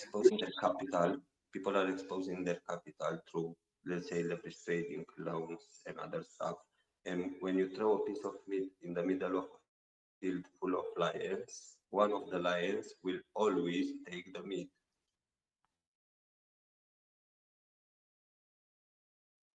What do you mean by liars? That's interesting. Interesting. Lions, sharks, a predator. Okay, okay. Describe. I've just did it. So if somebody is exposing his capital through a contract, a leverage trading, uh, or a loan, somebody has to take that money because it's in order to liquidate that person, and they will do the steps to liquidate the people that exposed their capital. Yes, you're describing an excellent contract system decentralized.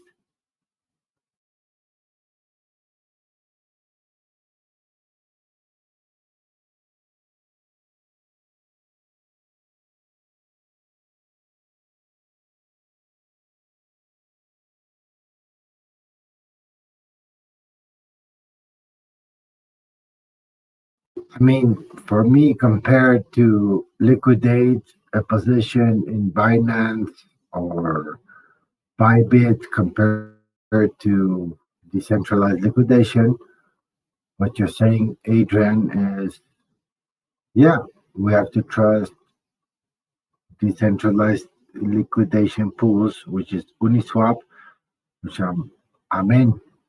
What, what you saying?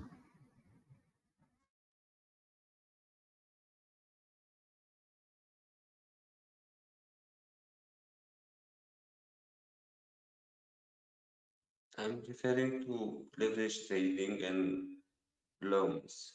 It doesn't matter if the loan is did in DeFi or in on checks. It's still a loan and it's still exposed. No, I'm borrowing spot only. No leverage, spot, boring, very boring. in crypto, you don't need leverage.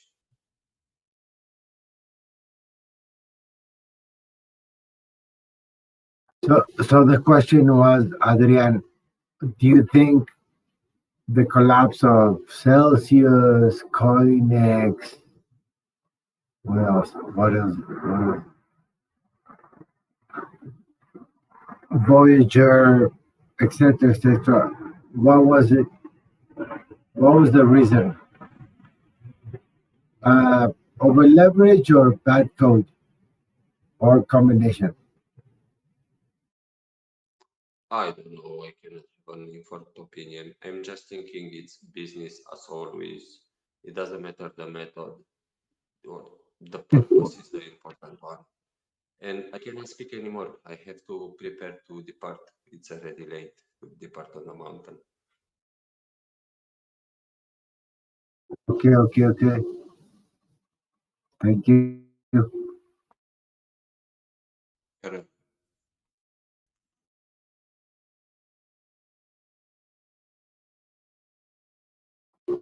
But yeah, the question will be what happened, leverage, bad code, bad economic code, because once you go into code,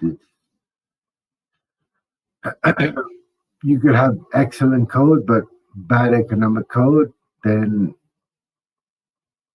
the business management. And I think it's all the three. I mean, I'm watching all these guys go down, down, down. Jahar is talking about it. And in my opinion, under those three aspects: leverage, bad code,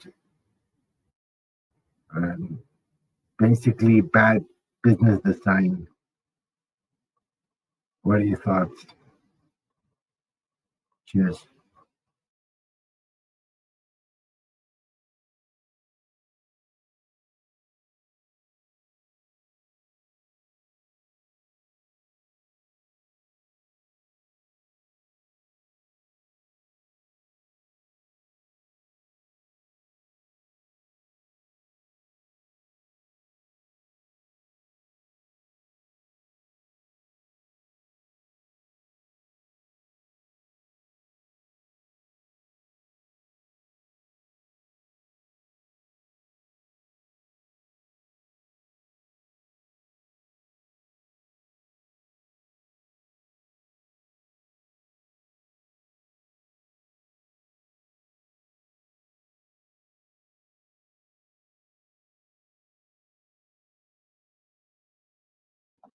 Or I ask you more dramatically, why did this 95% drop happen? That's what anyone would answer. Why would this happen?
So you guys are bullish or bearish?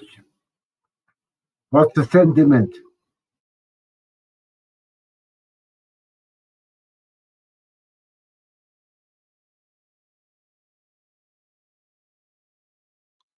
Bullish. Epa, why?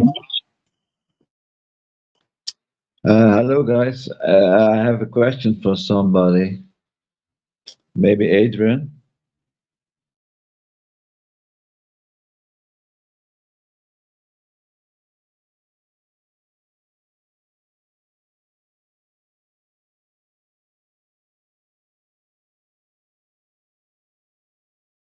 Go ahead, ask the question.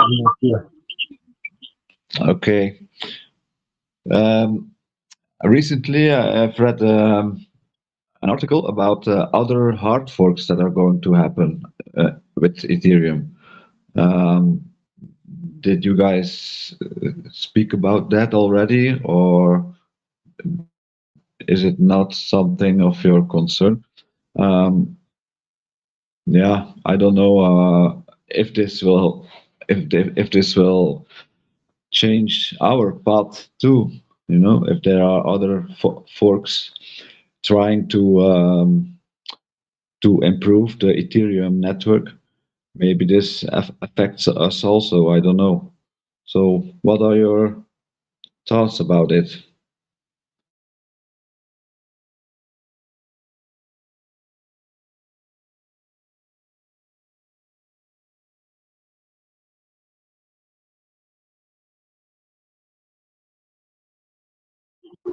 Is it a confirmed source or where did you hear about it? Because it's a whole industry. Where did you hear about it?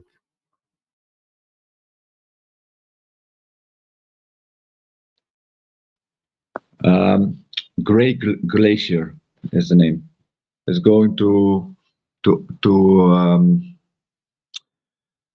start in September somewhere. They say.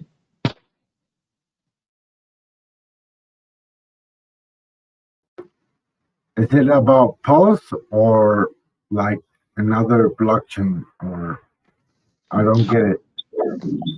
It's to improve the chain to it's also POS. Yeah, but is it under the infrastructure of Pulsechain or No, nothing to do with Pulsechain. so other layer one, no?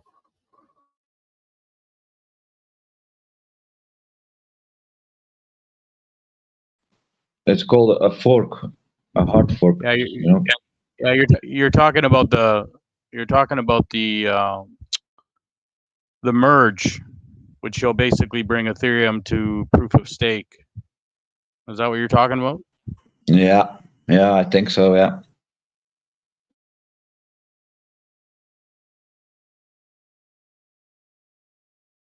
You're talking about the merge. Yes. Can you explain me a little bit more about that?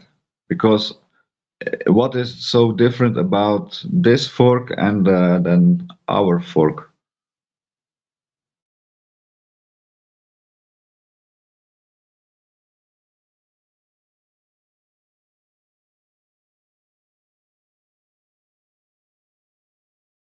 Both haven't happened, and both are competing.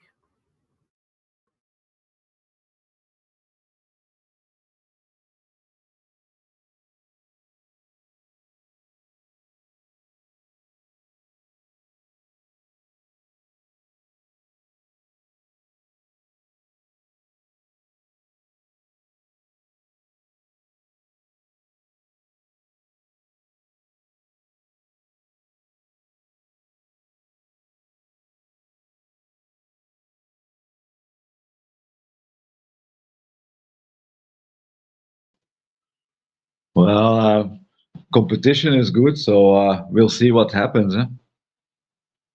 I'm I sacrificed for PulseX, so I hope this one will do well.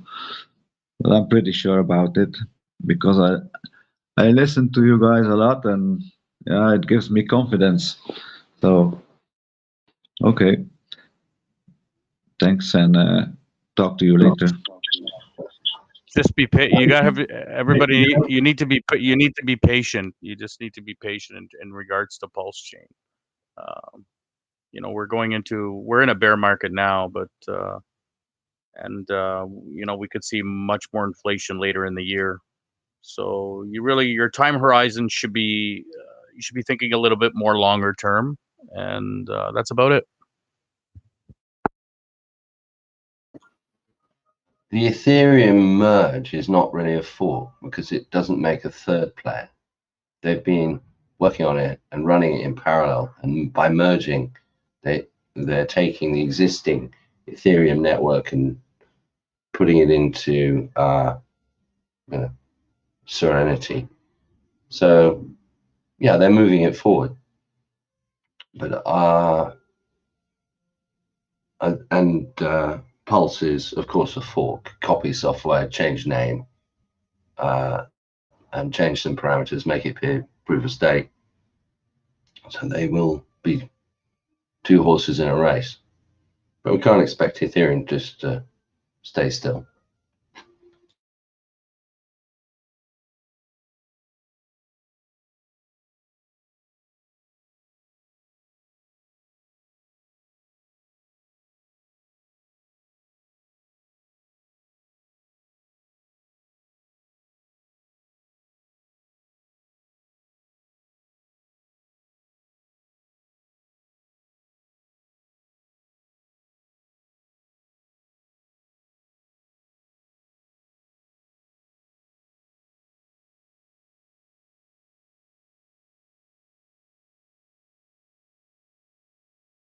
I mean, I don't think Pulsechain will be like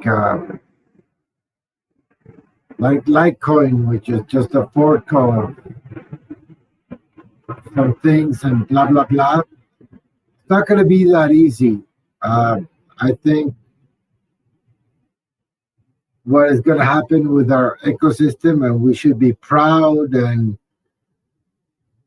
supportive, is it's going to be a layer one that makes a huge change in fees, etc., and smart contracts and everything. So yeah, it's different. It's not about that.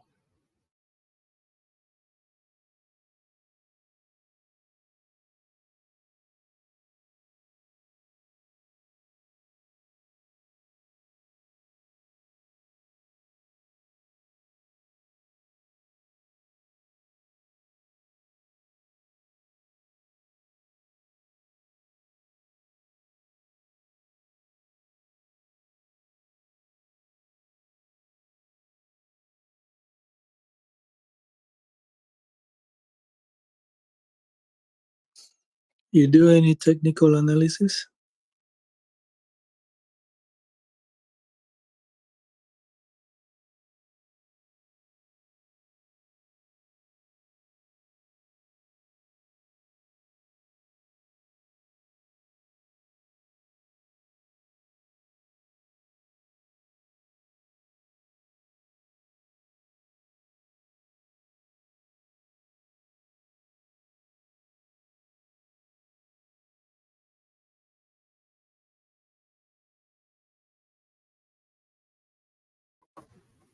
Of course, my host.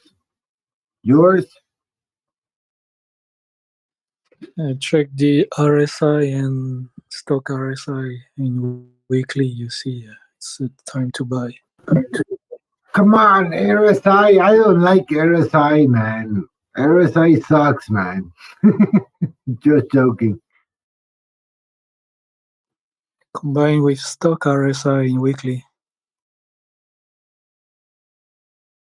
Do you really trust RSI? Just look at the thing on weekly. You see. Okay, but does it tell you what you want to know? Inflows and outflows, stakers in stakers. It's a different chart. That's what people don't get. Hex is a different chart. It's not the typical. You see the price. I mean, I see the price and trading view and everything, but what is your thoughts on that? Because how can you put in trading view the stakes? You know what I mean? What's your opinion, Mexicano? Talking about crypto in general. No, the crypto in general is fraudulent, over leveraged. It sucks. I don't know what you're saying. What you're talking about?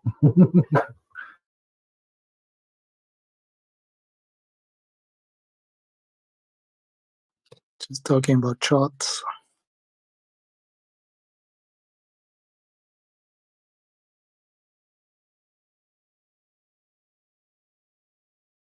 Okay, for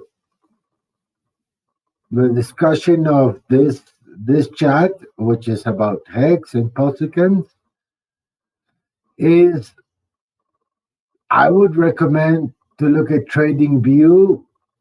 I think it's a good platform because you could look at many charts at the same time. But you can look at Hex, and many people don't look at Hex BTC chart, for example, and many people don't look at Hex BT ETH chart, for example, and it gives you some interesting analysis. Look at it at the weekly charts, etc., and do your due diligence and everything. But yeah, what do you guys thought?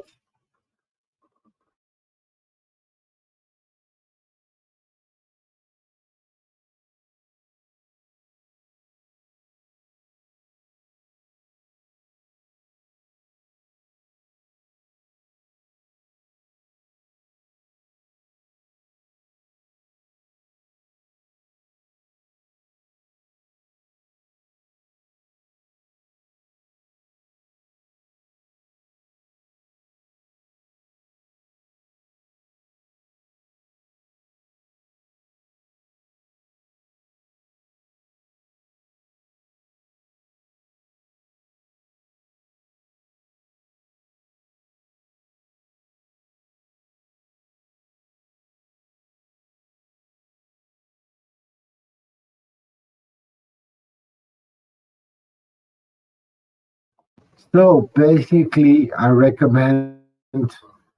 strongly recommend TradingView to do your chart analysis.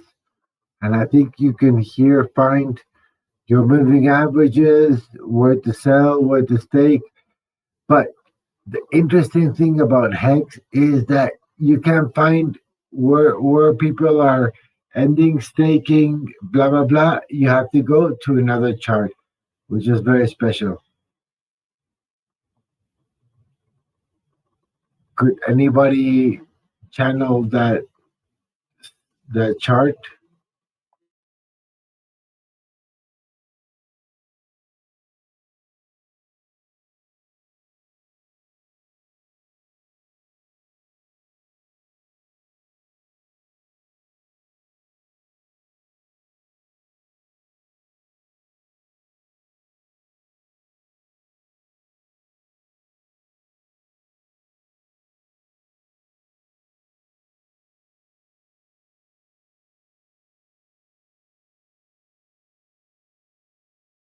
So Hexicano, what's your thoughts?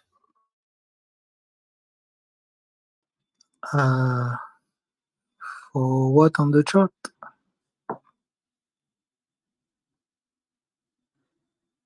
Could I ask you could I ask you a specific question, Hexicano? I guess. Do you accept that the markets have gone into capitulation, meaning that they have gone into minus 95, minus 80, minus 70% of their value. Do you accept that this has happened? Most other people say that it will continue to drop, but that's not what the chart says.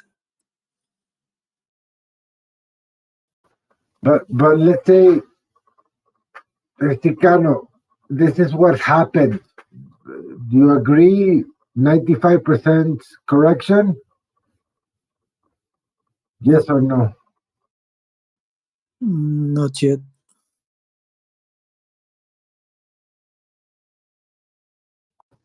I mean, I'm seeing the graphs and it's hit 95%. For HEX? Uh-huh. For me, it's opportunity, but anyway, it's happened. Uh-huh.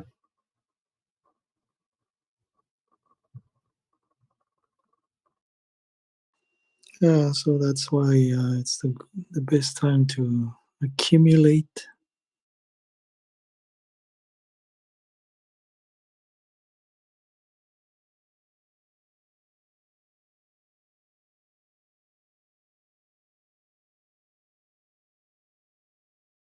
Okay, my question for you, Chicano. Do you understand what HEX is and what its potential is and what is the future?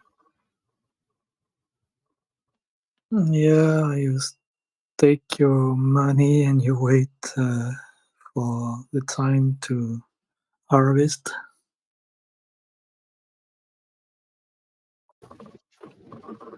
But you understand the code part and everything, that it's immutable and audited and everything, or?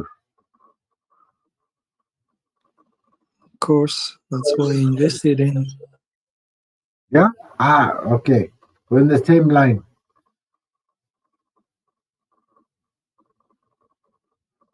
Yeah, because many people, I mean, in crypto world, this is unique in my opinion. What are your thoughts, Chicano? I mean, Celsius. What are your thoughts?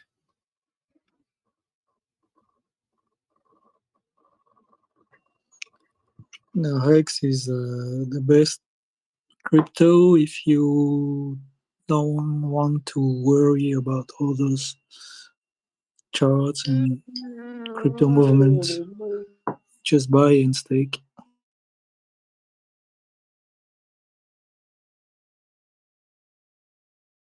Yeah, simple as that, no?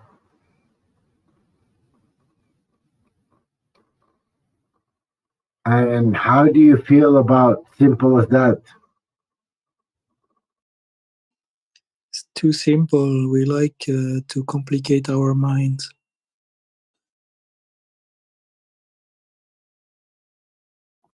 Do you like to complicate your mind? What is your thought? Complicate my mind.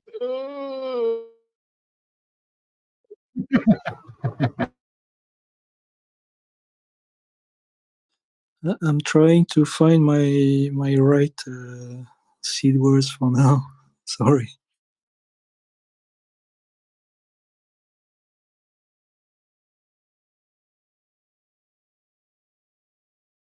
So, what is your conviction or your strategy?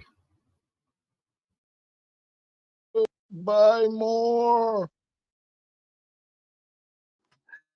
Exactly. But do you understand why you buy more? I know I'm talking to people who understand, but PP size big, buy more.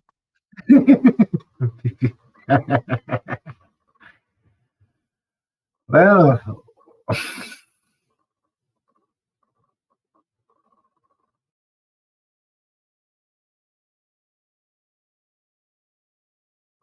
can you tell us more about the PP, Mr. D? 6.3 inches. Is that big or small?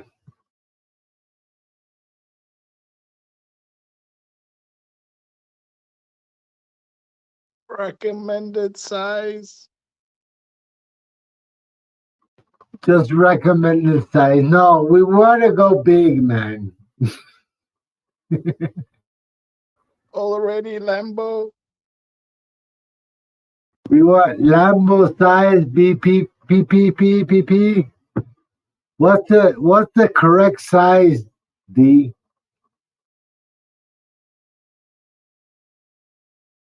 No expectation of profit from work of others. Good answer, man. But if I would have to measure my PP, how long would it be? Bull.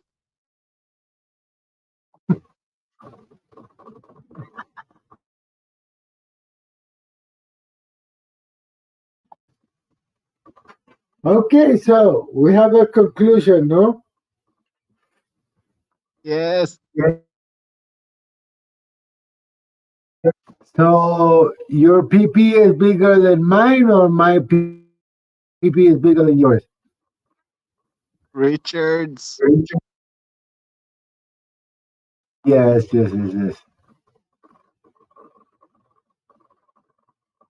Amen.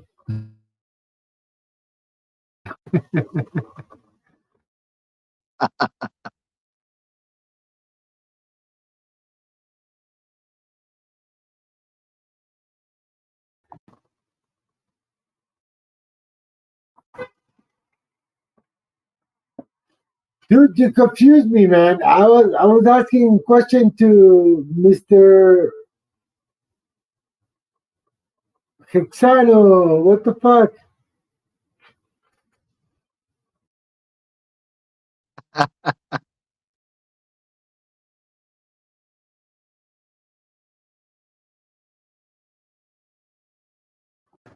So, what is your guys' opinion on all the liquidations of Celsius and all that shit? Do you think it's an opportunity for Hex and Pulsechain when it comes?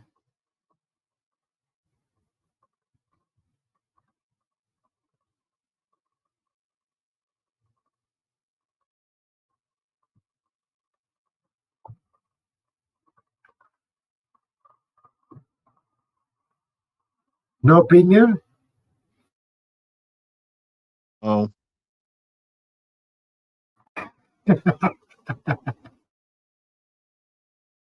Respect, man.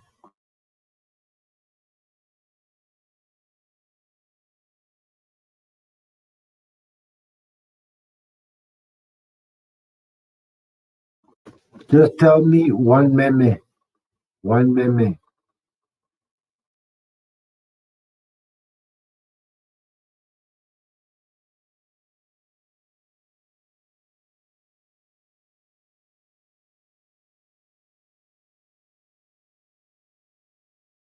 Anyway, guys, we're having fun, man.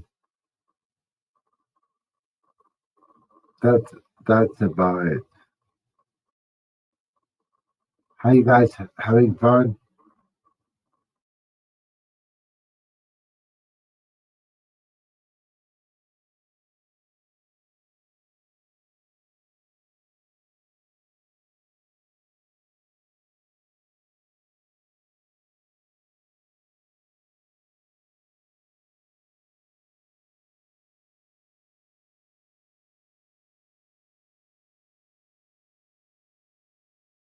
So the question is, with all the liquidations, 3 Arrow entered liquidation, Chapter 5 bankruptcy. Do you guys think Hex has an opportunity, has growth potential. What do you guys think?